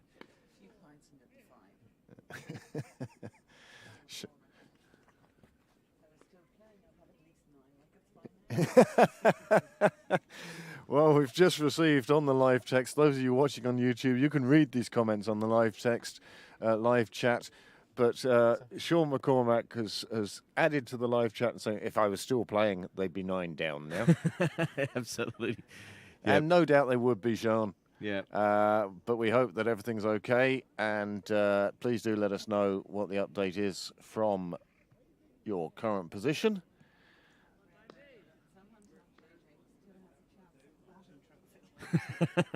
Yeah. Oh, the big thing for JJ, of course, is that the All-Ireland Cup doesn't count for the club awards. You can boo all you want. Yeah. It's written in the rules. Only Leinster games matter. And he got the highest individual score in the club so far this year, 156. That's going to be under no danger today, obviously. Pembroke only need 130, although JJ seems to be chasing every one of those runs. Evening. What did Nick get last week? He got 154? 153 Nick got last week. It was. Only if he applied himself, he could have done well, Anyway. Just let it all go at the end, really. Jared Barnes now has returned at the CJK St John's End. Yeah, he wants to get a few bounces in before the end of the game. Here he goes. I suspect both himself and Eastwood wanted the same end, and that's what brought Nathan Maguire on so early. The skipper now making signals, and the gentleman who is fielding behind square on the leg side is warming up. It won't be Callum Armstrong we see first of all. But there's going to be a change of bowling at the far end. Maguire's going to... I mean, the deep backward square there, I would think it would make more sense to move him into sort of a sweeper. Oh, that's played away on the That's offside. nicely Pierces the placed. square. It will just be a couple of runs. Eastwood it is who does the fielding. Good arm still, straight to the keeper's gloves. But 2 more onto the total. 2 less that Pembroke need. 49 required now. And it's going. Good, thanks. Yeah. This is It's the hard to- innings that Pembroke needed Yeah, after their absolutely. 2 defeats in recent games. Yeah, they've had a bit of a wobble at the end of their season. Oh, that's just lovely placement and timing. Well, he can chase that all he wants. He could chase that all the way down to Sandymount Village and he still wouldn't catch it. More chance of catching the one. That was a lovely shot. It almost was a defensive Push. back, and the timing was beautiful, and he just split that field. Well, these two now just 14 short of a century partnership. in pursuit of Rush's 130 for 9. Well, the Rush innings got off to a good start with a half-century. Can these two go further than that? Oh, struck straight back to the bowler.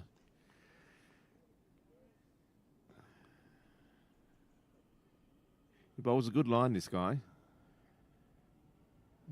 That's what made the previous shot for me so good. The fact that it was a good ball, actually, but it was just played.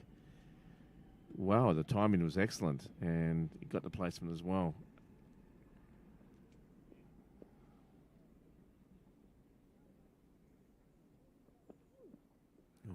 Well, attempted slower ball. It was wide outside off, trying to tempt the batsman. He wasn't to be tempted. It's a dot ball. It's the end of the over.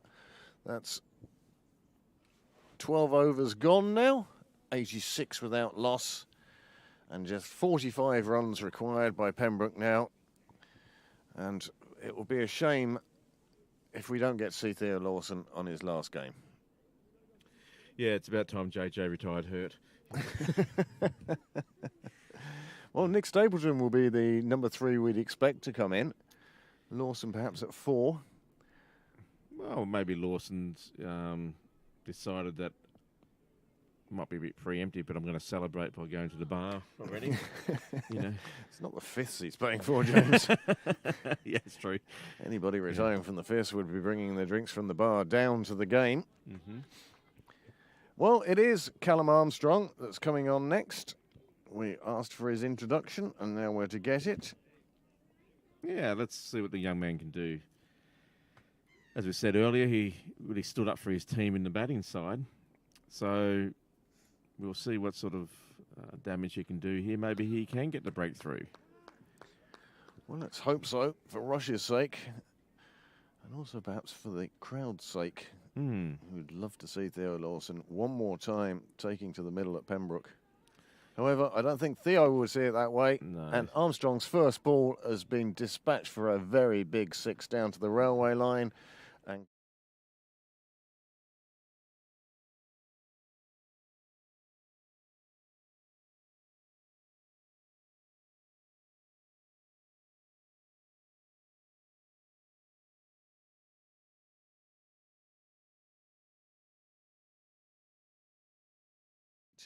the score has moved on to 92. Great to see Armstrong getting his chance. And another 6. Well, this 6 beautifully paced in that they...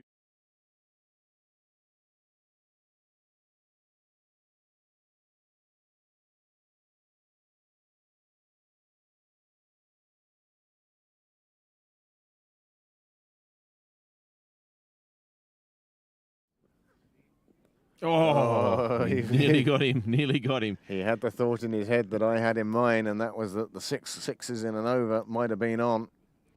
As it is, Armstrong gets away with just a single there. Oh, he was very unlucky not to get the wicket there. Pembroke move on to 99 for none, and that could have either been 104 for naught or 99 for 1. You wouldn't have known. This one drifts down the leg side, and that's 100 up for Pembroke. Just 31 runs more required now. Yeah, it looked like JJ wanted to finish this in this over, or maybe the next at the most. But oh, it's Tucker better ball. now, just playing that one out in the offside, and it seems that Armstrong has found a line and a length that works for him now.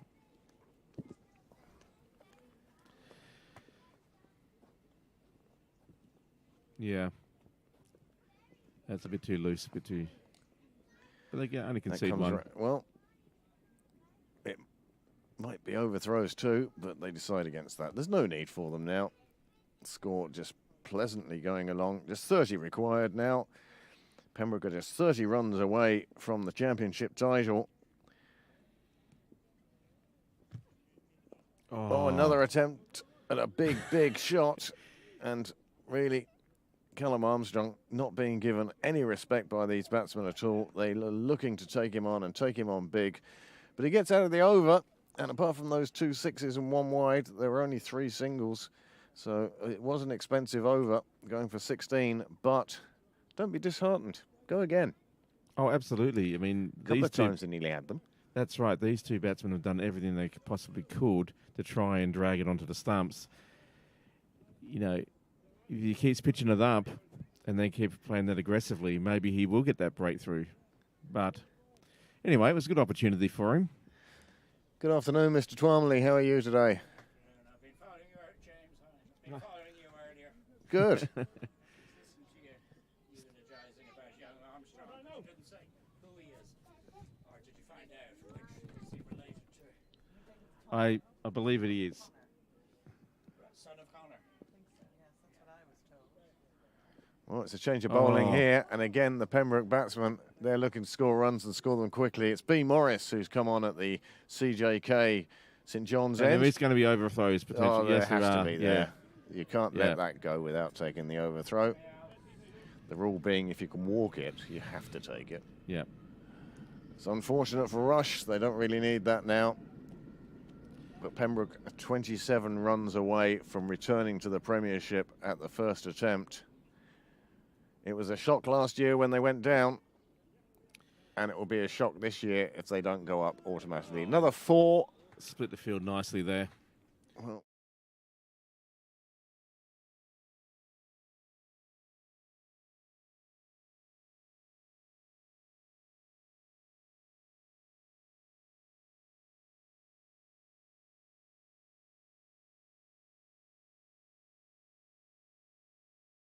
quite an aggressive bowling effort so far.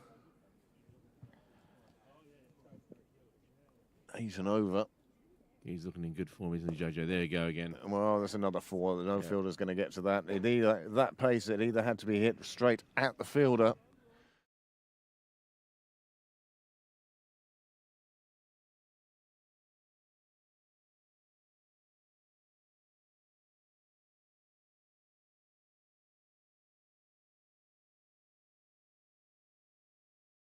It's coming to us. Alan Eastwood Yeah. is underneath this one. Safe hands there. Yes. And a fine catch by Alan Eastwood. And that's the end of JJ Garth. He perishes for 76. But my goodness, his...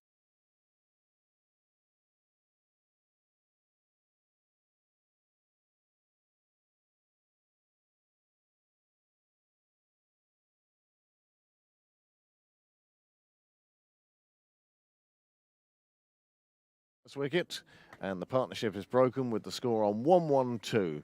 1-1-2.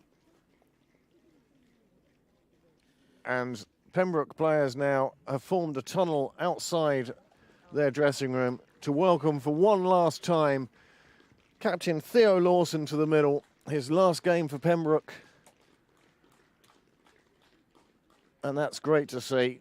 Lawson coming in at number 3 with one more chance to swing the willow at Sydney Parade.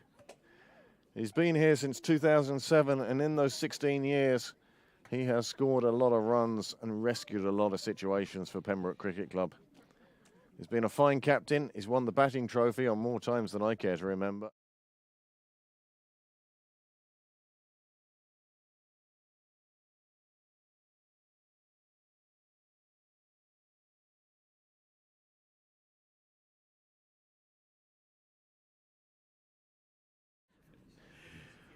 Well, no one sweeps better than Theo, and he has been an absolute superstar for the club. Superstar is a word often overused, but it certainly applies as far as Theo Lawson and his career with Pembroke Cricket Club is concerned. Third highest run scorer in the club's senior history, behind just Breen O'Rourke by a couple of hundred and behind Ken Hope by a couple of thousand. But he's been such a stalwart for the club. And Lawson just playing that out the leg side and calling no, just playing himself in. But I wouldn't be surprised at all to see him sweeping this over. Yeah, he's just played himself in there. I've never seen anyone execute a sweep shot better. So you think that the smart money is on the sweep shot. Oh, he And he's off the mark. decides, no, I'll just get down the other end. Well, he'll take the strike. The score has moved on to 1-1-4 for 1. And 1-1-3 for 1. And Lawson is off the mark. Well, as I said, he's only mid-20s off 8,500 runs. But of course, Pembroke only need 18 runs, so he's not going to reach that mark today. And I don't think he's going to appear for the civil service game if Pembroke wrap up the title here. Now, this is always interesting. It's the switch from old to new. You've got the very experienced retiring Theo Lawson up against Callum Armstrong, the newcomer. It could be in 40 years' time. Callum Armstrong will be in different position, yeah. Pete Twomley ordering a cab for the airport. Oh. Well, that one's just too full. It's a full toss. It's pulled out to cow corner. There is a fielder out there. Just They'll picks up keep the it to 1. Well, this over going slightly better for. Well, I'm glad that they kept him on, actually. I think his first 2 balls were indicative of how well he can bowl. So I'm glad that they've actually kept him on and given him an opportunity. I know it's a bit short, but that's Just almost a sweep there. Come on, Theo. Down on one knee. Big sweep. Yeah.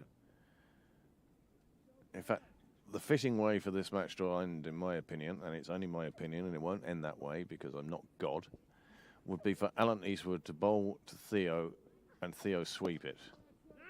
Oh, that'd be awesome. For the winning runs. Yeah. It would just be fitting.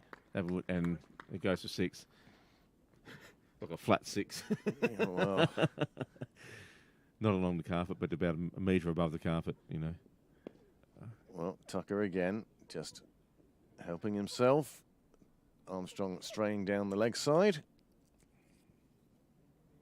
Maybe you'll learn a bit from this. You know, he's bowling a bit too short, hasn't got the right line and length at the moment, but, you know, it'd be quite daunting, actually. That one coming out right out of the back of the hand, just played into that gap in the leg side by Lawson. They'll take the single. And that's been a good over for Armstrong. Just 5 singles coming from it. He went for 16 in his first over, so to get away with just 5...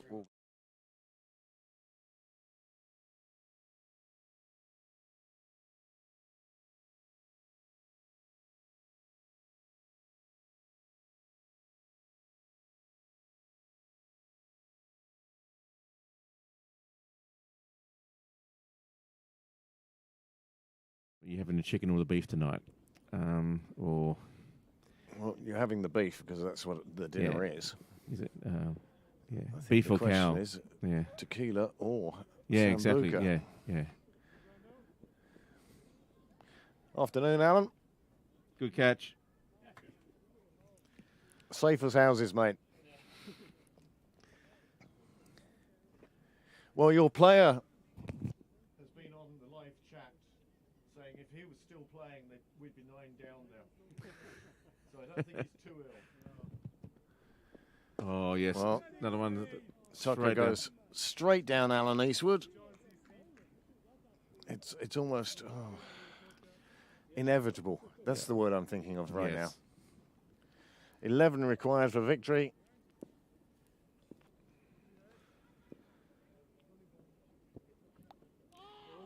Oh, just happy to let that one through. Brendan Morris trying to get that one past the defences of Lawson. Not to be on this occasion. He was very watchful. Well, I suppose he's got time. Oh, it's a nice shot. Just pushed into the leg side again. He's quite adept at this. Just pushing it around, picking up the runs. Just 10 required now. Yeah, it doesn't seem to be in any hurry to get the sweep shot out or they'll go for the boundary. Just happy to rotate the strike. No run there. Field around in time. And it just seems to be, it's just an inevitable cruise along now, isn't it? Pretty much. We wondered about chasing a small total where the scoreboard pressure might come into it for Pembroke. But instead, it's been an absolute procession, and part of that reason is the man who's back in the pavilion, JJ Garth. What a super knock he had. Absolutely wonderful. That was absolutely a tour de force, wasn't it? Aggressive. Exactly what his team needed at that time.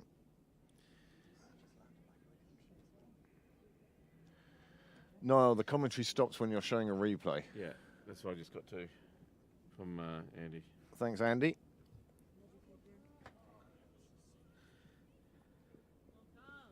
I see the Pembroke Archive group Oh, well, having loads of discussions about old team photographs. that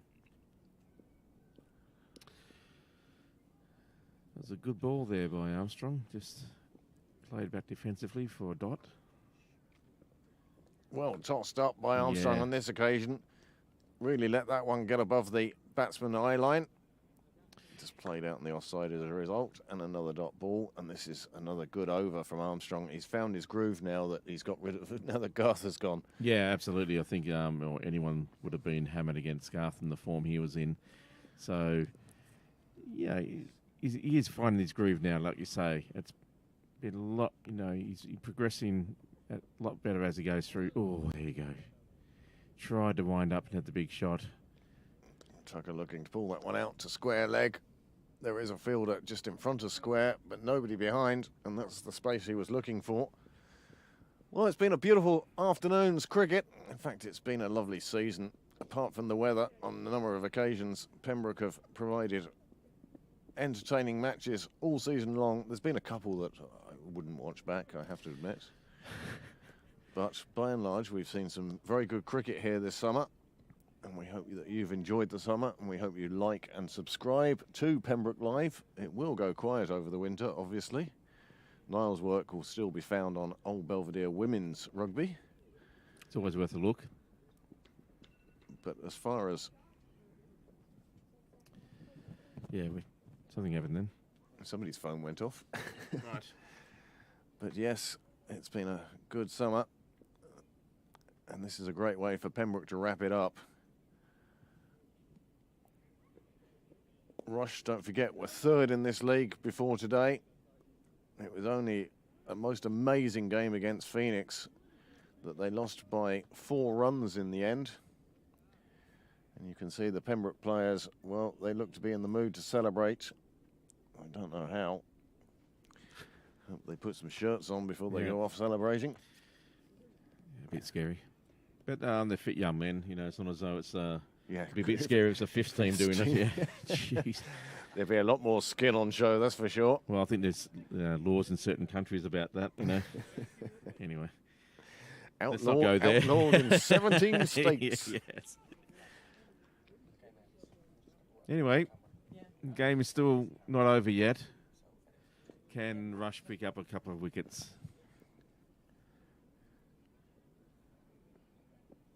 Well, he's gone big. Is it going to reach the rope? Yes, 6. it is. It's 6. It's gone all the way. And the umpire is going to...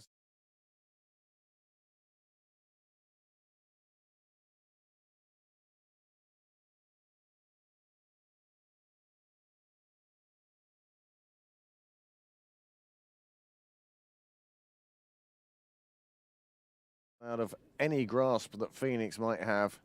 And that's a super finish and a super achievement. And Theo Lawson, he gets to stand tall with a red inker on his last occasion playing Pembroke cricket. And what a way to go out as captain by leading your team to a most amazing season. 9 wins, 10 wins now in 12 games, or 13 games, isn't it? 13 games gone, and they've lost 2, so they've won 11. Some of them were in good circumstances, and some of them, well weather dependent, shall we say. No, it's spectacular there by Theo and the team. Talk about really sealing it with style. And he gets to carry the bat as well. So, congratulations to Pembroke. It's been a great fight back to bring themselves into the premiership. And we'll just listen to the crowd now as Theo Lawson leaves the field at Sydney Parade for the very last time.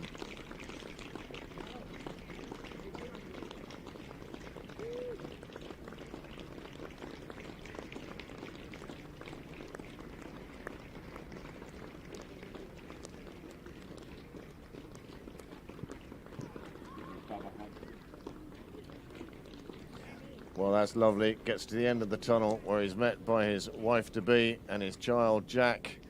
And that's a very proud moment for a very proud daddy. And that's super stuff. Pembroke now championship champions, and they'll be delighted with that. There'll be a few drinks had tonight, I feel, James. A few I think cordials.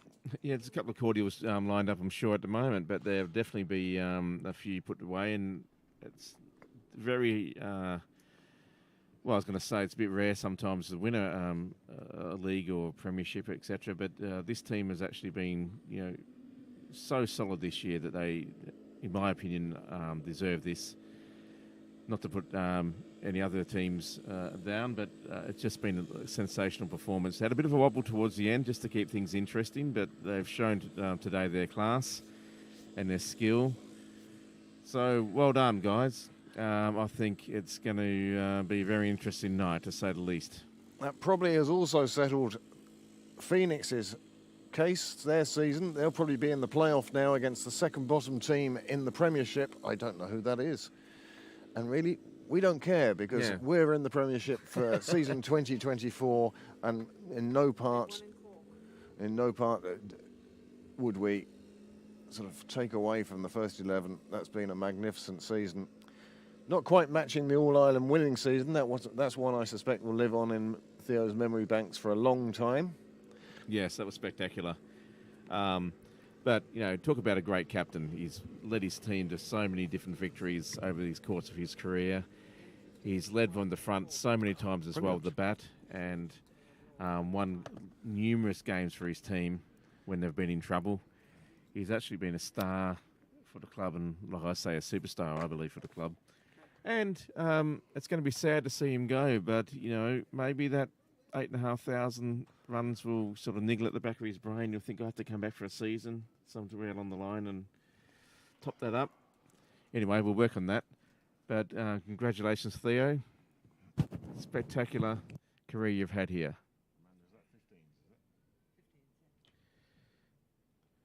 Well, to add to the joy on Pembroke's Day, they've retaken their place in the Premiership.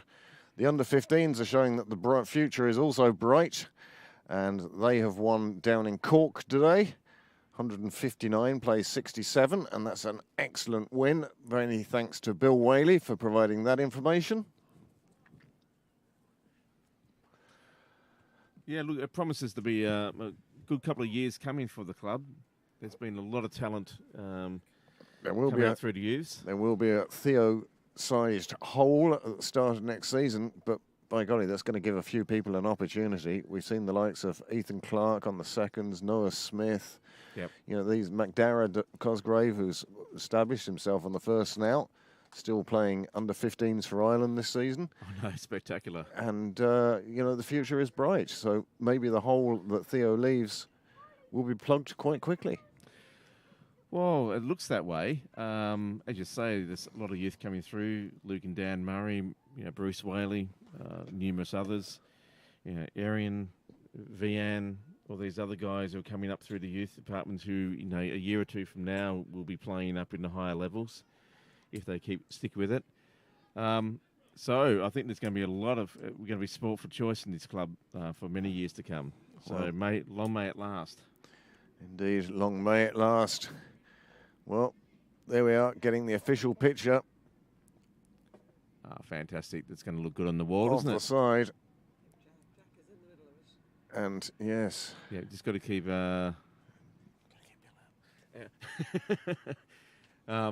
Photo bombing going on in the background. Yeah. President Dave O'Riordan is the one in the civilians.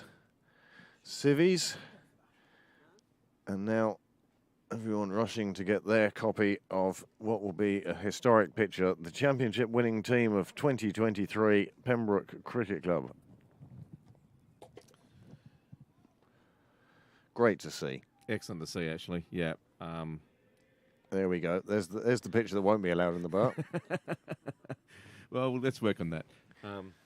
So that about wraps up our broadcast for today. Pembroke are the championship champions. Pembroke have returned to the Premier League. Jonathan J.J. Garth is an absolute hero. He'll get a pint or two tonight, I suspect, if he sticks around.